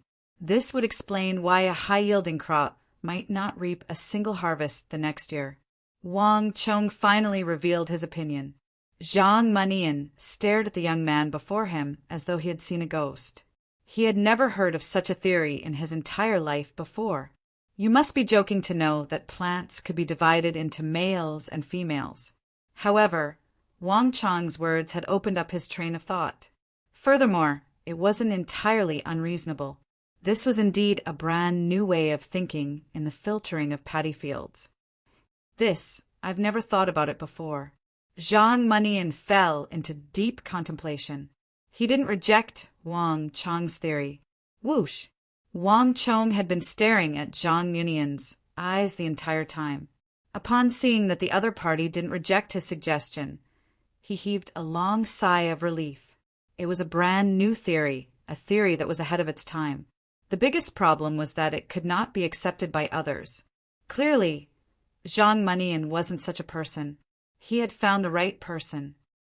Mr. Zhang, I'm thinking that if we can find the male sterile line and maintainer line of this crop and differentiate them separately, wouldn't it be helpful for future planting and seed production? Besides, paddy fields are different from humans. Humans have male and female, but the male and female of paddy fields might not be the same as humans. Since there's a male sterile line, perhaps there's a recovery line that can turn these paddy fields back into maintainer lines? Wang Chong finally revealed his three systems method of paddy fields. In the other world, the three systems method of paddy fields was the essence of hybrid rice. Even though it was just a theory, its effects were epic-making. At times, only by knowing the direction could one exert the right effort. If one were to face the ground, it was only a matter of time before one found water. On the other hand, if one were to dig a well in the sky, one could forget about drinking water for the rest of one's life. Wang Chong didn't have any hybrid rice, so he couldn't provide any seeds. As for the problem of farming and filtering, Wang Chong knew nothing about it. And the three systems method of paddy fields was all that Wang Chong knew. Left with no other choice, Wang Chong could only find a way to nurture a high-yielding hybrid rice in this world bit by bit. And Zhang Manian was the best candidate that Wang Chong could think of to accomplish all of this. As long as Zhang Manian could find three different types of paddy fields, the quality of the food of the Tang dynasty would soar. Food is the heaven of the people. This is the foundation of the future. Regardless of whether it was the continuous wars or the fight against the powerful foreign invaders, these were the foundations that Wang Chong relied on. I need to think about it carefully. Gongzi's words are truly unheard of. I've never heard of such a concept in my entire life. However, I'm willing to give it a try. Zhang Manian said gravely. Wang Chang's three systems method of paddy fields made his heart pound in agitation. If he could figure out why the high-yielding properties of paddy fields couldn't be maintained, he might just be able to create a true high-yielding paddy field. Gongzi, can you give me a plot of land? I'm willing to do my best to give it a try. Zhang Manian lifted his head, and a bizarre glint flashed across his eyes. Ha ha ha, of course. However, it won't be here, but somewhere else. I've already arranged the location for you. That will be the best place for you to conduct your experiments. Wang Chong smiled. Oh, Zhang Manian lifted his head in astonishment. May I know which place Gongzi is referring to? Jiaoji. Wang Chong smiled. The paddy fields in Jiaoji had 3 harvests in a year. Furthermore, there was a huge amount of manpower there. If Zhang Manian wanted to conduct his experiments on paddy fields, that would be the best place. Furthermore, 3 harvests in a year would shorten the time required for Zhang Manian to conduct his experiments on hybrid rice in the shortest time possible. Zhang Manian soon left.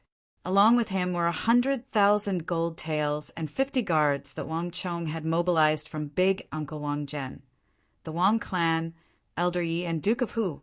The group of people didn't alert anyone, and they quietly headed towards the south. At the same time, the 2 letters Wang Chong wrote had also reached the hands of big Uncle Wang Zhen and the King of Song Li Chunqi. For a small matter, like demarcating a plot of land in Jiaoji for Zhang Manian to conduct his experiments, big Uncle Wang Zhen and the King of Song could handle it. The Yao clan and King Qi probably wouldn't care about something as distant as Jiaoji. I've already given you all that I can. Whether the Tang dynasty will be able to survive the calamity will depend on you. Sitting in the study, gazing in the direction where Zhang Manian left, Wang Chong muttered to himself. No one knew better than him whether the Tang dynasty would be able to survive the calamity, and whether the Central Plains would be able to survive wasn't dependent on him. Rather, it was on a 50-year-old agriculture official. Chapter 185. After settling the matter regarding Zhang Manian, Wang Chong allocated a huge sum of several 100,000 gold taels to cousin Wang Liang for him to purchase a fleet of ships, as well as to recruit sailors and soldiers. With the contract he had with the Zhang clan, Wang Chong was able to afford this sum of money. It's about time for me to take a look at the royal palace. After everything was settled, Wang Chong sighed deeply before getting onto the carriage, heading toward the royal palace. At the entrance of the royal palace, an imperial army member was already waiting for him. Follow me. Without saying a word, the imperial guard led Wang Chong to and fro through the winding corridors of the royal palace. After an unknown period of time, an underground entrance appeared before Wang Chong. Above the entrance, there were only 2 words. Death Prison. The words were mottled, and the paint was peeling. At the entrance, 12 muscular chamberlains of imperial insignia stood in a straight line, guarding the entrance expressionlessly, reminiscent of demonic gods. This was the Death Prison. The prisons of the royal palace were divided into the Imperial Prison and Death Prison. The most serious criminals were locked in the Imperial Prison, and the Holy Emperor would judge their life and death. Most of them would find it hard to get out. On the other hand, the prisoners in the Death Prison were slightly lighter. Wang Chong's second brother, Wang Bei, was locked in the Death Prison. Sitting in the carriage, Wang Chong gazed through the window at the entrance of the Death Prison, guarded by the 12 black-armored chamberlains of insignia, and he heaved a long sigh. Of the 4 siblings of the Wang clan, the one who was closest to Wang Chong wasn't his eldest brother, Wang Fu, nor his youngest sister, Wang Xiaoyao, but his second brother, Wang Bei. His eldest brother, Wang Fu, was much older than him, and he had joined the military a long time ago. The one who had grown up with him was his second brother, Wang Bei. But as they grew older, not only did the relationship between the 2 of them not improve, it even grew more distant. This was a deep regret for Wang Chong. Wang Chong knew why, and it was precisely because he knew that he felt even more regretful. In this Kunwa training camp, if there was one person that Wang Chong wanted to see the most, then it had to be his second brother, Wang Hua. Open it for me. Alighting from the carriage, Wang Chong took out a token and waved it in front of the 12 black-armored chamberlains of insignia. This was the waist token of the King of Song. With this token, Wang Chong would be able to access most of the places in the royal palace. Boom! After glancing at Wang Chong's waist token, one of the black-armored chamberlains of imperial insignia slowly opened the door. Buzz! Cold air gurgled, and a gust of black and cold underground mist surged up from the ground along with the airflow. Wang Chong frowned slightly and stepped into the underground tunnel. It was very quiet in the underground tunnel. Walking inside, Wang Chong could hear his own clear footsteps. In a special cell, Wang Chong finally met his second brother. This was a specially made cell, and the space was much larger than any other cell. Its bars and pillars were all as thick as the mouth of a bowl, and they were all made of deep-sea mystic iron with inscriptions. And in the center of this cell, a thin figure was sitting cross-legged and motionless, looking like he had been tortured. His hair was disheveled, and his eyes were sunken. His limbs and torso were bound by a total of 5 thick chains.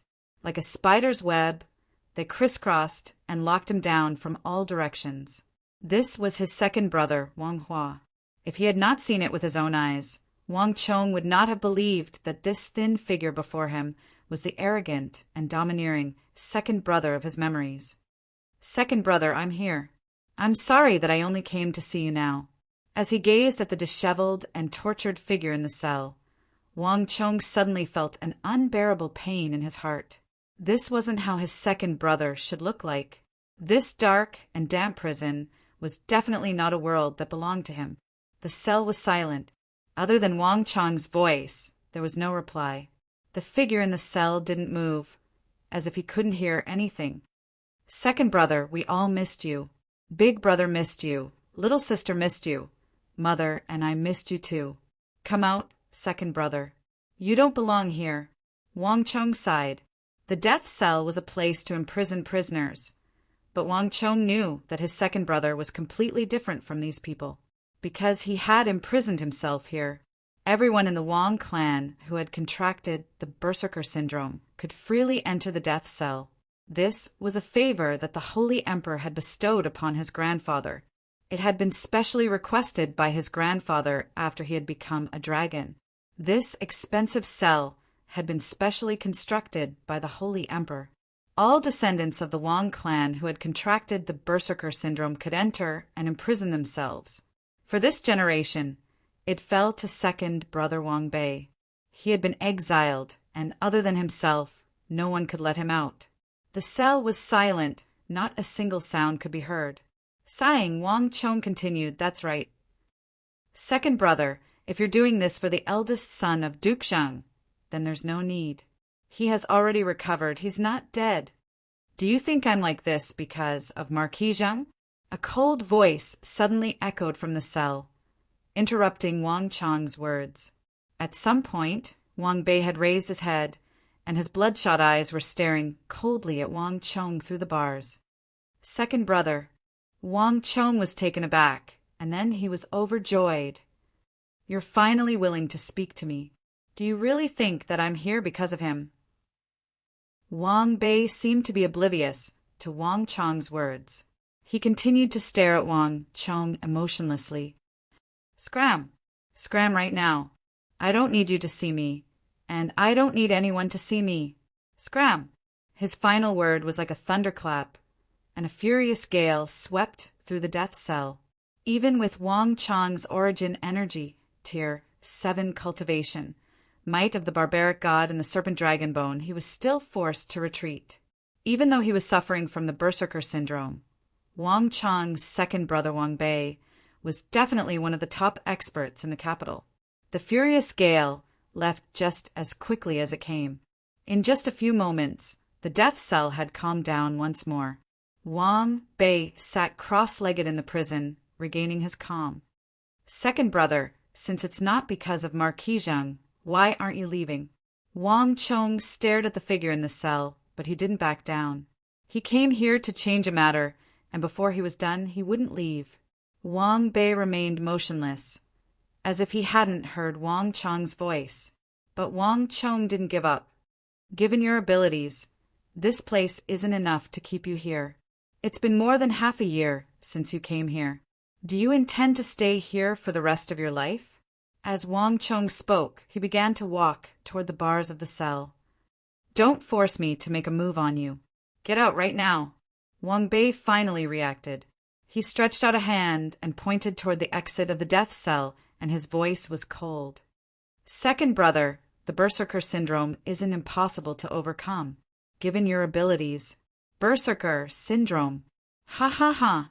You're talking to me about the Berserker syndrome. Do you know what the Berserker syndrome is? Rumble. The chains slid and clattered. Amidst the violent vibrations, a strong sense of danger suddenly rose in Wang Chong's heart. Boom! Amidst the clattering of metal, a thin face, pale skin, and bloodshot eyes suddenly appeared in Wang Chong's vision, exuding an enormous killing intent. This sudden turn of events was cold, icy, and bloodshot, and filled with killing intent. It was enough to give people nightmares. Even those with extraordinary willpower would tremble in fear and stagger back when stared at by these eyes. But Wang Chong didn't. Wang Chong stared into those demonic and callous eyes, brimming with bloodlust and bloodlust. Their gazes met as they stood there, motionless, not even the slightest intention of retreating. This time, I definitely won't retreat. As Wang Chong gazed at those red and bloodshot eyes and that face that had turned pale from not seeing the sun for so long, a deep sorrow flitted through his eyes. Wang Chong was here to atone for his sins. In truth, Wang Chong already knew why second brother Wang Bei had exiled himself here. The Berserker Syndrome was a curse carried by the members of the Wang clan. Once it flared up, they wouldn't recognize even their own kin.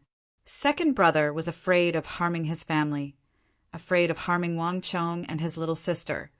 So he feigned coldness and sealed his heart, causing Wang Chong and his little sister to distance themselves from him. He wanted to create a rift between them so that Wang Chong would distance himself from him. The pain of the Berserker Syndrome wasn't frightening, nor was the feeling of loneliness. What truly hurt second brother was the fear of his family.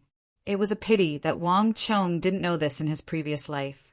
The first time Wang Chong saw him after he flared up, he staggered back. That was when he was young. It was then that he forever distanced himself from Wang Chong. In his memory, the person who was closest to him, the person who would carry him on his shoulders on snowy days, had disappeared. In his place was the cold, distant Wang Bei who suffered from the Berserker Syndrome. And the second time was right here. It was right before this pale face and bloodshot eyes that Wang Chong personally sent him into the abyss. He had lost this second brother for good. That small step back had completely severed him. It had also made Wang Chong regret it for the rest of his life. There were many things that could only be understood in the past. There was no way to make up for the mistakes of his previous life. In this life, no matter what, Wang Chong would never back down. Aren't you afraid that I'll kill you? Wang Bei looked at the calm-looking Wang Chong by the fence and was stunned. Why should I be afraid? You are my second brother. You are now. You were in the past. You will be in the future. And you will be forever. I'll be afraid of anyone. But I won't be afraid of my second brother. Through the fence, Wang Chong spoke calmly without the slightest hint of evasion. These were Wang Chong's heartfelt words. In this life, no matter what, he wouldn't let his second brother leave. Although the Berserker Syndrome was an incurable disease, Wang Chong was willing to do his best to save his second brother. Wang Bei was stunned. A trace of pain and fear suddenly flashed across his bloodshot eyes. His footsteps staggered, and he abruptly let go of the fence and retreated. Go, go, go. I don't want to see you. Leave this place. This isn't a place you should be. Wang Bei's hair was disheveled, and his back was facing Wang Chong. He waved his hands as he tried to expel Wang Bei, his voice filled with intense pain. Seeing his second brother's appearance, Wang Chong's heart violently twitched. However, Wang Chong didn't show it on his face. Second brother, there's nothing that can't be defeated. The Berserker Syndrome is inherited through the bloodline, not through the mind. I hope that you will remember these words. Don't be a slave to your heart. Use your mind and your will to defeat the Berserker Syndrome in your bloodline. There's nothing that our Wang clan can't defeat. We definitely won't be controlled by the Berserker Syndrome. I believe in you, Wang Chong said in a low voice. In the prison, when Wang Bei heard the words, "Don't be a slave to your heart," his body suddenly trembled, but he quickly calmed down. Go, don't disturb me anymore. Wang Bei waved his hands. Wang Chong looked at Wang Bei's back, a trace of sadness flashing across his eyes. Second brother, I actually came here this time to say goodbye to you. I'm going to join the Kunwu training camp soon. Time doesn't wait for me. The Tang dynasty is facing many dangers, and I might have to enter the battlefield soon. There are some things that I won't tell others, but I can tell you. In the future, the Great Tang will be plunged into chaos. I don't know if my plan will succeed. Maybe it will fail. But even if I die on the battlefield, I won't regret it. Just as Wang Chong said these words, the Stone of Destiny's voice sounded in his mind. Warning, the host is attempting to cross the boundary. 10 destiny energy has been deducted. If there's a second time, kill. An intense pain came from every part of his body. Wang Chang's face paled, and his hands began to twitch in his sleeves. But Wang Chong didn't show it, instead continuing to speak. Second brother, I need your help. If it's possible, leave this place and come help me. Although the Berserker syndrome is a hindrance in the capital, it isn't a problem on the battlefield. I hope that you can help me. After saying these words, Wang Chong turned and walked out. Behind him, Wang Bei remained motionless. Only when Wang Chong disappeared into the corridor did he turn his head and look at Wang Chong's back, a complicated expression in his eyes. Little brother. Chapter 186. Early in the morning, Wang Chong sat cross-legged on the floor of his bedroom, motionless. On his abdomen, there were 2 balls of light, one large and one small, one gold and one silver. They looked like 2 miniature suns and moons. The suns and moons trembled slightly, attracting each other. Under the influence of the 2 balls of light, the surrounding origin energy of the world surged towards Wang Chong and entered his body. This was the little yin-yang art that Wang Chong had just learned. Putting aside the cultivation aspect of this art, the speed at which he absorbed origin energy from the world was much faster.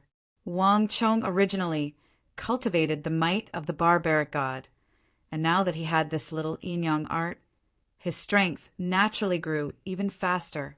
As time passed, Wang Chong sat on the floor motionlessly, his aura growing stronger and stronger. After an unknown period of time, suddenly, as if a gust of wind had passed through, a vast energy distorted the void and flew through the study like a steaming mirror. Wang Chong's body also began to ripple and distort in the steam. Congratulations, host, for successfully overcoming the second world constraint. Consumed 30 points of destiny energy. Remaining destiny energy, 15 points. Next world constraint. 6 months later. Consumed 40 points of destiny energy. The vast energy disappeared from the room, and at the same time, the stone of destiny's voice sounded in Wang Chong's ears. Huff! Wang Chong let out a long sigh and opened his eyes, his body drenched in sweat. I've survived another tribulation. The world shackle was said to last for 3 months, but it was actually between 3 to 4 months. However, even though he had experienced it once, it was still not enough. However, even though he had already experienced it once, Wang Chong still felt like a nightmare. However, even though his body was sore and his stamina was exhausted, there were still benefits. But it wasn't as if there were no benefits. After resisting the world constraint, Wang Chong could clearly sense that his bones had become more compact and his muscles and tendons had become more resilient and powerful.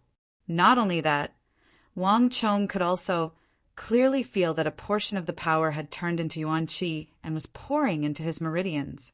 Just this little bit of power was equivalent to 3 months of bitter cultivation. Compared to before the world shackles, his power had clearly increased by quite a bit. The world bind's consumption is increasing. The first time it was 20 points, the second time it reached 30 points, and the fourth time it reached 40 points. Wang Chong felt a lingering fear when he thought of this. If not for the fact that he had unintentionally obtained 50 destiny energy from the consort Tai Zhen incident and the regional commander's incident, he would have been killed long ago. Moreover, the power of the world constraint grew stronger each time. The second time was much stronger than the first. These things couldn't be easily resisted. Fortunately, the time interval is getting longer and longer. The first time is 1 month, the second time is 3 months, and the third time is 6 months. Otherwise, I really wouldn't have been able to persist. Wang Chong thought to himself, feeling the heavy pressure. After not acting up for a few months, he had almost forgotten about the world constraint. But this time, Wang Chong was beaten back to his original state. If he didn't have enough destiny energy, he would probably be killed very quickly. However, 6 months is enough. It's enough to do a lot of things. Wang Chong thought to himself and quickly calmed down.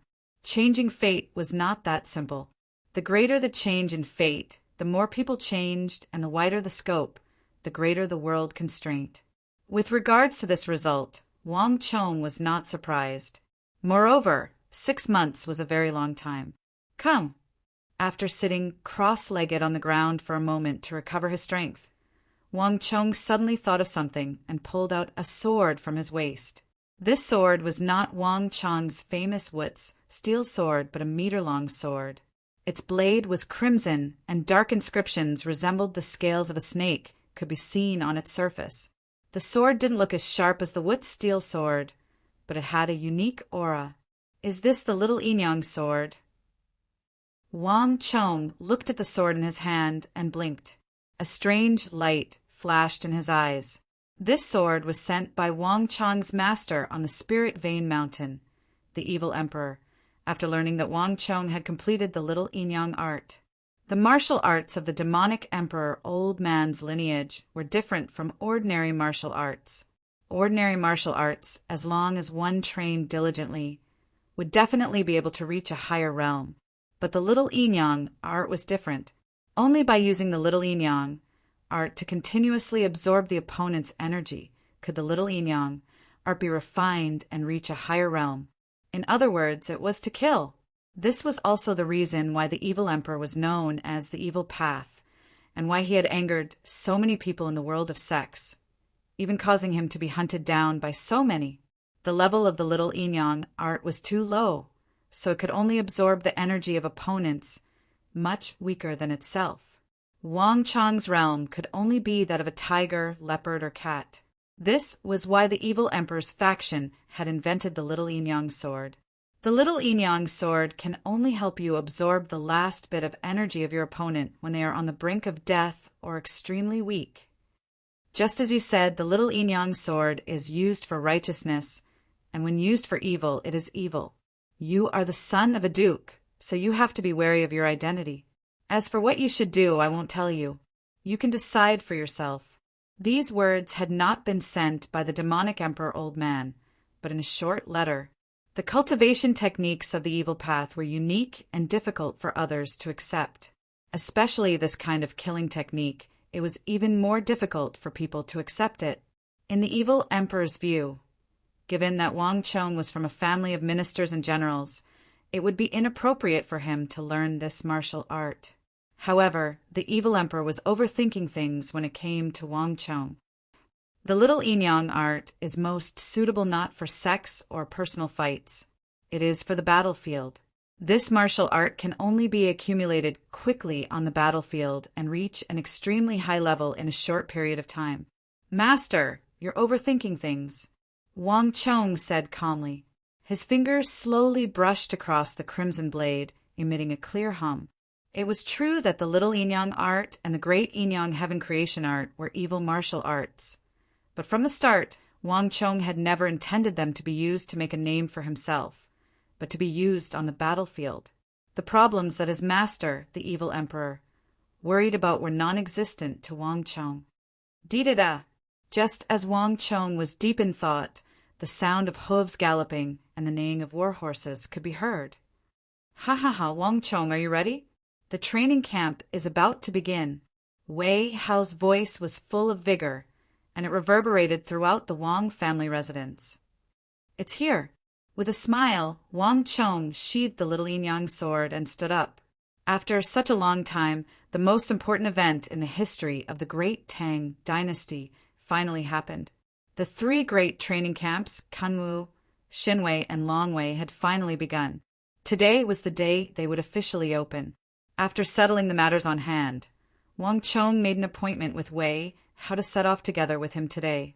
After bathing and changing into a clean set of clothes, he put on a golden crown and pinned it with a hairpin. Feeling refreshed, Wang Chong walked out of the room dressed in a loose robe, looking like a dashing, elegant, and carefree person.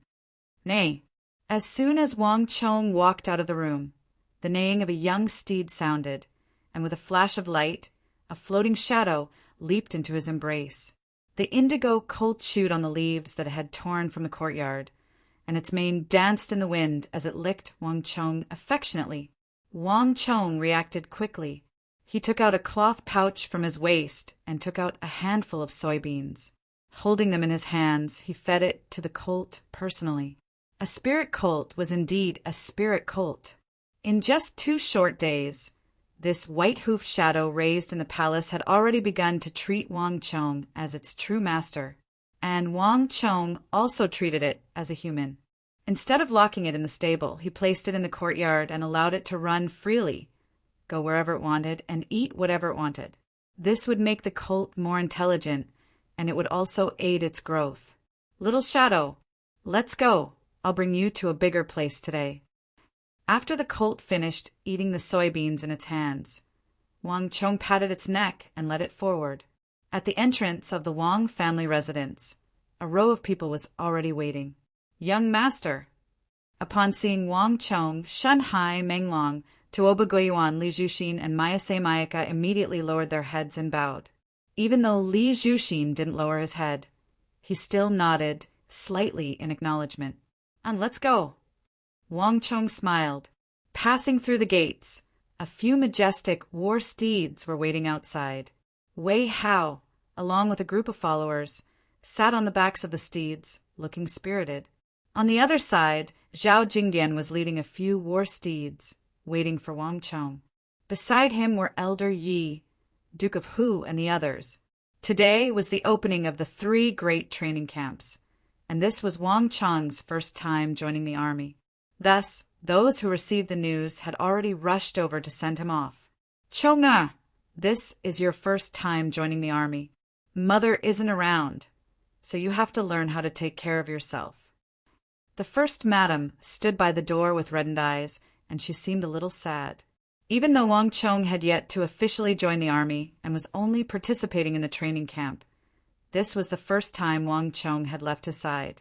The young bird had grown up, and it was finally time for it to enter a wider world.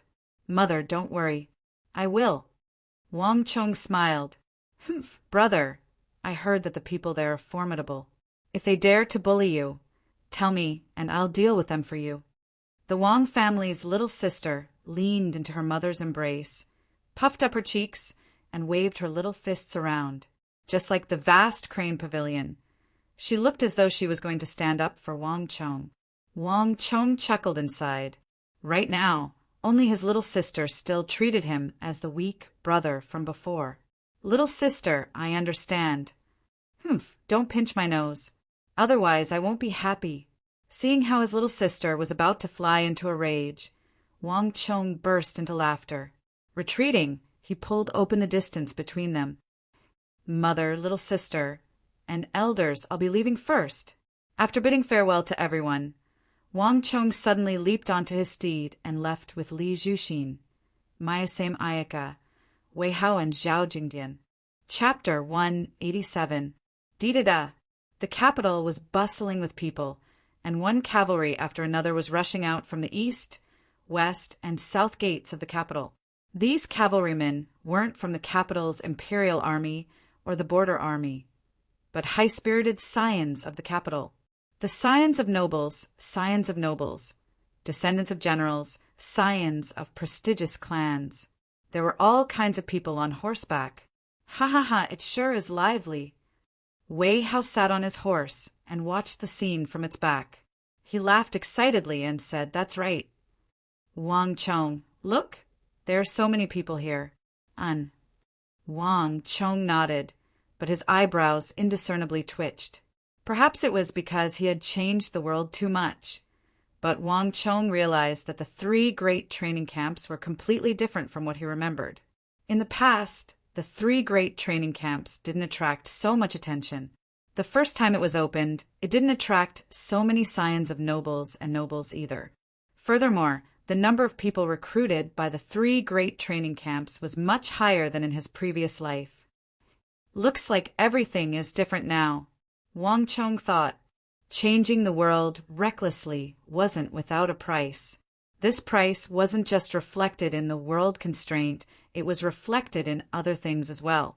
Wang Chong couldn't tell whether this change was good or bad. But regardless of whether it was good or bad, he had no choice. No matter what, at the very least, the three great training camps haven't changed. With this thought in mind, Wang Chong, Wei Hao, Zhao Jingdian, and the others headed for the East Gate. In just a moment, they were already on the official road and galloping away. Many news regarding the three great training camps had already been released. The establishment of the training camps was proposed by the Holy Emperor and approved by the Bureau of Military Personnel, Bureau of Punishments, Bureau of Works, Bureau of Revenue, and Bureau of Personnel. With the cooperation of the Imperial Army, the three camps of Longwei, Xinwei, and Kunwu were set up. The camps would be set up on the east, west, and north sides of the capital in a mountain range 20 li away. The distance was neither too far nor too short. If it was too far away, the three great training camps would easily lose their protection. It would not be safe enough. And if they were too close, they would all be heading toward the capital, and training would be impossible. The Kunwu training camp that Wang Chong and the others had chosen was in the mountains in the east. They followed the official road to the east and then entered a small path. After about 6 hours, Wang Chong and the others finally saw a huge mountain range. It towered into the clouds, like a prehistoric giant beast standing in the middle of the mountains. The peak of the mountain was not covered with lush trees, but with wooden palaces, buildings, and training grounds. Hundreds and thousands of banners that symbolized the Tang dynasty were scattered all over the mountains, fluttering in the wind. The largest, thickest, and tallest yellow banner was at least 100 meters tall, and the two golden-red characters on it fluttered in the wind. Even from a distance, Wang Chong could still see the two characters. Great Emperor. Kunwu, what an imposing sight! Seated on the back of a horse, Wei Hao gazed into the distance with an exaggerated expression. The others didn't finish their words, but the sight before them had left their hearts trembling. Of the three great training camps, Kunwu was meant for the commoners. If even Kunwu had such an imposing sight, it was easy to imagine how Xinwei and Longwei would fare. The royal court dispatched the Bureau of Military Personnel, Bureau of Punishments, Bureau of Revenue, and the Imperial Army to work together. The results are indeed extraordinary, Wang Chong thought as he gazed into the distance. In his previous life, Wang Chong had no fate with the three great training camps. Besides, the three great training camps weren't a place that ordinary people could approach. As such, this was the first time Wang Chong was seeing the Kunwu training camp. Even though they were both in terms of construction, his spirit vein probably started earlier than the three great training camps. However, in terms of scale, it was truly a far cry from the Kunwu training camp. Wei Hao, don't get careless when we reach the mountain. Kunwu training camp is one of the weakest of the three great training camps. However, if you think that you are invincible in there and that you will surely be able to enter the training camp, I'm afraid that you'll have to wait until the second batch opens. Wang Chong suddenly said to Wei Hao. The Kunwu training camp was just ahead, and his brothers were right beside him. There were some things that Wang Chong had to inform them in advance. You must be joking. I am an Origin Energy Tier 7 expert, and I have already cultivated the mountain ascension formula that you gave me. Is everyone in the Kunwu training camp at Origin Energy Tier 8? Wei Hao let out a strange cry, clearly not believing it. His cultivation had risen significantly, and for some reason, the mountain ascension formula that Wang Chong gave him was exceptionally suited for him. It was as though it was tailor-made for him. It was precisely because of this that his confidence soared, and why so many disciples of the aristocratic families surrounded him and followed his lead. Yet, Wang Chong said that he might not be able to enter the Kunwu training camp. There was no way Wei Hao would believe it. Is that so? Do you think that the path of martial arts is just a clash of strength? You might be strong, but your movement technique is lacking and you aren't agile enough. You might be able to deal with ordinary people, but against true experts, they will be able to see through your flaws in just a few moves. Most of the students in the Kunwu training camp come from ordinary families, and they don't have the same background as you and me. However, this is precisely the reason why they have to put in so much more effort and hardship than you and me. Besides, the Kunwa training camp targets commoners. However, this is also the reason why the competition they face is far more intense than you and I can imagine. Those who are able to obtain the qualifications to enter the Kunwa training camp have all emerged from thousands of people or through intense competition among their respective clans. These people are the cream of the crop, just based on how they were able to stand out from so many people. Do you think that they can't see through your flaws? Wang Chang's words moved the crowd. Maya Same Ayaka didn't expect the Kunwa training camp to have so many tricks up its sleeves. On the other hand, Li Zhuxin's eyes were filled with astonishment. It wasn't surprising for the commoners to compete intensely with one another. But given that Wang Chong was born into a family of ministers and generals, it was rare for him to know of such a thing. It can't be. On the other hand, Wei Hao didn't think too much about it. That's too exaggerated. Wang Chong didn't explain much. Given his capability, he could choose any of the 3 great training camps. The reason why he chose the Kunwa training camp wasn't because he was impulsive or because he was bored of it. Rather, it was out of deep consideration. Shenwei and Longwei were renowned and powerful training camps, and the people in them were either influential or influential clans. However, it would be proven in the future that Kunwu was the place with the most experts and talents.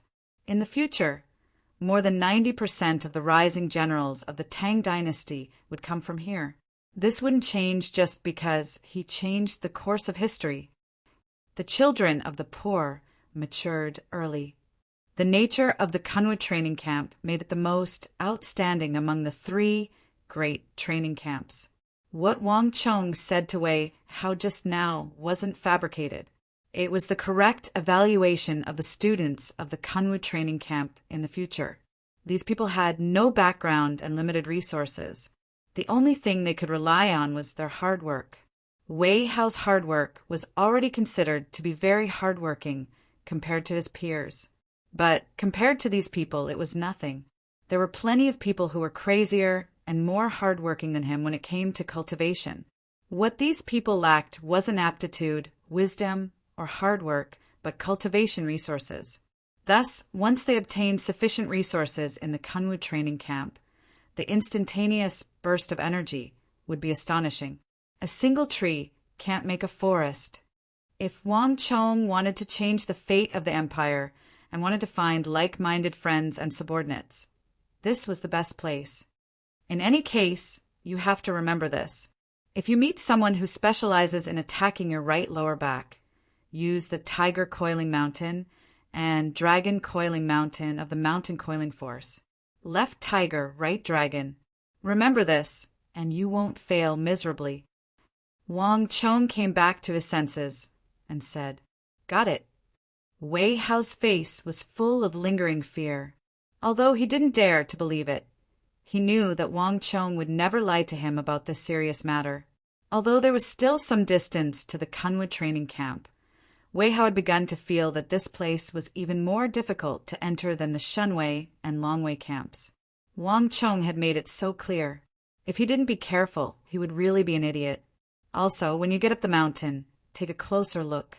There's an instructor with a face full of wrinkles and a very fat body. Don't care about anything else. Just find him. It'll be good for you in the future. Wang Chong said. The Kunwa training camp was divided into groups. Each group had a different instructor. Although it was to teach basic martial arts and provide guidance, it would be very useful in the future. The instructor Wang Chong mentioned was the best instructor in cross-training in the Kunwa training camp. He was very suitable for Wei Hao's mountain coiling force. The students taught by this instructor would be the valiant generals who would charge and break through enemy lines in the future. On the battlefield in the future, this instructor and the students he taught would be like thunder in the ears of the people. But now, because of his big belly, there were still many people paying attention to him. Many people were unwilling to join him and missed out on a lot of opportunities. If nothing unexpected happened, this instructor would be promoted to a higher rank in 3 years. Basically, he would not be able to teach any students anymore. If Wei Hao wanted to develop properly, this was the best opportunity. The future had changed. Wang Chong didn't know which group he was in now. He could only remind him in advance. Yes, Wang Chong. Don't worry. I understand. Seeing the seriousness in Wang Chong's words, Wei Hao's expression turned grim. This was a tacit understanding formed over a long period of time. Zhao Jingdian, follow me. Wang Chong turned around and faced Zhao Jingdian. They were good brothers for life. There was no need for Zhao Jingdian to find a special instructor. He was the best instructor for Wei Hao. Yes, Gongzi. Zhao Jingdian respectfully agreed without even thinking about it. Wang Chong was the son of Duke Jiu, the future successor of the Wang clan. Zhao Jingdian's grandfather had followed the Wang clan. In his heart, Zhao Jingdian had long treated Wang Chong as his future master. Dida, Chapter 188. Gongzi, this is as far as we can send you. After traveling several li toward the Kunwu training camp, Li Zhuxin and Mayasame Ayaka came to a halt. Their complexions weren't too good. Li Zhuxin's complexion was still fine, but Mayasame Ayaka's was pale. There are too many experts on this mountain. Putting aside the true martial realm experts, there are quite a few profound martial realm experts as well. Ayaka, and I won't be heading over. Their cultivation was far higher than Wang Chong, Wei Hao, Zhao Jingdian, and the others, so the pressure they felt was much greater. Wang Chong and the others were still fine, but the pressure seemed to be directed at them. In the entire Kunwu training camp, countless experts were gathered together, emanating intense hostility. This made Li Zhuxin, Mayasame Ayaka, and the others feel terrible. Why didn't I feel anything? Wei Hao looked to his left and right in astonishment. It's fine, you two can go first. Wang Chong raised his hand to stop Wei Hao before turning to Li Zhuxin and Mayasame Ayaka. The words of the duo reminded Wang Chong of something. On the first day, the 3 great training camps had intentionally prevented the various clans from bringing their servants and personal experts into the training camp. There were top-notch experts in the 3 great training camps, and they were able to discern the difference in auras from afar. If Wang Chong's guess was right, Li Zhuxin and the others should have been suppressed by this technique. To be able to gather all the Imperial Army members in the training camp and fuse their auras into a single mountain, it was likely that they were experts from the royal family. To possess such a technique, it was almost certain that they were experts from the royal family. With such experts around, it was impossible for Li Zhuxin, Mayasame Ayaka, and the others to follow them in. Mayasame Ayaka, help me keep an eye on my cousin. If anyone tries to harm him, get rid of them discreetly. Help him until he is safely out to sea. Mr. Li, help me send Zhang Monyan off. Since the 3 great training camps needed these 2 top-notch experts for the time being, Wang Chong decided to send them out. Yes, Gongzi. The 2 of them quickly turned their steeds around and left together with Shanhai, Menglong, and the others. Only Wang Chong, Zhao Jingdian, Wei Hao, and the others were left to attack the Kunwu training camp. At the foot of the mountain, several huge tents were erected. Above the tents, military flags were fluttering in the wind. The words Kunwu were written on the flags, completely in the style of a military camp. Wang Chong, Wei Hao, Zhao Jingdian, and a few other scions handed in their tokens to participate in the Kunwu training camp, and they successfully passed the test, heading up the mountain. The Kunwu training camp had chosen the highest mountains within a radius of nearly 100 miles. Walking on such mountains, everyone would feel as small as an ant. From the foot of the mountain to the peak, there were countless tents, layer by layer like a flight of stairs. Around these tents, there were black-armored heavy-tier experts standing guard. There were already many people on the mountain. Wang Chong led the pony up the mountain. Weird, why are there so many scions here? Looking at the mountain, Wang Chong suddenly frowned. The Kunwu training camp was filled with commoners. However, for some reason, Wang Chong noticed that there were quite a few scions on the mountain. They were dressed in luxurious clothes, and with a single look, it was clear that they weren't from ordinary families. Furthermore, there were quite a few of them. Logically speaking, these scions should be at Shenwei and Longwei. Why would they appear here? Could it be that it was caused by him changing his fate? Wang Chong was perplexed. Before Wei Hao could say anything, the scions of the aristocratic families beside him wanted to say something, but hesitated. They all had strange expressions on their faces. Gongzi, do you really not know? One of the scions asked with a perplexed expression. What do you mean? Wang Chong was even more perplexed.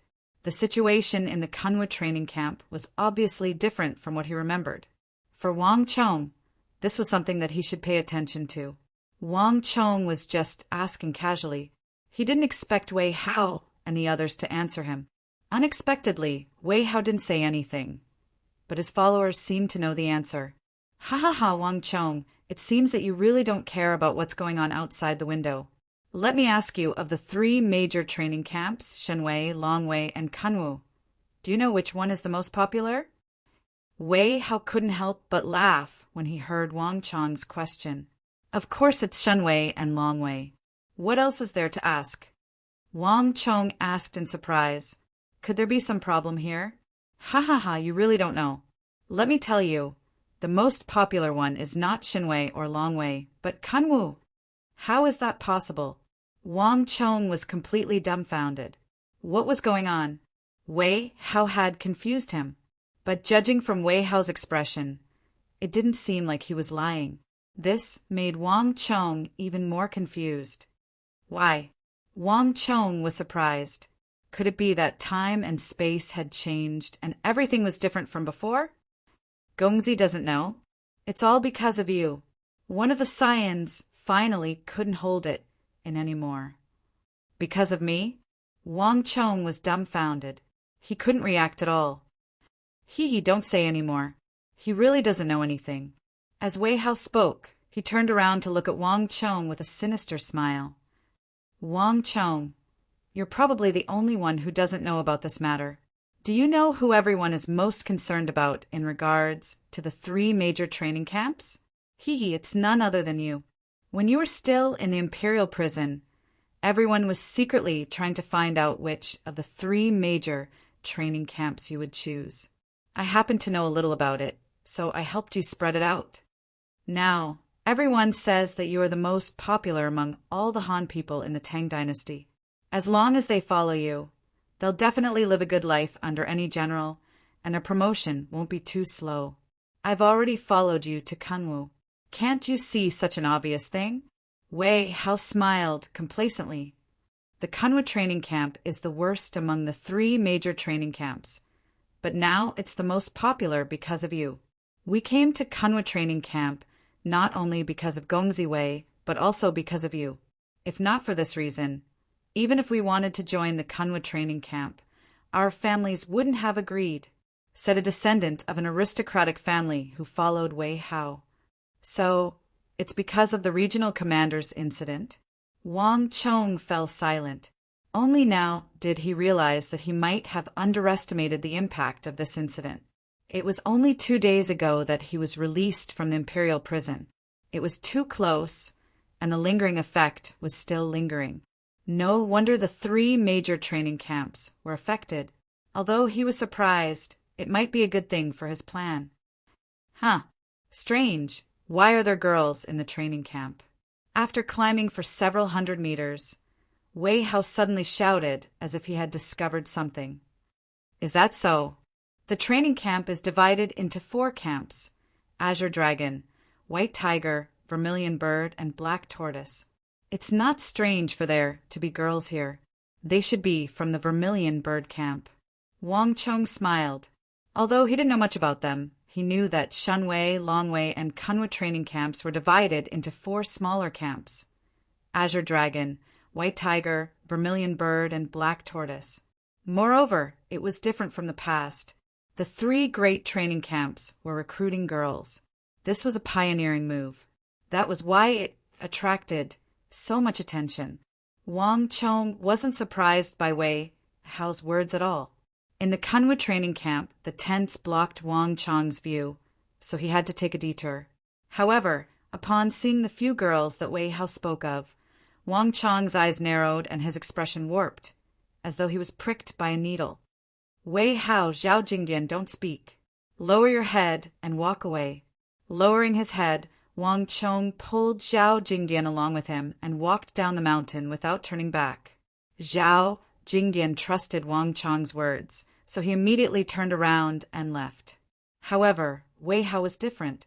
His confidence had soared, and there was nothing to be afraid of in the training camp.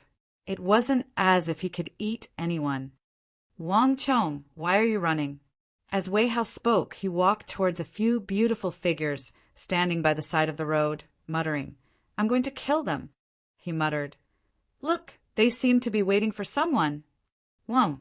At this moment, the snow-white ears of one of the ladies twitched. As though she had heard something, she abruptly turned her head around. Before Wang Chong could walk half a meter away, he heard a sharp reprimand from the side of the mountain. Wang Chong, how dare you run? HM? Wang Chong, you two know each other? Wei Hao's eyes lit up. His interest was piqued. Leaving his two followers behind, he jogged toward the few beautiful and valiant-looking women in white by the side of the road. Bastard! Wei Hao, that bastard! He can't move at the sight of women. Wang Chong also heard the commotion behind him and cursed in his heart. That fool, youngster Wei, had a bad habit ever since he was young. He couldn't move at the sight of beautiful women. It wasn't that he had any ill intentions, but he just couldn't resist the temptation of beautiful women. Guanjian, you brat, you should know where you're at as well. Can't you see the aura of a queen exuding from those ladies? And you're even running toward them. Wang Chong, you're still trying to run? Don't blame us for being impolite. All of a sudden, that voice sounded for the second time. It was as cold as ice, and there was a hint of warning in it. From afar, Wei Hao's voice could be heard. Sisters, so you're waiting for Wang Chong. Call me Wei Hao. Io. Boom! At the side of the mountain, a shrill cry rang out, followed by an earth-shattering boom. At this moment, the entire mountain seemed to tremble violently, and dust billowed into the sky. The commotion at the side of the mountain instantly attracted the attention of countless people. Many pairs of eyes looked over from all directions. Wang Chong abruptly turned around, only to see a valiant figure standing at the side of the mountain. Her hair was fluttering in the wind, and her eyes were cold. She was glaring at him coldly, and there was a strong warning in her eyes.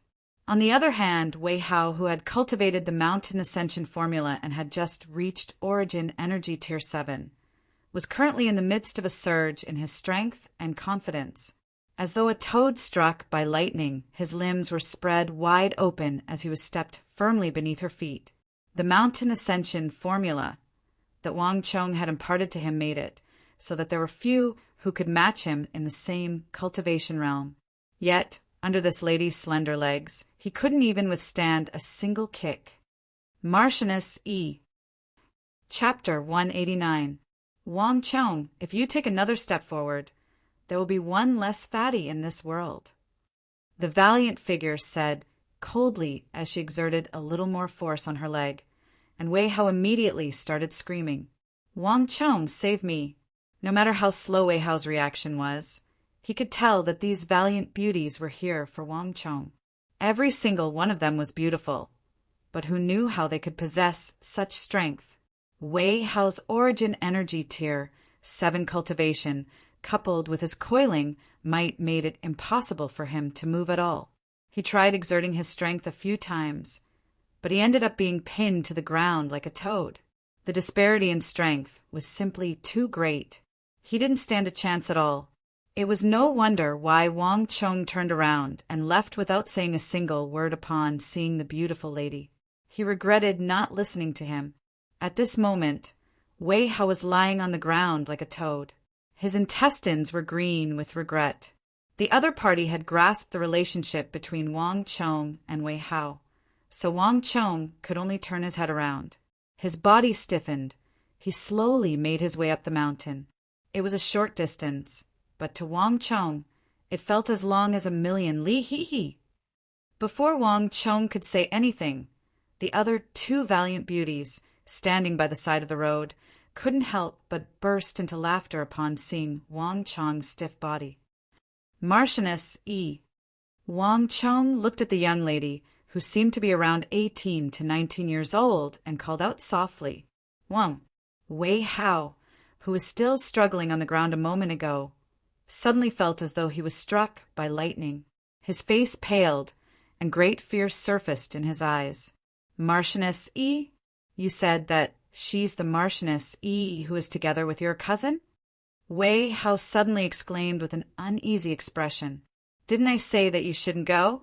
You just wouldn't listen. Wang Chong grumbled. How would I know that you're talking about this demoness? Damn fatty, what are you saying? Who's the demoness? If your tongue is too long, you won't live long. Do you want to die? A very uncomfortable voice threatened. Don't. Big sis, that's not what I meant. I'm not talking about you. Ouch. Before Wei Hao could finish his words, he suddenly let out a strange cry and was kicked into the air like a huge cannonball. Young Master Wei, young Master Wei. Little Duke, young Duke. The expressions of Wei Hao's lackeys changed drastically. They ran over as if their butts were on fire. What are you doing? Zhao Jingdian felt an immense threat from the tyrannical woman before him, and he immediately moved to stand in front of Wang Chong. Humph! Do you have the right to speak here? Even Wang Chong was unable to react in time. Peng! Zhao Jingdian was sent flying several dozen zhang away at a speed that was beyond Fei's imagination. Before this frosty woman, Zhao Jingdian was powerless to resist. However, Zhao Jingdian came from a prestigious clan after all. Even though his cultivation was lacking, he was able to react swiftly. After being sent flying several dozen zhang, he twisted his body in midair and forcefully stabilized his body. Peng! He landed on the ground and staggered a few steps back, but he didn't fall. Humph! I didn't expect you to be capable. The frosty woman finally turned her head and glanced straight at Zhao Jingdian. You. Zhao Jingdian wasn't one to back down. After taking 2 steps forward, he immediately stopped and a trickle of blood seeped out from the corner of his lips. Clearly he was injured from that palm strike. He wasn't as unharmed as he looked on the surface. Jingdian, stop! Seeing that Zhao Jingdian was still unwilling to back down and was about to make a move, Wang Chong hurriedly stopped him. Even though the woman before him looked young, her strength was on par with his second sister, Wang Zhuyan. If one thought that she was weak because she was a woman, then they were gravely mistaken. The kick that Wei Hao suffered and the palm that Zhao Jingdian suffered was already a sign of her going easy on them. Otherwise, if she were to use her full strength, it would be a miracle if the both of them were still standing. Wei Hao isn't injured. Wang Chong said. What? Zhao Jingdian was taken aback. Turning around, he saw 3 figures heading up the mountain. Wang Chong, I remember now. The examination for the training camp is more important. I won't be accompanying you then. You two can chat first. Wei Hao's voice sounded from afar. You must be joking. That woman was Marchioness E, the demoness who often hung out with Wang Chong's second sister. She was a true vicious person. Even though Wei Hao had never met her before, he had heard of her glorious deeds from Wang Chong. If only he knew that it was her, he wouldn't have come to the training camp today. This time, he had bumped into the muzzle of her gun. He had eyes but failed to see. Gongzi, do we need to be so afraid of her? Wei Hao's 2 lackeys were indignant. What do you know? It's not that I'm not loyal. There are a few people in Siju City that you can't afford to offend. One of them is his second sister, and the other is that Marchioness E.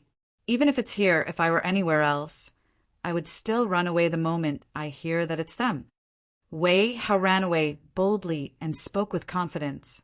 Wei Hao was well aware of how vicious Wang Chong's second sister was. Back then, when Wang Chong was being taught a lesson by his second sister, he still wanted to help him out of loyalty. In the end, he ended up being taught a lesson by that person. Before that person, the title of Duke of Wei was useless. Birds of a feather flocked together.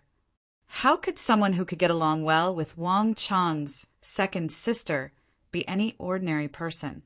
That person was one of the few who could knead Wang Chong like a ball of dough, just like Wang Chong's second sister. If he didn't run away now, he would really be a fool. Wang Chong, I'm willing to climb a mountain of swords and dive into a sea of flames with you. You better pray for yourself on this matter. Wei Hao observed a moment of silence for Wang Chong before running even faster. Looks like you've made a bad friend. Marchioness Yi said coldly. Behind her, the two valiant ladies laughed even louder. It could be said that they had watched Wang Chong grow up together with a second sister. Looking at Wang Chong and his scoundrel friends, they couldn't help but find it hilarious. That's right. What a disloyal fellow. Wang Chong nodded his head obediently. If only I knew this would happen, I wouldn't have saved him. Humph. Seeing Wang Chong's good attitude, Marchioness Yi harumphed coldly and let the matter rest. Wang Chong, you've grown capable now. You don't even have any respect for us anymore. Marchioness Yi suddenly said in dissatisfaction. Big sisters, what are you saying? Wang Chong cried out in indignation. He was 15 this year, and the youngest among them was already 19. They were at least 4 years older than him. It wasn't wrong for him to call them big sisters. Humph, you still refuse to admit it? Let me ask you, why didn't you come over when I called you over? Marchioness Yi's face was as cold as ice. Aren't I here now? Hee, that's not what your big sister, Yi, is talking about. Think about it carefully. Did you stand Marchioness Yi up when she invited you over? Seeing Wang Chong's awkward expression, the two valiant ladies by the side burst into laughter. Stood me up? Wang Chong was taken aback. This time it wasn't an act. Wang Chong was truly confused. He didn't remember such a thing happening. He had been hiding from her all this while not even meeting her. If such a thing really happened, there was no way he wouldn't remember it. Humph. Do you need me to remind you? 3 months ago, I had your second sister, Wang Zhuyan, invite you over. Marchioness Yi placed her hands on her waist and reminded him. What? My second sister said that she would bring me to a place to meet some people. So it's you guys. Wang Chong finally recalled what was going on. However, it was precisely because he had figured out that he was even more shocked. He finally understood why Marchioness Yi was waiting for him along the way. 3 months ago, during Wang Chong's grandfather's birthday, his second sister acted mysteriously, saying that she would bring him to meet some people after the event. But due to the large number of guests that day, the matter was left unsettled. Back then, Wang Chong was perplexed. In the end, it turned out that Marchioness Yi and the others were the ones who invited him over. Yet, his second sister must have forgotten to tell them about it. Marchioness Yi must have thought that he stood her up by not replying to her. It was no wonder why she would bring her men to block the Kunwood training camp. Coming to a realization, Wang Chong couldn't help but chuckle bitterly inside. How could I dare? Isn't that my grandfather's birthday? With a bitter smile, Wang Chong hurriedly recounted the entire matter. Seeing Wang Chong's reaction, the two valiant ladies behind Marchioness Yi couldn't help but chuckle. All right, Sister Yi, stop teasing him. What are you talking about? I think it's fun. Zhu Yan has such a fun younger brother at home, but she doesn't bring him out to play. Wang Chong could only fall silent. Those who could hang out with second sister and get along well with each other were definitely not normal women. It was impossible for him to defeat them. None of these women were weaklings. At the very least, they were all at true martial realm. If he were to charge forward and use force on them, Wei Hao and Zhao Jingdian would be the best outcome. Besides, A gentleman doesn't fight with a lady. Even if he won, it wouldn't be an honorable victory. Zhao Jingdian's complexion was also bizarre as he listened to the conversation. Wang Chong had stirred up many storms in the royal court, and he was a highly regarded existence in the empire. However, in front of these crazy women, he was completely unable to display it. It was as if he was being restrained. This was also the first time he was seeing the women in Wang Chong's life. "Humph, at least you're sensible. I won't tease you any more." Marchioness retracted her slender right leg and sheathed the whip on her waist. Her posture was valiant, reminiscent of a heroine. "I'm here to warn you. In the capital, the Black Qilin, Zhouzhan, has already announced that the 3 great training camps will be opening. As soon as you enter the training camps, I'll teach you a lesson. You should know what kind of person Zhouzhan is. Be careful. He probably wouldn't dare to cause trouble in the training camps, but it's hard to say the same outside. Besides, it's hard to say if he doesn't do anything." Marchioness warned. "Zhouzhan." Upon hearing that name, Wang Chong's face immediately warped. "Zhouzhan? Who is Zhouzhan?" Zhao Jingdian walked over and asked in astonishment. Judging from the expressions of these people, Zhouzhan seemed to be a formidable figure. However, Zhao Jingdian had never heard of him before. "I'll tell you later." Wang Chong stopped Zhao Jingdian, looking at Marchioness before him. A grave expression flashed across his eyes. "Why does Zhouzhan want to deal with me? I don't think there's any grudge between us, right?" "Humph, you've forgotten. Imperial censor Zhou Jie is his second uncle. 3 months ago, during the royal court gathering, Zhou Jie was publicly slapped by the old imperial censor, Hitai, several times because of you. He had lost all his face in front of so many officials. I heard that when Zhou Jie returned, he nearly committed suicide. His father passed away early, and Zhou Jie has been treating him well ever since he was young. Do you think that he wouldn't teach you a lesson if you're Zhouzhan?" Chapter 190. After saying those words, Marchioness left. Only Wang Chong was left in deep thought. "Young master, who is that Zhouzhan?" Zhao Jingdian asked. He couldn't understand what Zhouzhan was talking about. He only felt that Zhouzhan was formidable, but he couldn't understand why.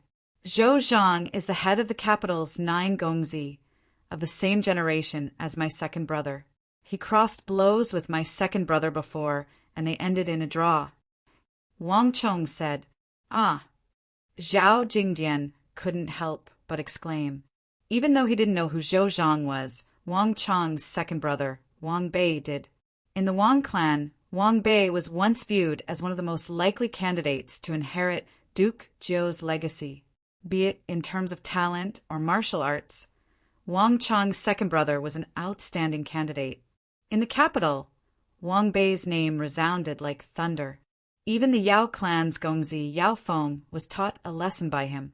Otherwise, he wouldn't have vented his anger on Wang Chong, sending a hoodlum Ma Zhou to frame him. Wang Bei was in existence who could do whatever he wanted in the capital, and it was publicly acknowledged that he had a bright future ahead of him. Regardless of whether it was the scions of nobles, or prestigious clans, no one dared to provoke him. If he didn't suffer from the berserker syndrome, Wang Chong lowered his head, silently. He knew far more about Zhouzhan than what he had told Zhao Jingdian. Zhouzhan might look honest, but he was actually a vicious person. Furthermore, he possessed incredible talent and strength. Second sister Wang, Zhu Yan, and Marchioness were already extremely powerful in the capital, but compared to Zhouzhan, they were still lacking. They weren't on the same level. Not only so, even though Zhouzhan didn't seem to have any background, there were rumors that he had been adopted by King Qi. Zhouzhan had never admitted to this matter, but he didn't deny it either. However, there was no doubt that Zhouzhan could enter the King Qi residence freely. On top of that, King Qi treated him exceptionally well. At the very least, Zhou Zhang's martial arts were imparted to him by King Qi. If not for that, given Marchioness Yi's background, she wouldn't have been so fearful of him. Someone who was on par with his second brother, Wang Bei, was definitely no ordinary person. By the way, young master, where did that girl come from? Marquis? How old was she to be conferred the title of Marquis? Does our Tang dynasty have such a young Marquis? And it's a woman?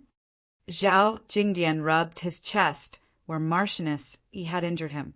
Haha, Jingdian, you weren't in the capital before, so you don't know. This is little Marchioness Yi, the daughter of Marchioness Yi. Among the nobles, Marchioness Yi was the only female marquis, and she was the only one whose title could be inherited.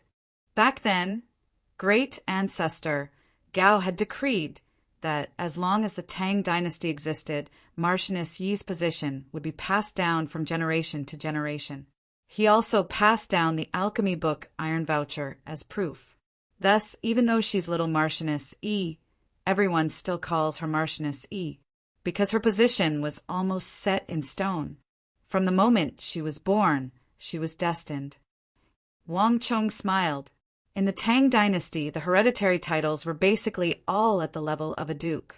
Furthermore, they were the descendants of those who followed great ancestor Gao to establish the Tang dynasty. Nobles were not qualified to be hereditary. In the Tang dynasty, Marchioness Yi was the only one who could inherit the title of Marquis. I see. Zhao Jingdian nodded in realization. Wang Chong smiled and didn't say anything else. Wang Chong didn't expect Marchioness Yi to appear in the Kunwa training camp. At the very least, it didn't happen in his previous life. In this life, many things had begun to change. But no matter what, Marchioness Yi joining the Kunwa training camp was definitely beneficial to him. Furthermore, Marchioness Yi's appearance also reminded Wang Chong of something. The establishment of the 3 great training camps was a major event in the history of the Tang dynasty. He wasn't the only one who was interested in it. Experts of Marchioness Yi's caliber were also interested in it. Let's go. We'll head up the mountain to take a look. There's a limit to the number of people in the 3 great training camps. If we go too late, we might really be eliminated. Wang Chong beckoned Zhao Jingdian over, and the two of them headed up the mountain. The Kunwa training camp was astonishingly huge. Based on the surface area of the mountain, it probably covered more than 100 square meters. The entire mountain was filled with tents and people. The first day was the most bustling. Let's go. Let's clear the first test first, Wang Chong said. There were many Imperial Army soldiers stationed on the mountain, and there were many primary selection tests set up in the areas guarded by the Imperial Army.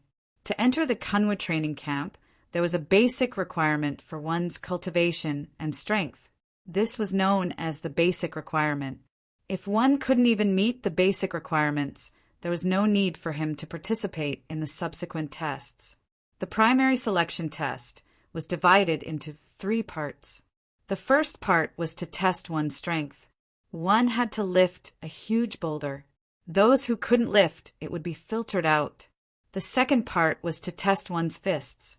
In order to pass this test, one had to know a set of fist arts. This was the most basic requirement.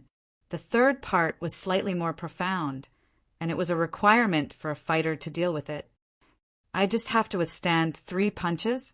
Amidst the crowd, Wang Chong easily passed the first 2 tests and stood before the last examiner. Yes, as long as you can dodge 3 punches from me, you will be able to pass this test. The man who spoke was in his 20s. His face was expressionless, and he didn't seem to be an Imperial Army soldier. Instead, he seemed to be someone hired by the royal court to be in charge of this test. I understand. Wang Chong smiled. This test was to test one's agility. I'm ready. The moment the man spoke, he suddenly punched out. Boom! Raging winds howled. At the instant the man punched out, a metal fist appeared before him. It was just a hair's breadth away from his face. The surroundings were silent. Everyone stared at Wang Chong, dumbfounded. On the other hand, the man's face was pale, and his expression was incredibly awful. Please go ahead. You have passed the primary selection test. There are no more questions. Please proceed up the mountain. With a reddened face, the man bowed and obediently retreated to the side. "Thank you for going easy on me." Wang Chung flung his robe, and with a smile he walked out of the crowd. If it was in the past, it would have been difficult for him to clear a test of this level. At the very least, he would have had to spend some time on it. However, that was then, and this was now. After several months of hard work, this primary selection test was no longer difficult for him. Even though Wang Chung hadn't cultivated any speed type or agility type cultivation technique, his serpentine dragon root bone granted him speed, endurance, reflexes, and agility far surpassing that of an ordinary human. With just the speed of his movements, he could easily clear a test of this level. Turning around, Zhang Xian saw that Zhao Jingdian was still queuing up for the test. Wang Chung glanced at him, and without any hesitation, he headed up the mountain. Now that he had cleared the primary selection test, the next step was the most important one: the selection of instructors. There was a limit to the number of people who could enter the Kunwa training camp. At the peak of the mountain, the instructors stationed by the royal court held the life and death of everyone. Every instructor could only take in a certain number of students, and once they reached their quota, they wouldn't accept any more. By the time all of the instructors were filled, the recruitment for this batch of Kunwa training camp would be over. There was a certain technique to joining the Kunwa training camp. Most people would simply pick an instructor and head up the mountain. Little did they know that the selection of instructors was the most important part of the Kunwa training camp, as well as the most crucial part. Different instructors had different styles. Some specialized in charging through enemy lines, some specialized in killing on the battlefield, some specialized in one-on-one combat, and some specialized in cavalry charging. Many people didn't know that the instructors of the 3 great training camps were elites handpicked from the various battlefields, and they possessed rich combat experience. It was only many years later, when certain things were revealed, that the students of the 3 great training camps finally understood the significance of these instructors. Choosing the right examiner would be as beneficial to one's future as a top-notch cultivation technique. This was also the reason why Wang Chung asked Wei how to look for the fat instructor. Wei Hao's mountain ascension force, coupled with the fat instructor's extremely ferocious charging through enemy lines, would be able to unleash the greatest power. Wang Chung was also looking for an instructor that was suitable for him. The Kunwa training camp is already different from what I remember. I wonder if that instructor is still around. Wang Chung thought to himself. There was actually a knack for choosing an instructor. There were all kinds of instructors in the 3 great training camps. However, the instructor Wang Chung was looking for was a very special one. He didn't teach charging through enemy lines, nor did he teach invincibility of cavalry, nor did he teach physical combat. This instructor taught the highest level of art of commanding. In other words, this instructor was the hidden hero among all the instructors. Other than Wang Chung, there was probably no one on the mountain who knew of this. In Wang Chung's impression, this instructor was rather low-key. Moreover, he would only teach for 3 years. After 3 years, there would no longer be anyone teaching this type of art in the Kunwa training camp. When that instructor's identity was exposed, many people in the Kunwa training camp regretted it bitterly. However, despite keeping a low profile, it was not easy to join this instructor's team. Among all the instructors, this instructor had the highest requirements when it came to recruiting students. Many students who passed the test of other instructors were rejected by him. This was also considered a hidden requirement. However, the reason why Wang Chung wanted to join his team was not because of the art of commanding. It was because among all the instructors in the Kunwa training camp, this instructor had the highest authority. In the 3 great training camps, there were a few lost skills that could only be learned through him. Not only that, the 3 great training camps had strict rules. Once you joined the camp, you had to attend all the training, morning exercises, and homework. This was the same for all the instructors. For others, this rule might not mean much. However, Wang Chung was different. The difference was that neither the great yin-yang heaven creation art nor the art of god and demon obliteration could be taught here. Wang Chong's level had long surpassed this level. Wang Chong didn't want to be restricted too much. Among all the instructors, only that instructor was the most lax. As long as one could pass his test, there was no need to attend morning exercises, training, or daily homework. There were no restrictions at all. Chapter 191. There were many people on the mountain, including the examinees and the Imperial Army soldiers stationed on the mountain. It wasn't easy to find the instructor he was looking for in a short period of time. Fool! Didn't you hear what I said? Just as he was searching for the hidden instructor, Wang Chong suddenly heard a low and tyrannical voice coming from the crowd. But Gongzi, this is my only chance, Wang Chong heard another person pleading bitterly. Humph! I don't care if this is your only chance or not. Don't forget, your father is my father's subordinate. If you dare to disobey me, your father can just wait to go home and farm. By then, your entire family can just wait to starve. That fellow is very strong. You had better remember this. No matter what, even if you die, you have to severely injure him. I know your capabilities. You can definitely do it. The voice that Wang Chong heard previously threatened fiercely. Humph! Bullying the weak again. It's one thing if it's anywhere else, but you dare to do it in the 3 great training camps? You sure are gutsy. Wang Chong sneered coldly. He had already understood what was going on. He had long heard that some people in the 3 great training camps would make use of their family's influence to force others to do something during the instructor's examination so as to gain an unfair advantage for themselves. As their methods were discreet and didn't break the rules, not even the instructors could do anything about it.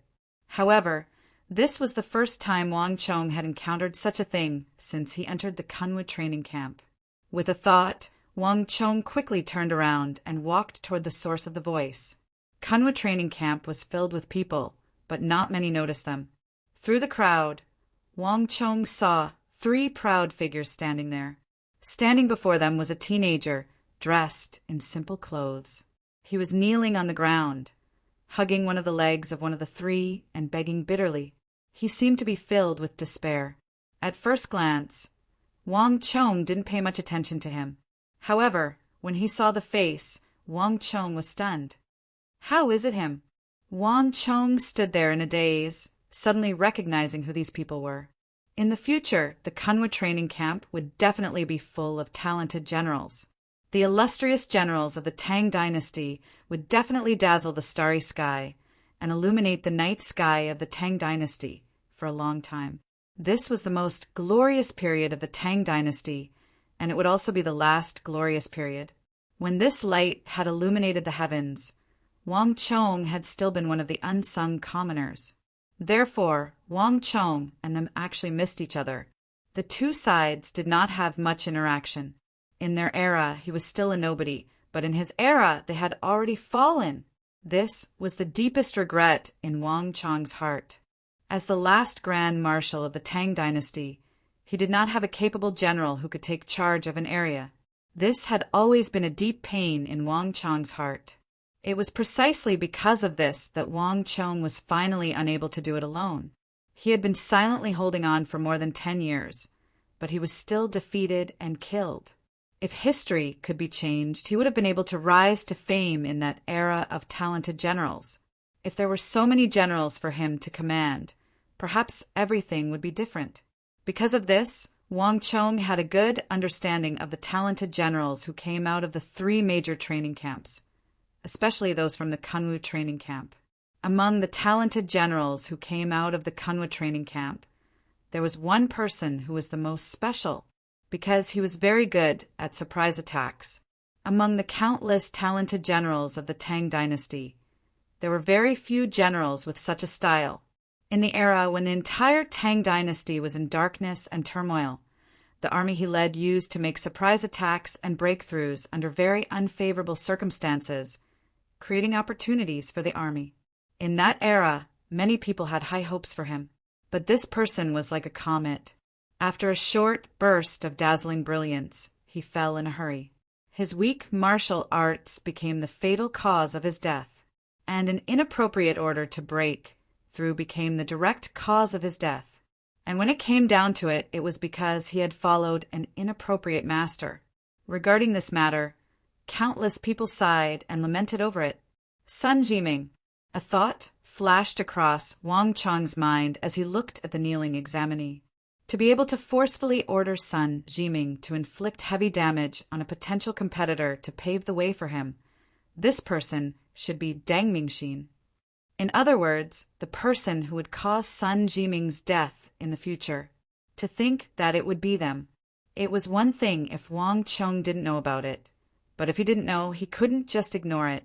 If there were no accidents, this Sun Jiming would have failed the examination in the first batch due to Deng Mingxin. Most probably, it would only be the second batch that he entered the Kunwa training camp, and that would be half a year later. Even though it was just a difference of half a year, it could be a qualitative difference for a person. Many of the instructors who appeared in the first batch stopped teaching or guiding students in the second batch. Some of them were promoted, while others were completely focused on the first batch, unwilling to guide any more students. Furthermore, the first batch received a huge amount of attention and resources after the opening of the 3 great training camps. To those who truly wanted to enter the Kunwa training camp, the slightest difference could lead to a huge error. Not to mention, it would delay half a year of cultivation. Enough! Get up! As these thoughts flashed across Wang Chang's mind, a glint flashed across his eyes, and he immediately strode over. Sun Jiming, get up. There's no need to beg him. You're a man, so why should you be threatened by such a vile person? Wang Chong walked over, grabbed Sun Jiming's arm, and pulled him up from the ground. Sun Jiming stared blankly at the young man who had appeared out of nowhere. He had never seen this person before, and he couldn't understand why the other party would know his name. What's going on? Bastard, where did this scum come from?